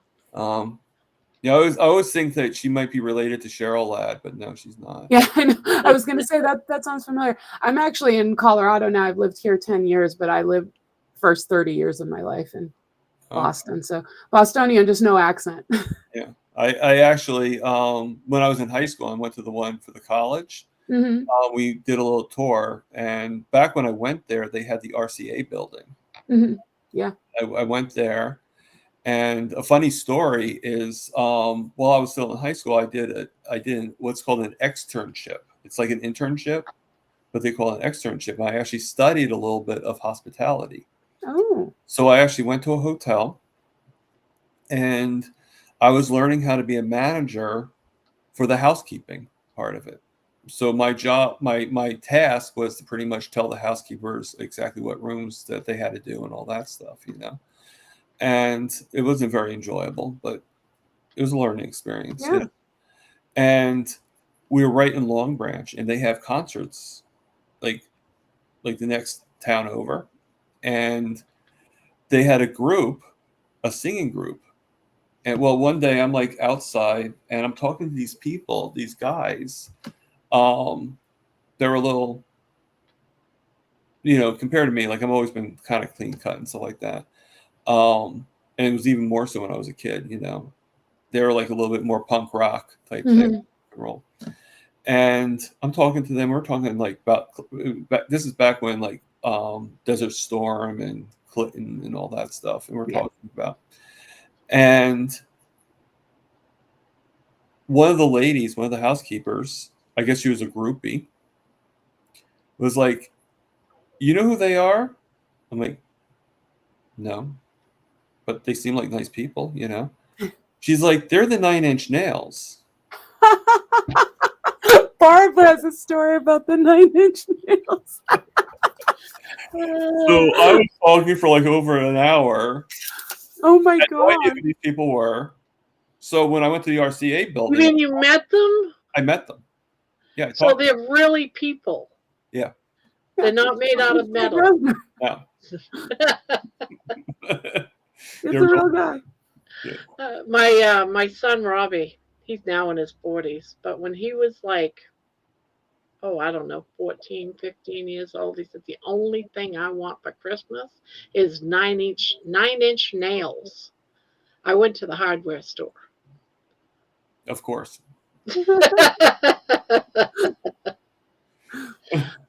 My younger best friend.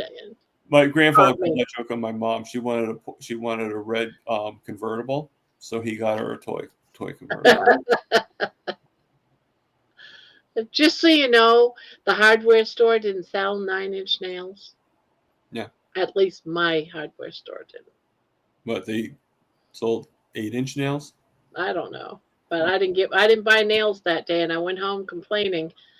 And I told a friend of mine, Mary, yeah, I can't find 9-inch nails anywhere. And she said, Now you see, 9-inch nails for Christmas. He wants that could have gone more than one way. Because we're assuming nails, like hammer, but it could have also been nails, like 9-inch. Oh, yeah. You could have went to Sally's Beauty Supply and been like, I need 9-inch nails. He needs some pretty nails. That's what you want. And then like, hey, shock if he got those. they're 9 inches. But my friend Mary, she was like, they're not nails. It's a singing group. It's a band. I said, oh. And she actually got him the 9-inch nails cassettes at the time. They weren't CDs, cassettes at the time. So he got them for Christmas, but not from me. Can you imagine telling people now, like cassettes and VCR tapes and? I know, right? I used to work at Blockbuster Video, and I never thought that would be an anachronism. I did too. The biggest thing back then was, probably still is, was this was back in like the early 2000s that I worked there. But Dragon Ball Z was the biggest thing. I don't know if it was the biggest thing for you too. Like it's like they always had like specials, and it was like this like Dragon Ball Z mania and stuff like that. Like it was like part of a club, and it was just this weird. I've never once seen a Dragon Ball Z show or movie or anything. Nope, I missed that craze. I was into anime, but never Dragon Ball Z. Yeah. I mean, we know of it, but I never, you know. And well, guys, I actually have to get back to editing, but I will still check in the chat, and I will talk to you guys soon, and I'll be on Saturday, crocheting with Barb. So I'm looking forward to it. Good night, everyone. That's my invitation to crocheting. Nice to meet you, Thomas. Nice to meet you too. So, anyone else want to pop in? Anyone want to pop in a little bit? Tell their story? Talk about them? Talk about anything. It doesn't have to be a story, but anybody? Just like Fraser says, I'm listening. Yeah, I'm listening. I'm listening. Good morning, New York. I'm listening. We have all you have to do is click on that pinned notice up there at the top of the chat and come right in, and I'll put you in. Anybody? Might want to think about it just a little bit. I guess they're just too tired. Guess they're too tired. They're too scared. You know what? I'm kind of curious. I'm going to go into my channel real quick. Because I've been raising in popularity because of still 514. Okay. Not that I was expecting to go higher than I was not expecting to go to 514 in one day. I would, but I just woke up. Oh, goodness gracious. Come on in here. Katie's in the kitchen. At least Katie's in the kitchen. okay. At least when I looked at it, it was the kitchen was only KI, but I kind of put that. I kind of like assumed that's.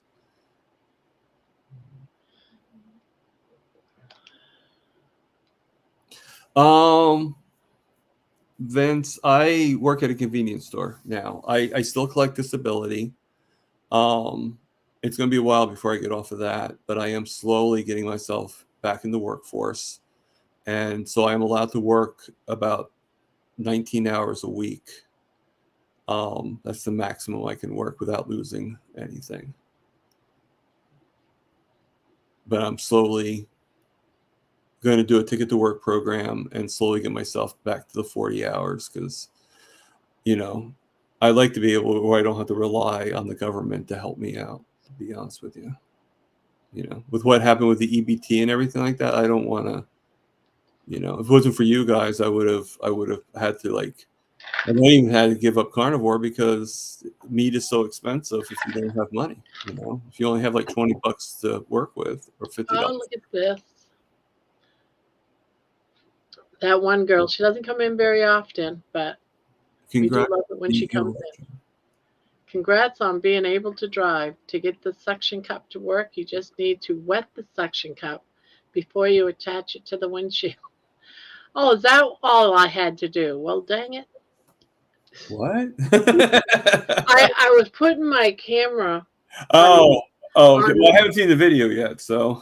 Yeah, and it kept falling, and I thought it just was supposed to be sticky. I was thinking, well, this is pretty cheap. I'm going to have to get another one. And then she just said, no, I to get the suction cup.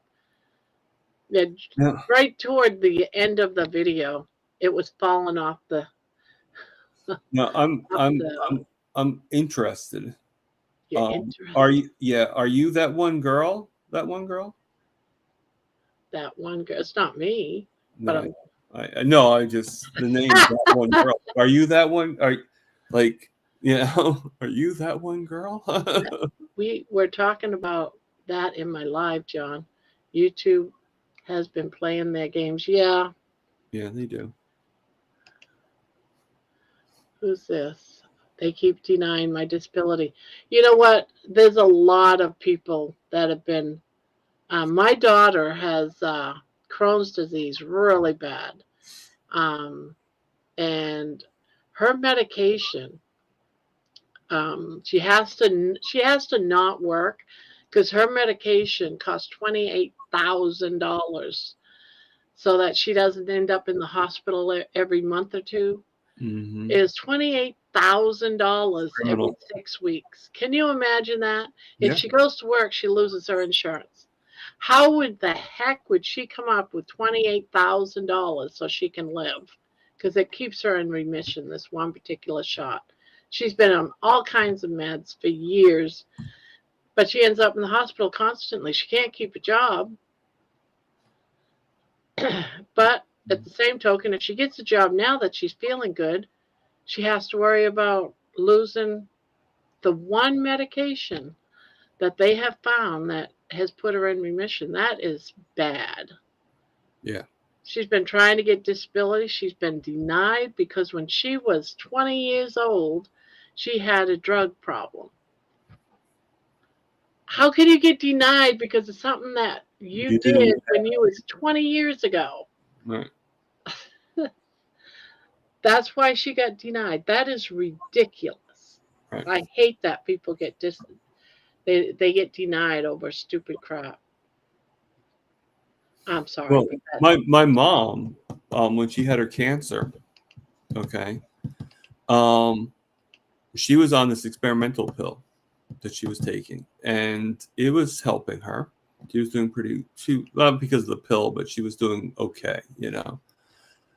She was keto for a little bit, and she was actually doing really well with the keto, but she gave it up because she wasn't losing any weight. Okay.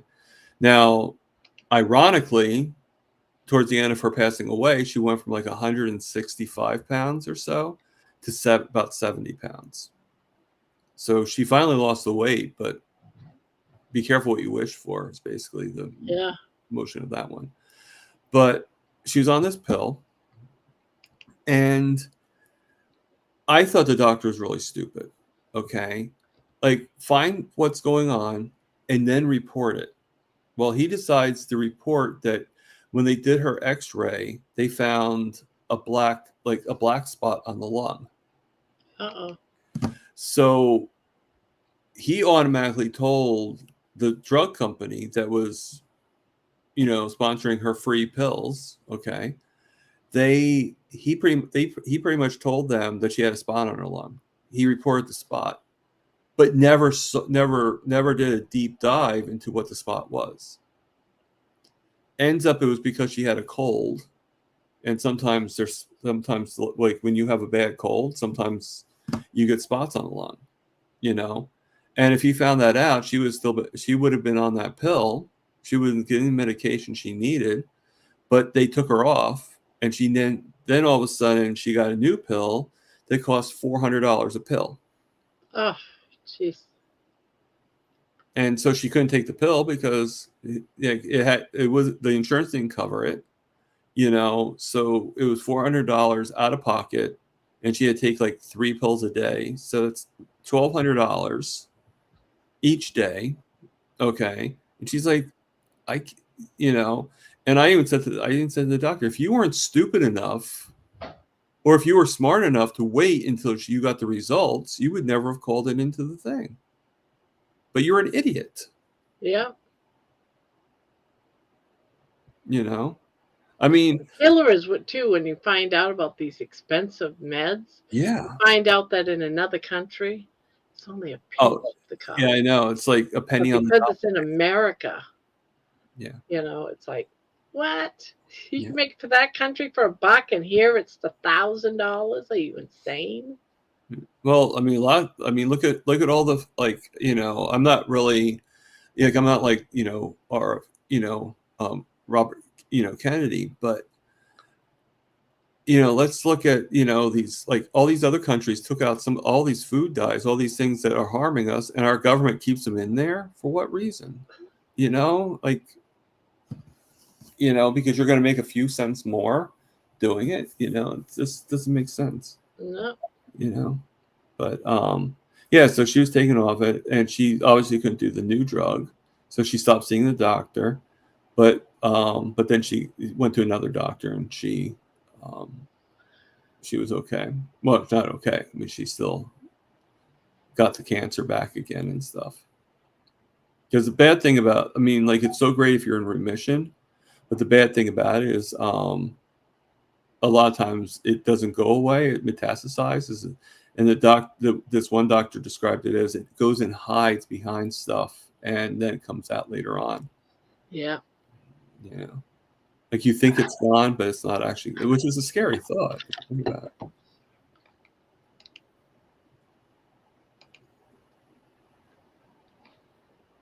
Like a mate.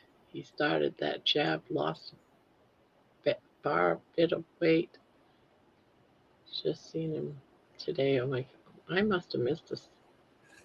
Well, they're probably talking because you had to leave, so they couldn't talk to me. That was a joke. Oh. Because you left to go to the bathroom, so. Oh. So they probably were like, well, Tom, we can't talk to Tom, so let's just go in the chat. Oh, so they didn't talk to you? No, well, they did. I just don't remember what they said. Baby talked to me a little bit. Yeah, I could hear her. She was telling me her whole life story. She was like, yeah, I used to be a Rottweiler, and I got resurrected. Lost a lot of weight in a past life, which is actually the type of dog that I'm taking care of tomorrow for 10 days. They have a puppy Rottweiler. Aw. Well, I think she's like 6 months now, so she's probably not as much of a puppy as. She's probably at that long, like awkward stage where she trips over her own feet. I think everyone in the channel went and watched that drive-in video. That's why they were all being quiet. Well, I could put it up on the thing and you could watch it right now. It's a long video. I think 33 minutes. I have it ready to. Well, no, I had to go back into it. But it's not going to be that hard. Roddy's a cool dog. Right now, I have my channel up. Got quite a few comments. Everyone, of course, is in this chat. And for some reason, Josephine's saying my name, Target Prime Rib. Mason says, my husband's probably in there shitting his pants. What? I believe the Lord went with you and grinned big looking at you as you drove down the road. He loves you so much. That was Mason. John says, woot woot. Carnivore Jerry. Hooray, Barbara. Patty says, good job. Penny, 2K plus this. Awesome, Grandma. It's my favorite video so far. I saw both your inner child and warrior woman in this one. I'm so proud of you. You said, be honest. You did fantastic. Just remember your seatbelt. I was so nervous I forgot my seatbelt. I thought of that when I was doing the editing. I was like, crap, I forgot my seatbelt. I was wondering if anybody would take notice and somebody So if you see a cop, come to your house. Yes, there'll probably be a cop coming to my house. I noticed it during, I was like, well, I can't do nothing about that now. I wonder if anyone would notice, and somebody did. That is funny. If your seatbelt adjuster can move down some, maybe try that so it's not so tight. Actually, it wasn't so tight. I completely forgot to put it on. I remembered leaving and going, but I was so nervous driving back. I forgot to put on my seatbelt. That's the only thing about it. Well, duh. You didn't have it on, so obviously it wasn't going to be. Yeah, I didn't have it on. I forgot all about it. I was so nervous. It's like, this is the best fitting seatbelt I've ever had.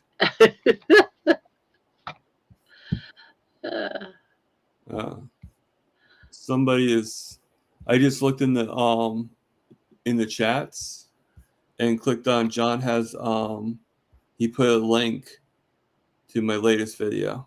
Ah, cool. Thank you, John. I appreciate that. I want to put it up so I can catch it. There, I got it up behind. Okay. Now it's saying I have 550. What did I say before? 500. So I got one more like. Yeah, 515 I'm seeing right now. I was 501 with my other alt. I saw the shout out from Amy saying he needs 2 more. So I say, crap, I already got him on as Grandma. Yeah. I tried to cheat a little bit. Well, you subscribe twice to my channel? Yeah. One's Grandma and one's my gamer. From the other one's Barbara on my gamer channel there. The original Gangsta Gamer. Yes. Sorry. Well, I did play my game a couple of times on this channel, and someone came into the live of my game and said, you should not play that on this channel. You should make your own gamer channel and play on that one. I was like, all right. Okay, so Katie is saying, I think Thomas can't see my chats. Katie asked your channel name. Did she want my channel name? Is that what she's asking? Katie Rogers, like cool.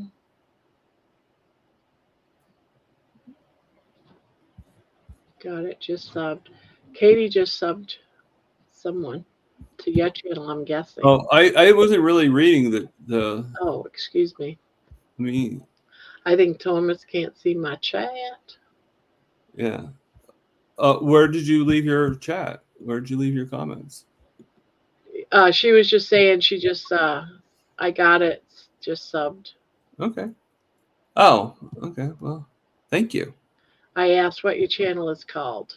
Target Prime Rib. And that's probably why Josephine put my channel name, Target Prime Rib. Yeah. Well, thank you, Katie.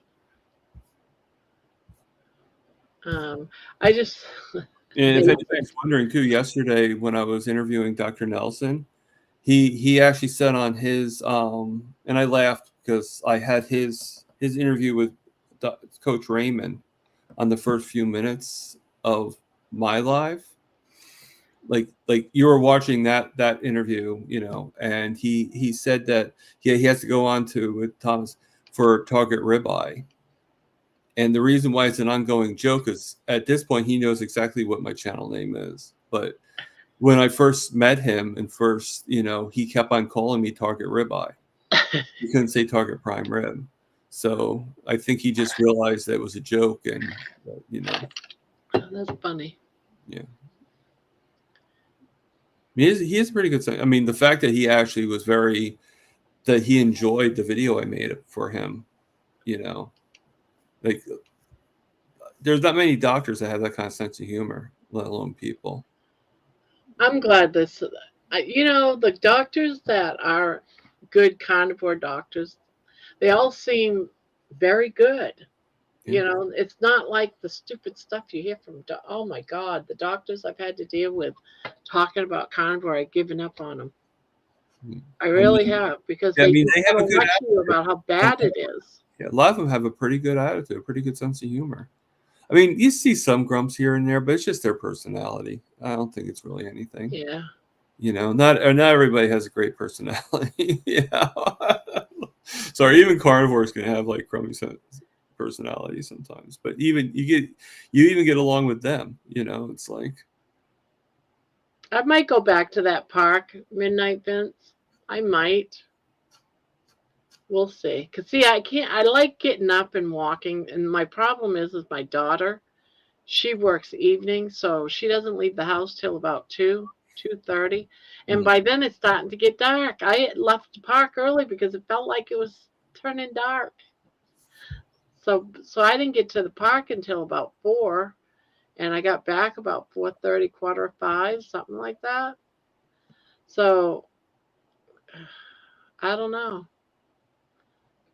We'll see what tomorrow brings. I never know.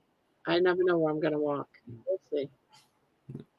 so. I had a great time on here, but I think I'm gonna get going because it's already way past my bedtime. I'm too young. All right. Well, thank you for popping in. Too young to stay up this late. Too young to stay up.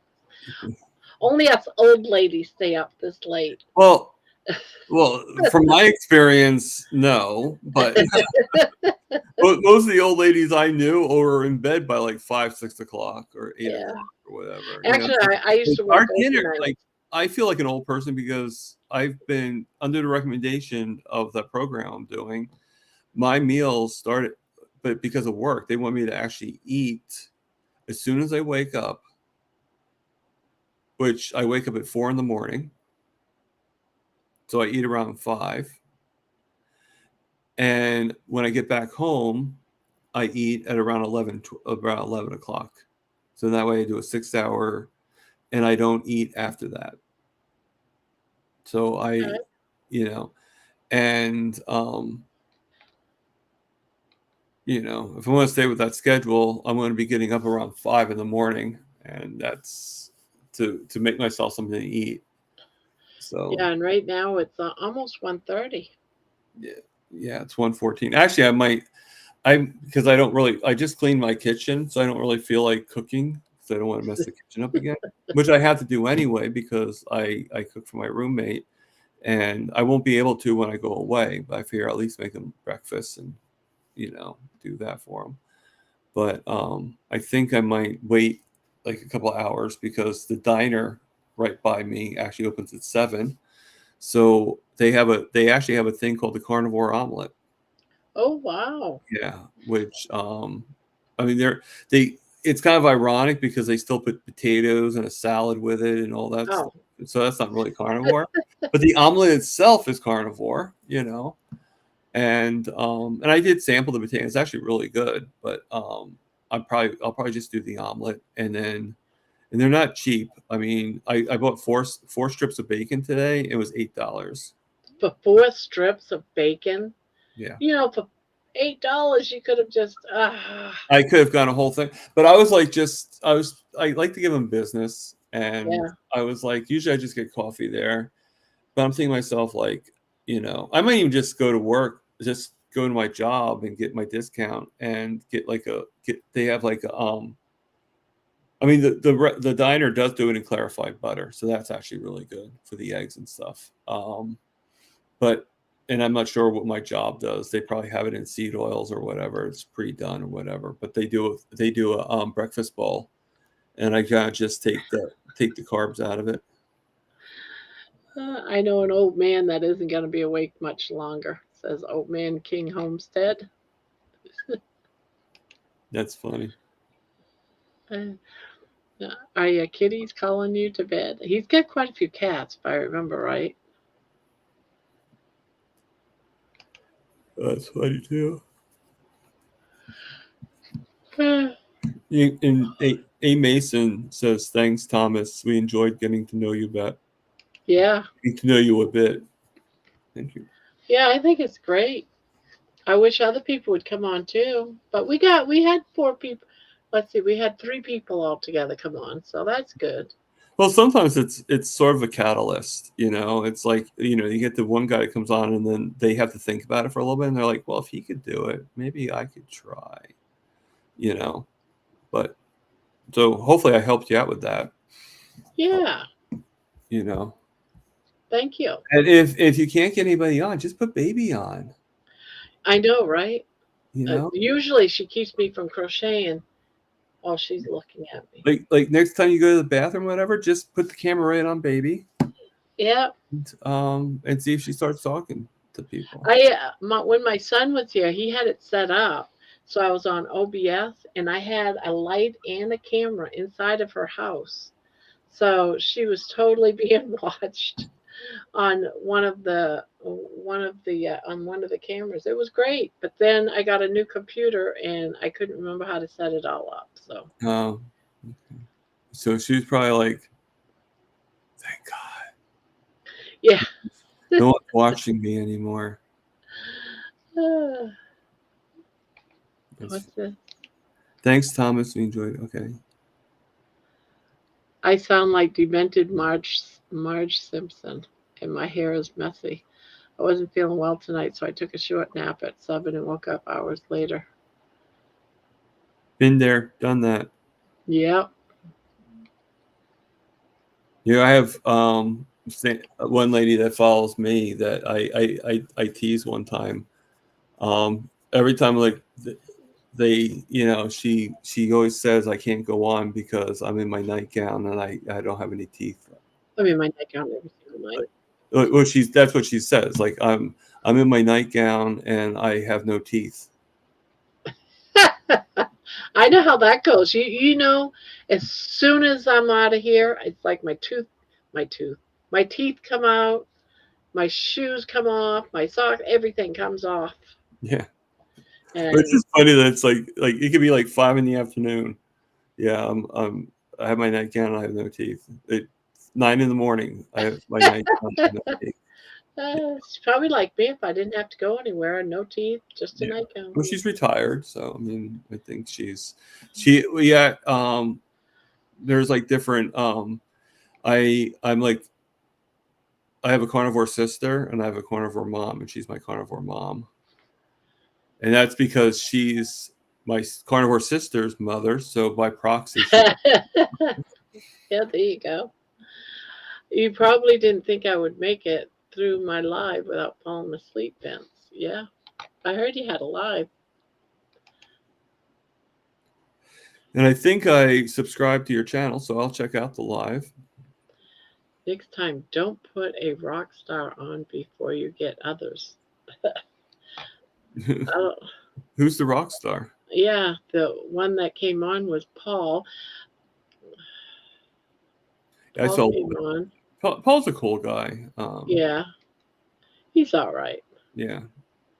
He's all I mean, right. he's on. The first time I ever saw him on a different channel, but he's usually on with Carnivore Talk. Yes, yes. You know. I like Paul. I Yeah. do. I like Paul. I wasn't sure if I had a line of people that might want to come on. So I felt awful because I was like, like, all right, it's been 30 minutes, and I think it was someone, I was trying to get other people to come on because I really didn't want like a panel of 4 where it's my first one or, You kind of want like. yeah. And But tonight worked out perfect. when you had the other two come on, Candy and Jen, I would have left. All you had to do is be like, "Hey, Tom, Yeah. bye." I would have been fine. After you came on for a while and people weren't coming on, I figured, you know what, might as well have someone come on. Right. Might as well keep you here. I mean, I would not have been hurt or anything like that. I would like after I was done crying, I would have been fine. Well, I'm glad that you came on, so thank you. Thank you. Thank you so much. But I do hope that other people come on. Well, this is our first Wednesday of doing it. I can't guarantee anyone coming here every Wednesday, Oh, no. I don't expect anyone to come here every Wednesday or every day. And I have people. If I had to work tomorrow, I definitely would not be coming.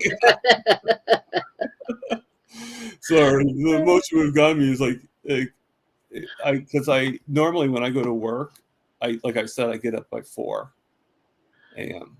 And I try doing that no matter what because in that way I can watch kilts. Make my breakfast, make my everything. And for a while there, I was listening to Mitch. I still listen to Mitch, but just not as much anymore. He's just on too early for me. Yeah.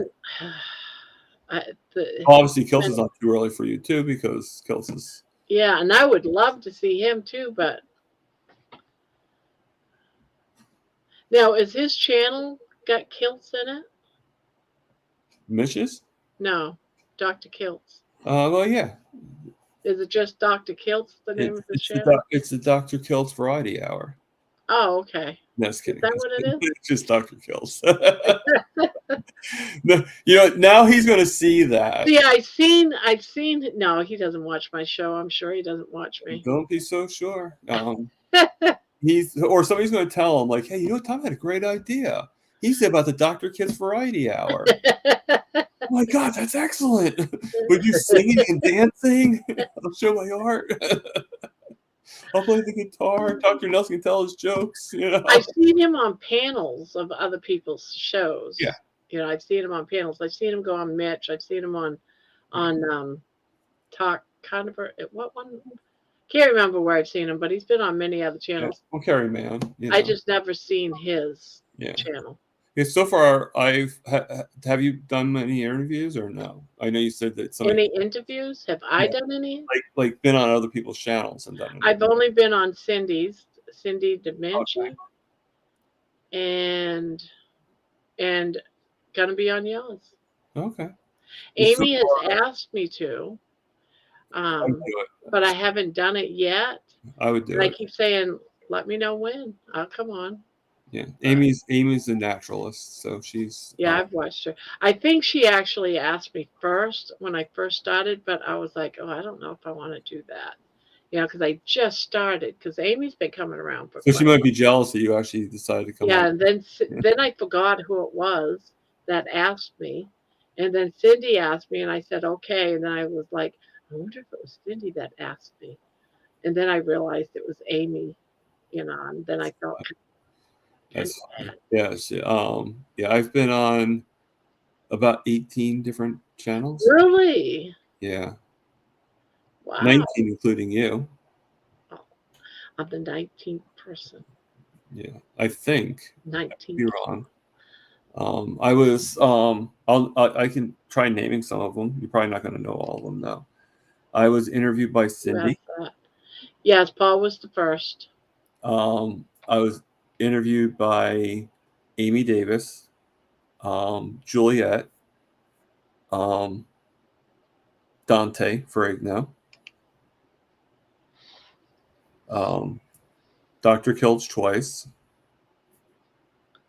Carrie Mann twice, Adam Lacey. Carrie's been in my channel and his wife. They've been in here, and they have said on other panels that they've been on. Did they get lost, or like how they get in They there?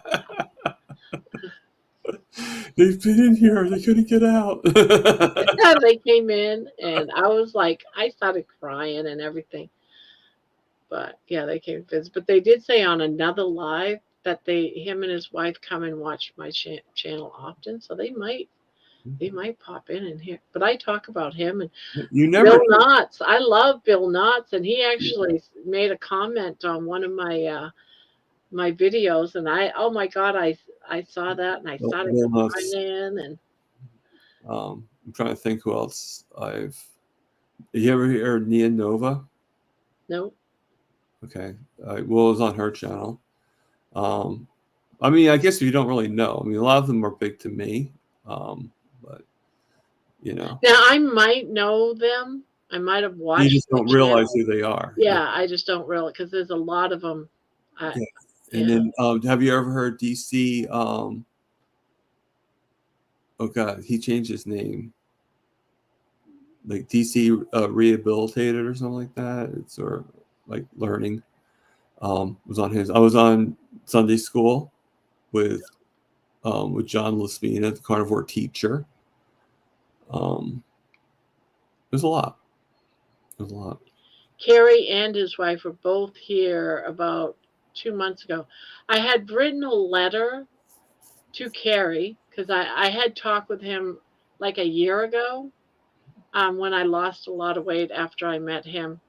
And I wrote him a letter saying, I don't know what to do. You know, I'm on a channel and people are coming in. This is when, like, right in the first couple of weeks, because I started it for me. Right. You know, and it's changed a lot different now. You know, people say you inspire me, so now it's become it's grew into something more. But I wrote to Carrie and said, I don't know what to do. These people are asking me for like advice and all this stuff, and I said, how do I handle that? And he wrote, so he was emailing me and answering questions and kept saying, you know, you can call me anytime. You can write to me anytime. I'll answer. I'll help you out the way I can, whatever I can. So, and then he popped in with him and his wife shortly after that, like a week later. And yeah, so. That's cool that he actually. Actually, did I mention that Jen is actually going to be my interviewee? Really? Nice. Yeah. Wow. Yeah, I've already interviewed Carrie, so I figure get his family in there too. Hopefully Emma will come on. He said Emma's very shy when it comes to interviews. So I love all of them. Yeah. Well, the three basic. You see in her videos, she doesn't look very shy in her videos. No, she doesn't. I watch a lot of her cooking shows. Yeah, she has like there's so much enthusiasm with the whole family. Yeah. Yeah, they're the ones that I first got into when I found the carnivore diet. It was because of them and Bill Knotts. So I always say they're my heroes. Bill cool. Knotts and Carrie are my heroes. Yeah, it's cool that it came on here and everything. Well, it came, you know, that they went to the. I sat here and bawled when I realized they were in here. I was like, oh my God. Yeah, it's pretty honorable. That's pretty honorable. Every once in a while, people pop in like in my chats, and I'm like, oh my God, you know, you get like all like yeah, you know, like I've had you know, there's like different people that pop in that, you know, it's like Carnivore Muscle. He came in once. Oh God, I'm trying to think of different names. Bob, semi-retired Bob. He came in a couple times. Just different people that just, that Yeah, I've had really some that sit. have popped in that have their own channels, Yeah. and I find out afterwards, oh yeah, I watched him. I can't believe he came into my channel and didn't even know it at the time. And actually Mitch did come in my channel once. There's one video with him in on my channel. I kind of want to do an interview with him, but he doesn't really do interviews. Yeah. I get a lot of people that come in and they sit in, I call sitting in the rafters or sitting lurking or sitting in the corner. That's what I do. And I don't know who they are. I wish that we would get notified when someone came in just so we know who's in our chat or in our room listening to us. Well, we get notified in the concept of that we know someone's there because Yeah. when you look at the count, if you count the counts that are in the Yeah. chats, there is a comparison, so you know that's usually more people. But yeah, it'd be kind of nice to be able to be like, especially like if a family member goes into the chats and you have no idea, to kind of give you that. Like when my niece came on, I was totally like taken away because I was like, that looks like she spells her name Kelli, and her middle name's Rose. And this person on the thing, how I found out is somebody in the chats was of that same spelling, that same name, Kelly Rose, same spelling and everything. Oh, wow. So I was like, well, that's kind of weird. How many people spell their name Kelli? And how many people with that spelling would have their middle name be Rose? So My brother, who I hadn't seen in like probably 20 years, no, probably a little less than and that. his name is Kelly Rose? No, his Okay. name is Ralph. And he actually came in and said hi to me, and we had like this little family reunion. We haven't seen each other in, It's kind of 15 funny. years, and and every now and again he'll make a post in one of my comments, in the comments on one of my videos. So it's like, oh wow. But I wonder if my sister and my other brother know. I posted, I've sent them messages, but I don't know if they see any of them. Or See, I actually tested my family out. oh, did you? Yeah, I not saying anything really, really horrible, but I said a few things that my sister probably would have said. If she was watching, she would definitely have said something. She would have put in the comments, or she would have gone to me like, "Hey, I didn't really like what you just said to me. Like I don't think you should have said that," or something like that. And like I said, I never said anything horrible, but just a little bit to get her attention. And she never texted me. She never said anything about it. Never, like I forget what, it might not even been horrible in the way of like I was saying like how like she's such a great person or something like that, But she would have definitely been like, "Hey Tom, thank you for the compliments. I think you're wonderful too," And nothing. And then when I just recently when I saw her at Easter time, me and Kelly started talking. My sister's like, "Kelly, you're on Tom's channel? When?" Yeah, because you don't watch it. That's why you didn't know. Because she's actually in Georgia because she was at school when she came on my channel. So my sister never knew it. But this is when it first started my channel. So she was probably like, so how was it? It was okay for his first live. It was okay. Yeah. I'm getting compliments all the time that I do a pretty good job. So I hope I keep. Well, I think you do, of what I've seen. Yeah. I watched a couple of your earlier walks, and I was like, "Oh, did he just drop the camera?" But I don't think you did. Oh, you might have dropped it. I don't know. I'd have to see the video to be able to find. Yeah, I couldn't tell you what. It just like the camera went whoop, just like did a flip. Oh yeah, there was a time I had a problem with my selfie stick. Oh, and okay. it wasn't tight, and it just drooped right down. So that's probably what you're talking about. And there's Baby again. Yeah. He's like, "Do you know what time it is?" She always comes out right about this time. It's time to feed me. Yeah, she's already been. Oh, did you eat? Oh, God, you ate half of it. Good for you. I worry she doesn't eat enough. That she's Probably getting, doesn't. but she only eats about a quarter of a cup a day.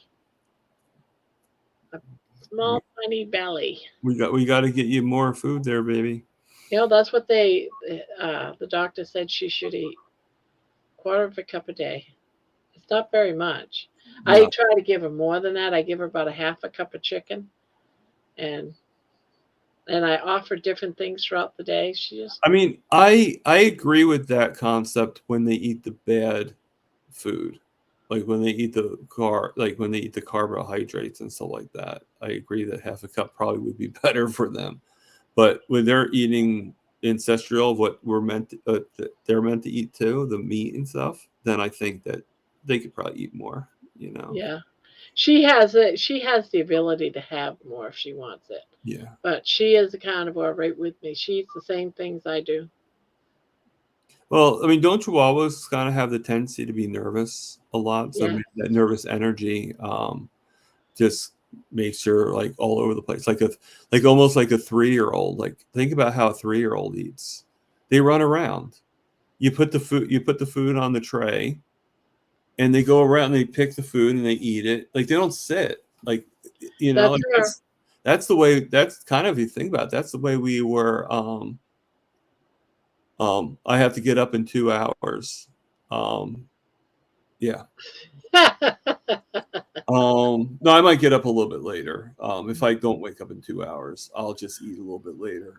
We'll go off my clock a little bit, but that's fine because the place I'm going to go to, I don't know if I'm going to go there. I just won't get the extra bacon. I'll just get a regular meal, which would be about 15. And I actually did, thank God, I didn't get my EBT, but I did get paid twice, so I have a little extra money that I can. And my sister actually gave me money to be able to go to her house. Oh, that's good. So I'll be able to have food and everything like that. And with the help of, but, I reserved a lot of the money that people gave me, and I'm going to reserve it. Then that way when I get back from her house, I can get some food, more food. But I got burgers, I got bacon, I'm not going to bring it with me because I don't know how much room I'm going to have in the refrigerator or freezer. So I figure I might as well just get the food then. And my brother-in-law's actually got meat for me. So we'll see where I come up with that. So, I mean, 10 days is quick, but it's still a lot of days. Yeah, and I would just go right ahead and help yourself. Yeah. Well, not too Have some much. good steaks. If she has Chow on 'em.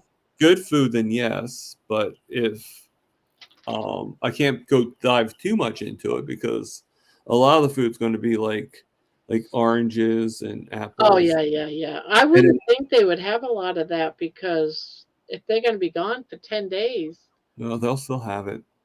they'll still have it. Yeah, but there will also be bags of McDonald's. There'll be like takeout food. Ugh. They will be trying to think. They'll have like frosting in the Oh, refrigerator. John, thank you. Thank you. Shiva the dog dressed in a traditional outfit waving Japanese. Okay. Thank you, John. Is that code for something or? Well, when I'm looking on the other. No, I see it. I just was wondering if what he said, like Shiba dog dressed in a traditional. No, it's just showing. It's explaining the picture. That's one of the things. Oh, I don't see the picture. Okay. Wow. Yeah, that doesn't show all this stuff on this Talk Studios. Yeah, someone actually did a really interesting. Like you do the the emojis. Yeah. Sometimes. Somebody did an emoji of a fish swimming. Wow. You saw the fish head, and it's like shaking around. At first, I thought it was a seal, and it's like shaking around, and I'm like, "How did you do that?" How did you do that? I don't know how you did that, But I wonder if that was no, I'm not. I just became certified, but I haven't been certified yet fully. I just became able to be certified in getting super chats and probably super stickers. But I'm not there yet. It takes a couple of days, right? Well, yeah, it does take days, and you also have to get, well, before you can get paid even, they have to send you something through the mail with a code on it. Oh, really? Yeah, and then you have to type the code in. So there's a lot of steps you have to fulfill. But I did some kind of code. I did some kind of code that they sent to my text. You know. Yeah, you're gonna have that, but you're also gonna you have to prove your mailing address and everything. So but that's so you can get your money. So that's why I'm saying you got a lot of steps to do. But I believe though, no, I don't think I got any So of they the send you a code. check. Huh? They send you a check. No, they sent me. So far I got $105 was my first check. But $105. I'm saying you would get a check then. No, Oh, it was deposited right into my account. oh, I was like, where the heck did this come from? And I went and looked, and yeah, it came yeah. from Well, I YouTube. guess But it doesn't say it even came. I mean, It doesn't say they it's don't from YouTube. deposit. You have to kind of like, you have to kind of go in there and then like claim it to be withdrawn from the Buy Me a Coffee into this thing called Stripe. Or I something. have never. I don't really have much from the coffee stuff. Oh, really? Not. I No, think you it's have the only link. like $30 or something. Oh yeah, that's not. So I haven't even tried to claim it yet. Yeah, because if it's not over a certain amount, then you can't even do it anyway. It's better to just let it build up a little bit and then claim it. So I wait Oh, until it's okay. like I wait until it hits a minimum of $50 before I would actually like Try put it to. through. And Yeah. it always goes through on the first Wednesday, I think. So it should be through soon. Because I claimed it when I got to Buy Me a Coffees from people. I got about $85, you know, total from different things. So, but I've got other than that too. So far, I've made about total maybe $600 in Buy Me a Coffees, where people help me That's out. pretty good. You know, and I usually use them to get because I have the EBT, and eventually that's going to end. You know, but I have the EBT, so I use that to get, like, I go to Walmart for my groceries, but I don't think anybody realizes this or not. Maybe it's different in different states or whatever. But in my Walmart, if to give an example, say I buy a steak, right? From the meat department, I buy a steak and it's $10 for this steak, and I decide to buy 10 steaks, so say $100. Okay, well, when I go to purchase it to be delivered, because I don't have a car, so I have my food delivered for me, it's like $230 Uh, because of the weight charge. So what I do is, if I have a little extra money, I take my EBT and I order food from Walmart. I have it delivered, but it's only food it's not weighted. It's not like well, it could be a pound and a half. It could be this. It's not a different price. It's the same price every single time. I get like box burgers. I get like bag of chicken. I get all that kind of stuff. And then if I have like an extra 100 or an extra 150, I will then take that and go to ShopRite or go to Walmart, but most likely ShopRite, and just pay for an Uber back and forth. It's like $15 for an Uber, so 30 both ways. And I buy steaks. I buy, just like chuck steaks and stuff like that, and yeah. I put them in the freezer too, so I have a variety. That's how I got my big check roll, was from that money that I got. Then they send it every on the 21st or something. Yeah. So I use that and put it towards the check. So that's why I use my Buy Me a Coffee. Like a lot of times it's like, okay, well, I got this extra $45, so I can put that towards the. But I've also bought other things too. Like when I first had a lot of gave to me so I could go to Boston, so I used it for Boston. You know, just have different things that you use it for. But I'm pretty lucky lately. I mean, 2 years ago I would not have said that, but I'm a pretty lucky guy. Carnivore's made me a lucky guy. I met a lot of great people, and I try helping as much as I can. But right now, I just want to reserve the money right now. So I still have a winter coat I have to buy. It's getting cold here. All I have is a sweatshirt. Where are you at again? Oh, New Jersey. New Jersey. I'm actually in my room at the desk. If you're asking literally, where am I at? No, I was. I had that I know. short-term memory loss thing going on where, right after I said it, because I didn't know it's real. Oh, yes, that's right. I know. See, I don't know what's worse, to have a short-term memory loss or to have a long-term memory gain, because there's some things I don't want to remember. Oh, I don't. I can honestly say the same thing. Do you know what ever thinks about that? They're thinking how bad it is I have a short-term memory loss. Well, what's worse, that you remember things from the past, or that like I don't know. You could tell me what you think, because it's kind of like a disturbing thing. I actually found, I thought I got rid of them. I thought I deleted them. I actually found pictures of my foot after the operation.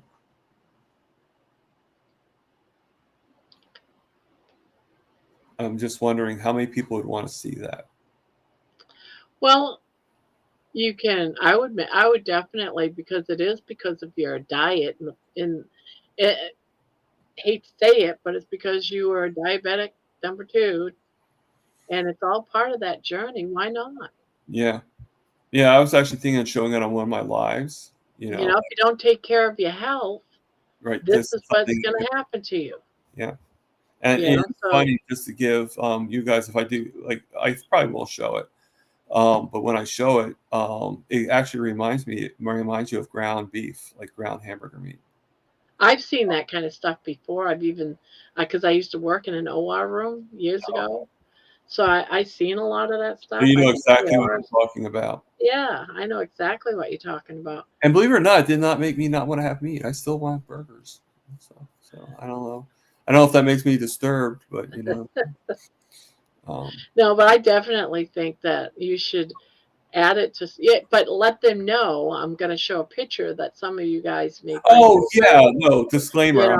Warning. Hey, you might want to look away. Come back in another minute, or Right. Or I'm going to show you. Put on your protective glasses. Yeah.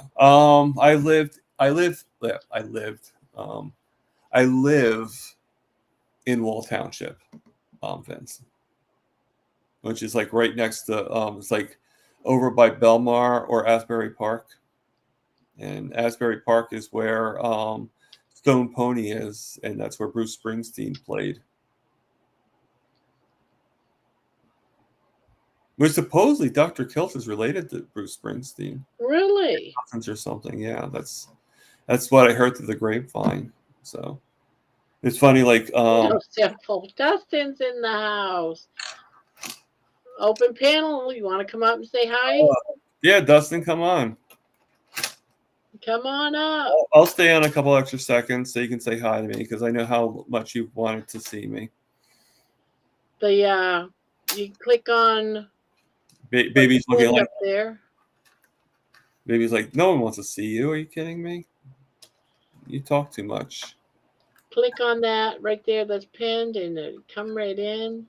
Oh, Kendra's sleeping. He's got to be quiet as a mouse. You can come in and whisper. You can come in and whisper. My mom used to say this really horrible thing, but the funny thing is, as a kid, I didn't know what part was actually the horrible thing. And my mom, like, I'd go to my mom, or my sister would go to my mom, and we'd be like, "Mom, do you love me?" Right? And she'd be like, "No." And we'd be like, "Why not?" And she'd be like, "Because your feet stink and you don't love Jesus." And both me and my sister would be like, "Our feet don't stink." Like, we never think about the not loving Jesus part. We'd just be like, and something my grandfather used to say to my mom too. So it's just, this weird thing that they said to each other. And my grandfather was like into Jesus and everything. Like he actually had pictures on his wall of Jesus and the Last Supper and all that stuff. And it was like just a weird thing. And then years later, we're like, wait, it wasn't the feet thing that we should have been upset about. It was the, but, if I offended anybody with that, I apologize. But, I just always thought that was weird that my mom would say that, Moms have the right to say those kinds of things. Well, they do. I'm not saying that, but I still have the right to think it was weird.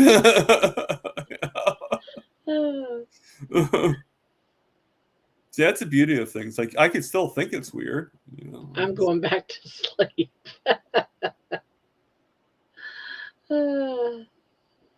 And Katie, you got to get out of the kitchen. It's 2:00 in the morning, unless it's actually earlier or later there. But she's not offended, so that's good. Thank you. I was a support worker. I was there, fav worker, Cass. I did my job role and treated them like normal people. Yeah, that's the first mistake you made. You treat people that you work with like normal people. Miss them one day. I'll get back to working, or admit the doctor were right. Yeah, don't ever admit the doctor's right unless they agree with you. Sorry, that's just my opinion. My roommate the other day, he was like, I listened to my doctor. I said, well, I would too if he was correct.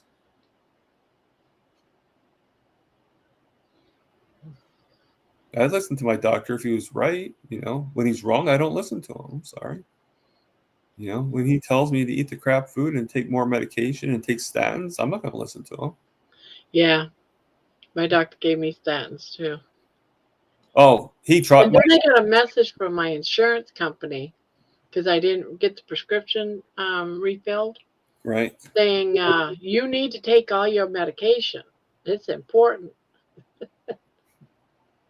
Like, what the hell is that? No, like actually, I had one doctor that lectured me. Like, I use the expression. You guys have malls in Texas, right? I'm assuming. Okay, so you ever see those people like malls? Like, yeah. But I'm not in Texas anymore. But yeah, in Texas. Okay, well, I thought you said Texas, but wherever you're at, I'm sure they have. Ohio. Oh, that's right. You did say Ohio. Because that's how you I say used to live in Texas.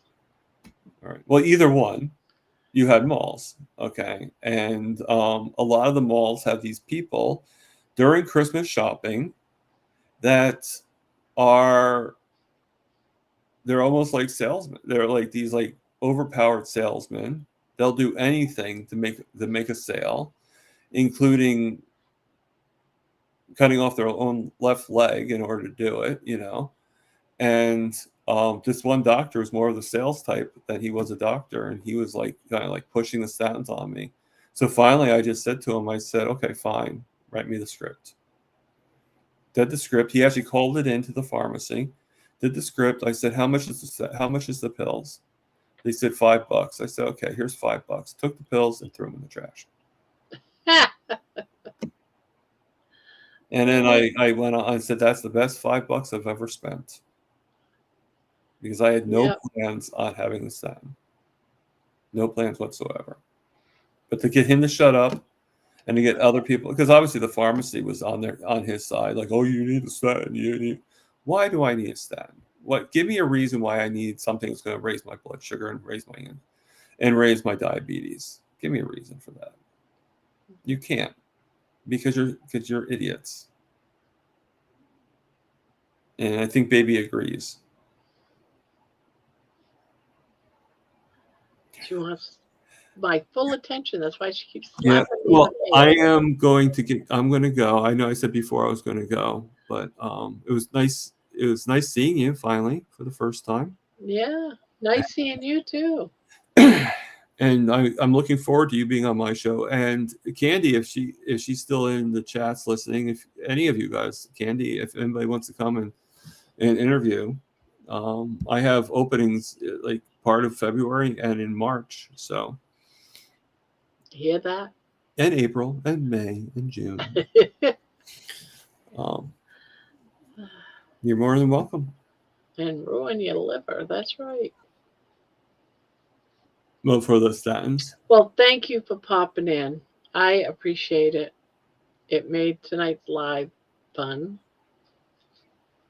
I mean, I actually make the joke really quickly. I actually make the joke with statins. I know it's not the right joke, but you know, but since it sounds the same, I actually say if you take the T out of statins, it kind of comes up with another word. If you're religious, why would you want to have something that has that word in it? Yeah.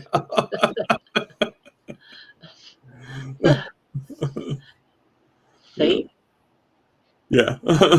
Well, I mean, I think the word actually spells satin, you know, but I'm thinking it the other way, you know, statin. Yeah. Yeah. But, and thank you, Patty, for saying I'm wonderful. I don't get that enough. Most people in my family are like, go away, get out of here. Or Uncle Tom, you don't know anything.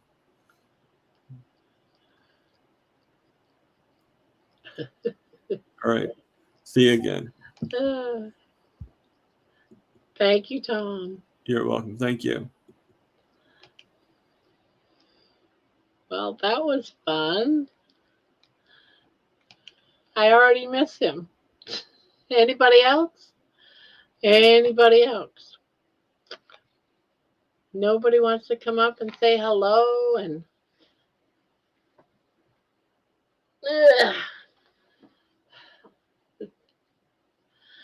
we got 20 people in here, guys. 20 people still. Well, it's going to drop to 19 if he runs out and goes to bed. But yeah. Well, that was a fun evening, I think. Just something different. He was fun. Very enjoyable. Anybody else want to come up? So yeah, so today I drove, guys. I drove. Sorry that I didn't tell you guys all sooner, but I wanted the members to get the news first and see it all, but it was fun. I still can't believe someone noticed that I didn't have a seatbelt on. Don't call the cops on me.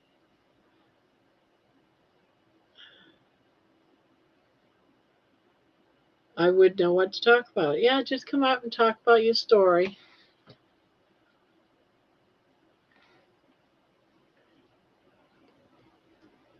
If you're on carnivore, why you're on carnivore, or if you're on keto, you know what got you to the point of needing to be, or just come up and say hi. You don't even have to talk about anything. It'll take me a year to get the nerve to come on. I am not on either.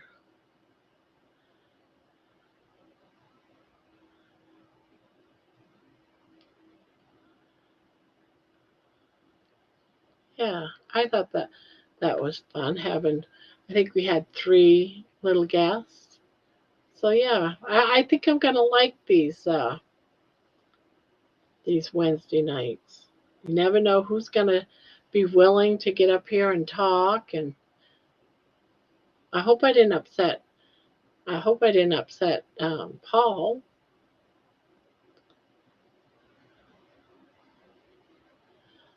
So someone just popped in. Hello, hello to whoever that was.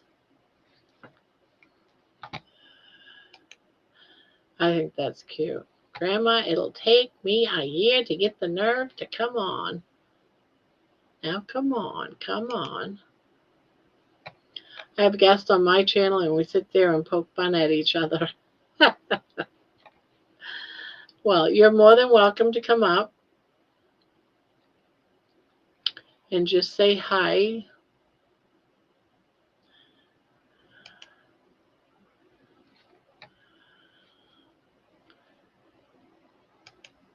I'm always thinking of the other person.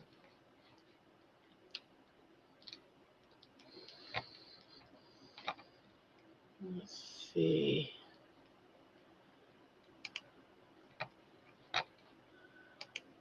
Do, do, do, do, do, do, do. Trying to see where we're at. Look at that. We're at 2150 for subscribers. That's just plain crazy. Paul is a wealth of knowledge too. Yes, he is. Yes, he is. Hi, Patty. Still confused with all these Patties. Dang name change thing. I know, right?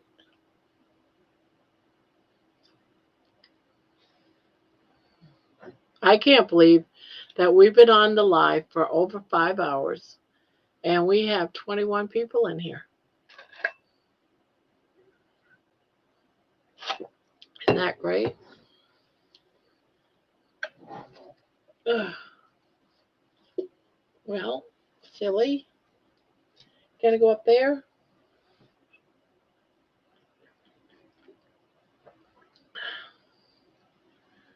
Patty. John, I'm the number one Patty. Haha.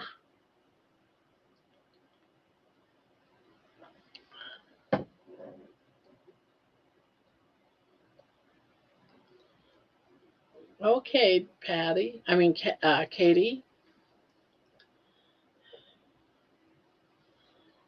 Okay.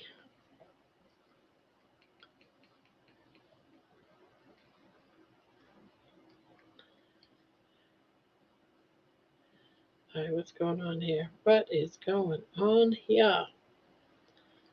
Oh, I see. So he could have woken me up and helped himself to leftovers. How old is he?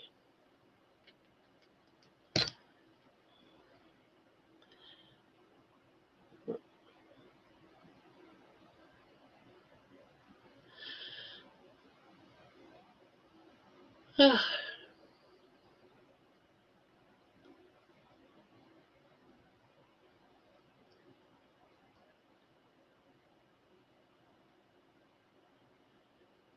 let me figure this out.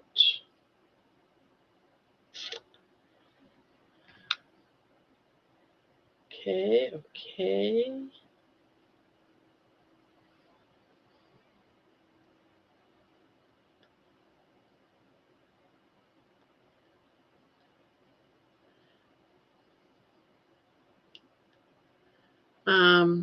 But he just sat there next to me playing on his Switch. Oh, he's 11.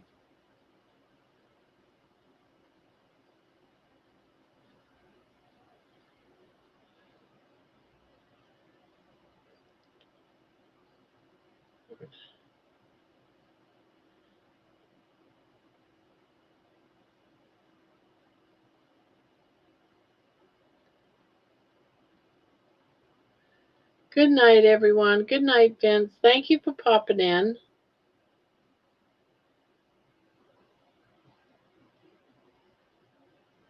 Wait a minute. I'm trying to remember. How am I supposed to do this? I forgot. What is after? Oh, it is the space.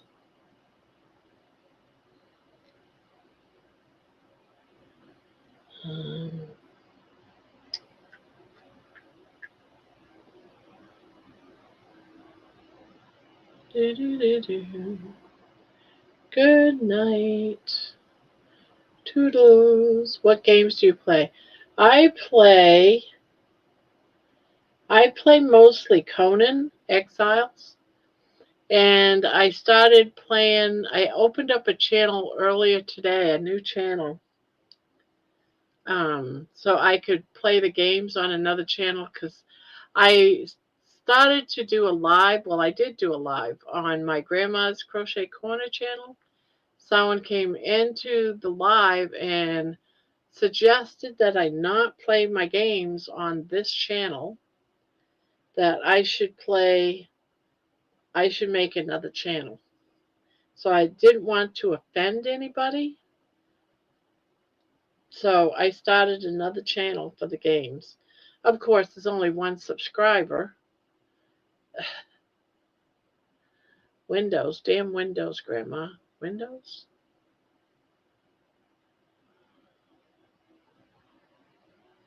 Windows.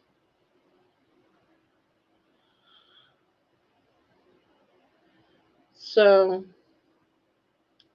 didn't want to offend anybody, so I made a new channel today and posted the game on that.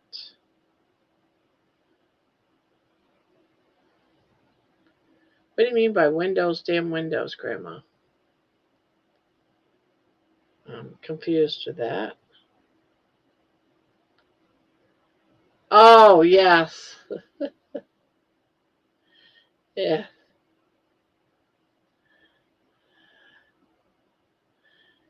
Yeah.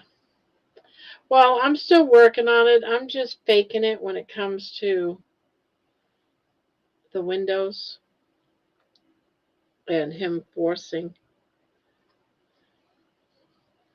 But this isn't going to be a big, it's going to be more like a lap blanket. It's not going to be a big blanket. I'm just going to call it a lap blanket that I can wear when I am sitting here.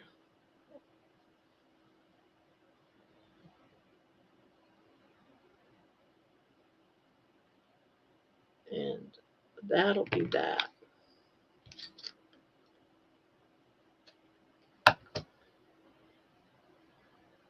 What is it? I'll subscribe. Let me figure it out and I will send it to you. I'll put it down. If I can find it, let me see.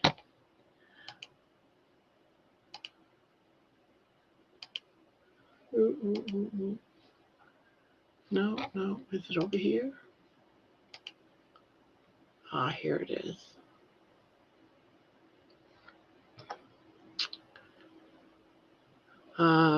Hold on a second here. Your channel.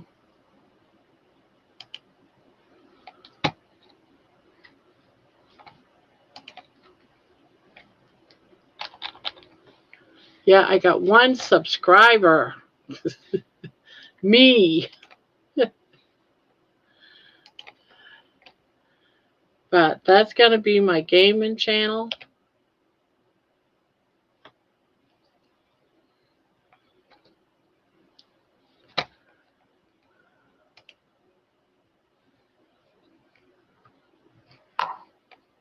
Well, you like gamers?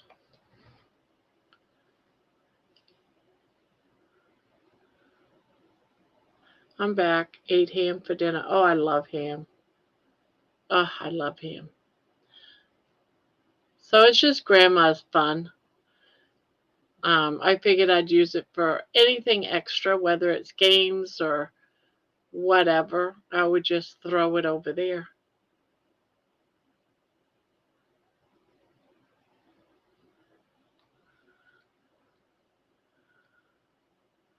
Thanks. I also made a separate gaming channel, but I haven't posted much. Oh, okay. Well, is it on this one?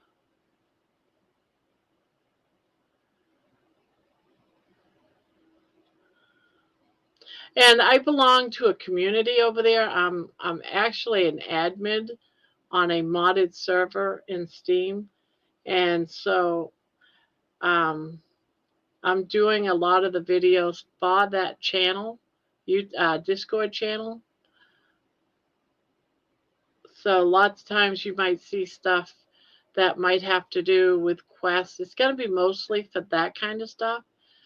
But yeah, it's a game that's on Steam called Conan Exiles. But yeah, let me know yours and I'll get my gaming person too to subscribe to you. Minecraft? Oh, okay. I've heard of it, but I've never played it, never really seen it in action. My grandkids keep telling me I might like it.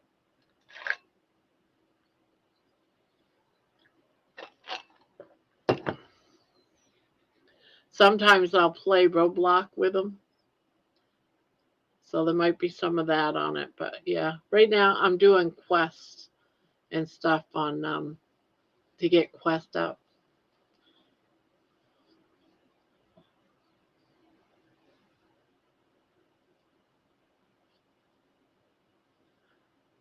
I sleep, listen till my bladder woke me up. Now I'll do it again. The last thing I remember was Thomas was here. Yeah, Thomas was here. He just left. Yeah, Roblox is bad, but I play it with the grandkids. Now and again, I play it. I don't know if I downloaded it on this one. Mine is Thora the Gamer. All right, let me.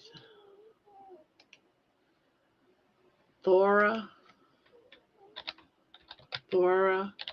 the Gamer. See what comes up. Thora the Gamer. There it is. Came right up quick. You got 2 subscribers, but I only see. Oh, yeah, I only see 1 video. But now you have 2. Oh, it says you got 4 videos. Never mind.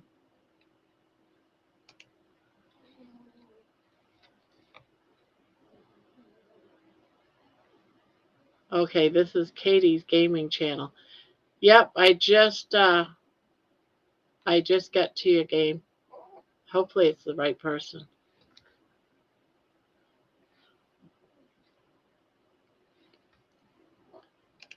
Thora the Gamer. You now have 2 subscribers. I'm going to bed. All right, Mason. Night night. Nomad. Hey, Nomad. I would almost sure we're probably in some of the same Facebook groups for nomads.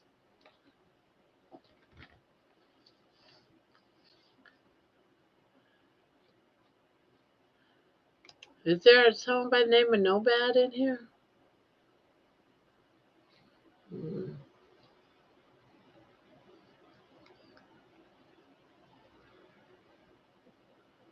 Oh, Nomad. You're talking about Cindy.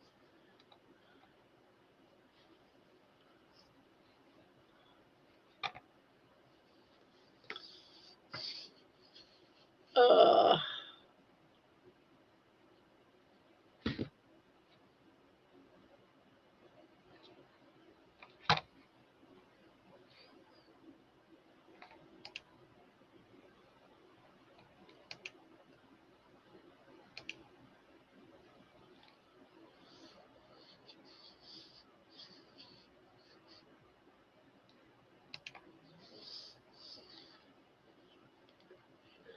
yeah, so you guys might see me now and again go live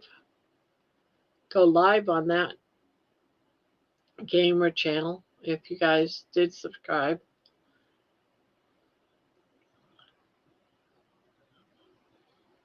Doing a bunch of how-to videos for the owner of that channel on that modded server I play.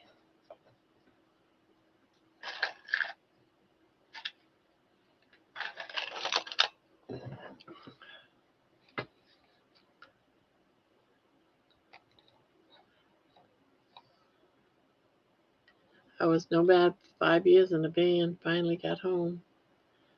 They are sub to yours. Ah, thank you.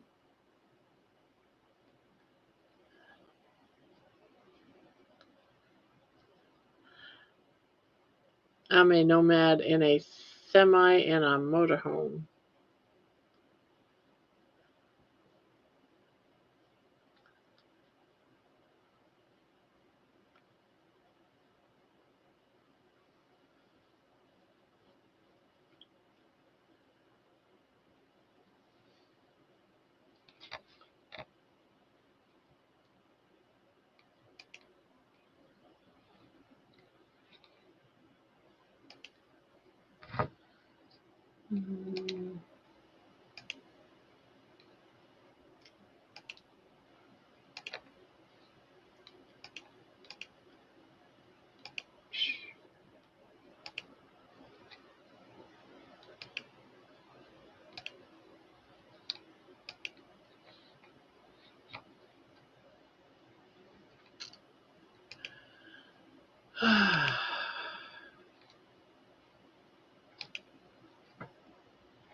Well, it's been over 5 hours, guys. I think I'm going to go ahead and head out.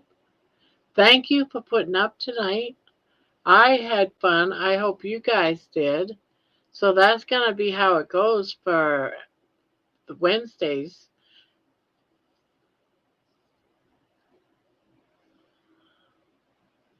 Yeah, we've been doing this now for over 5 hours. 5 hours.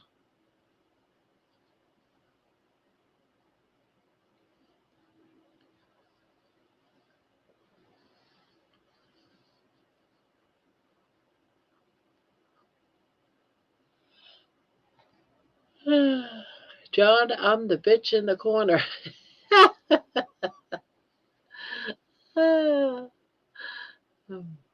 I might go kill some monsters for a little bit, maybe.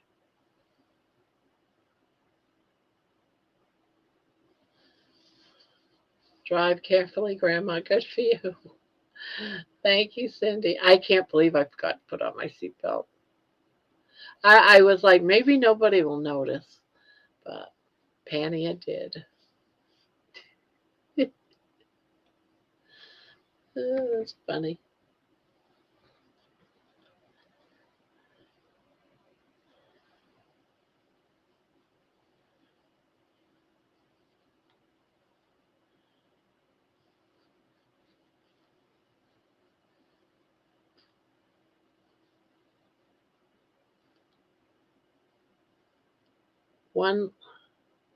The one with her saggy tit hanging. What?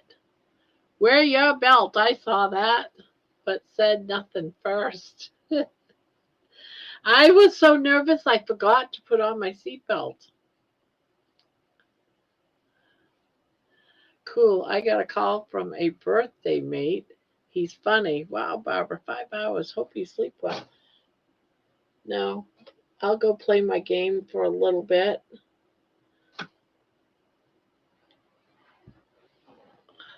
The one with her saggy tit hanging out.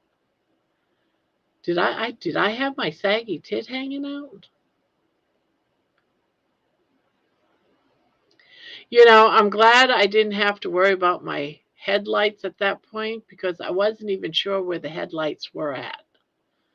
So I wouldn't want to have been confused. Maybe the headlights automatically came on. I don't know.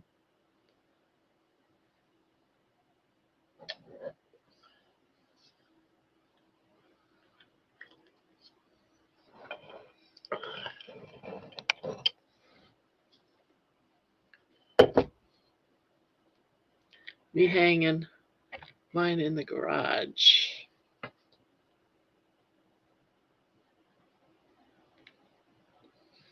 Now, supposedly,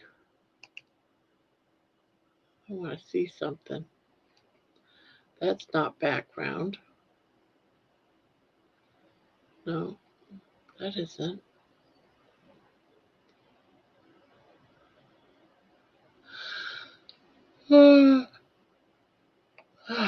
Styles. Some of the stuff, I have no idea what it is, guys.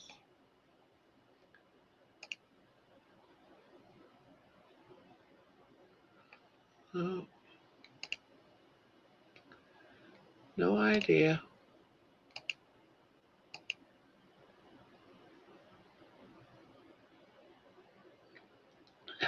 Me hanging mine in the garage, yeah. John. Nothing to see. This is background. Background?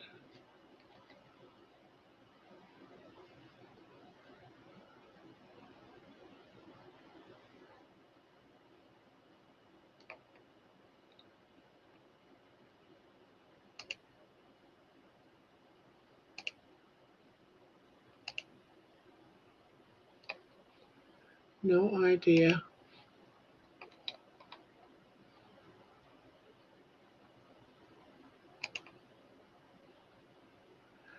Oh.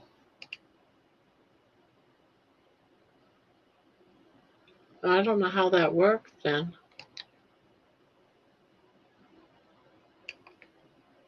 Enable. I understand. Blur. I don't know. I don't see none of this stuff working. Oh, there it goes. Oh, well, isn't that crazy?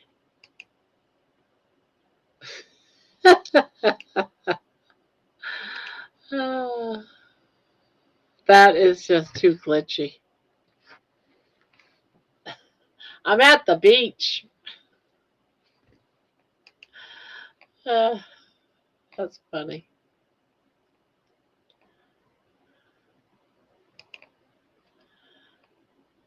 I better put the chat back on. Stop playing with all this stuff.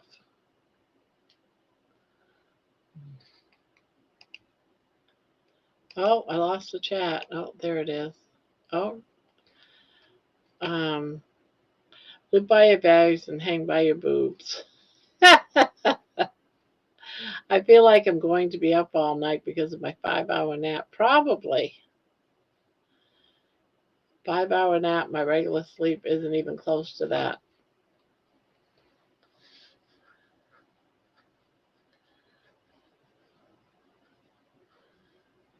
I like the cozy natural habitat background of your craft room. Yeah, I gotta get it straightened out though. Right now, all the yarn hanging from it, like right there, all this hanging stuff. It's definitely lived in.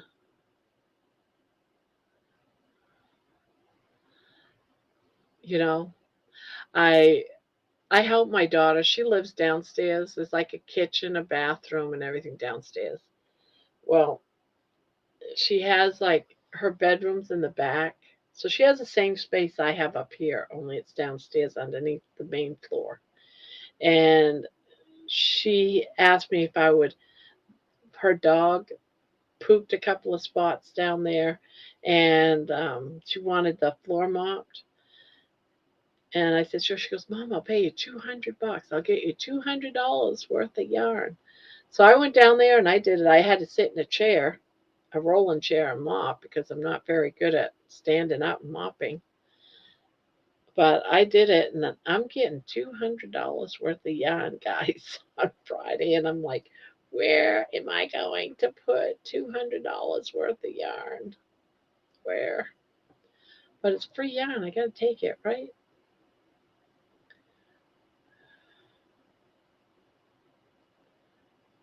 I wish they had more pictures though for this for these backgrounds though. There's not really much for the blurred background stuff.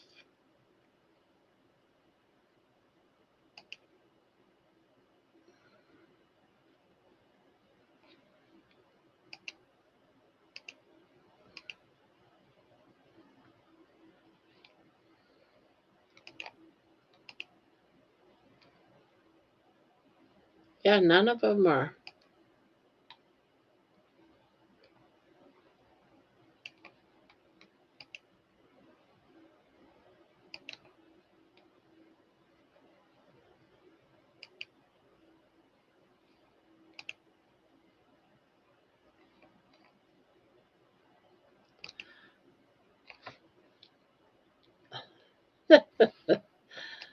Yeah, none of these.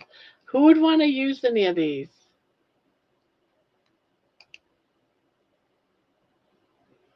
I am using a green screen. Oh,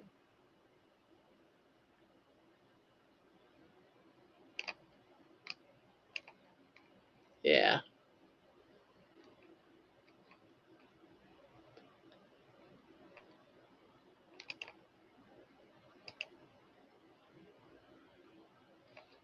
Good night, baby. Good night, everyone. You could probably add your own. Yeah, nice. All right, guys. I guess I'm gonna skedoodle.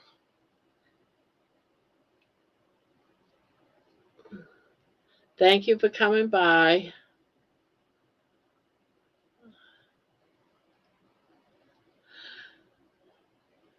No one wants to come up.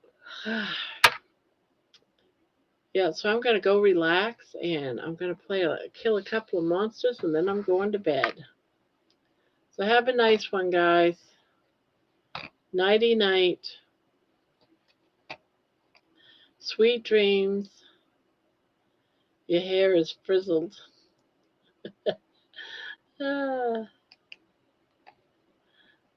3, 2, 1. Night night.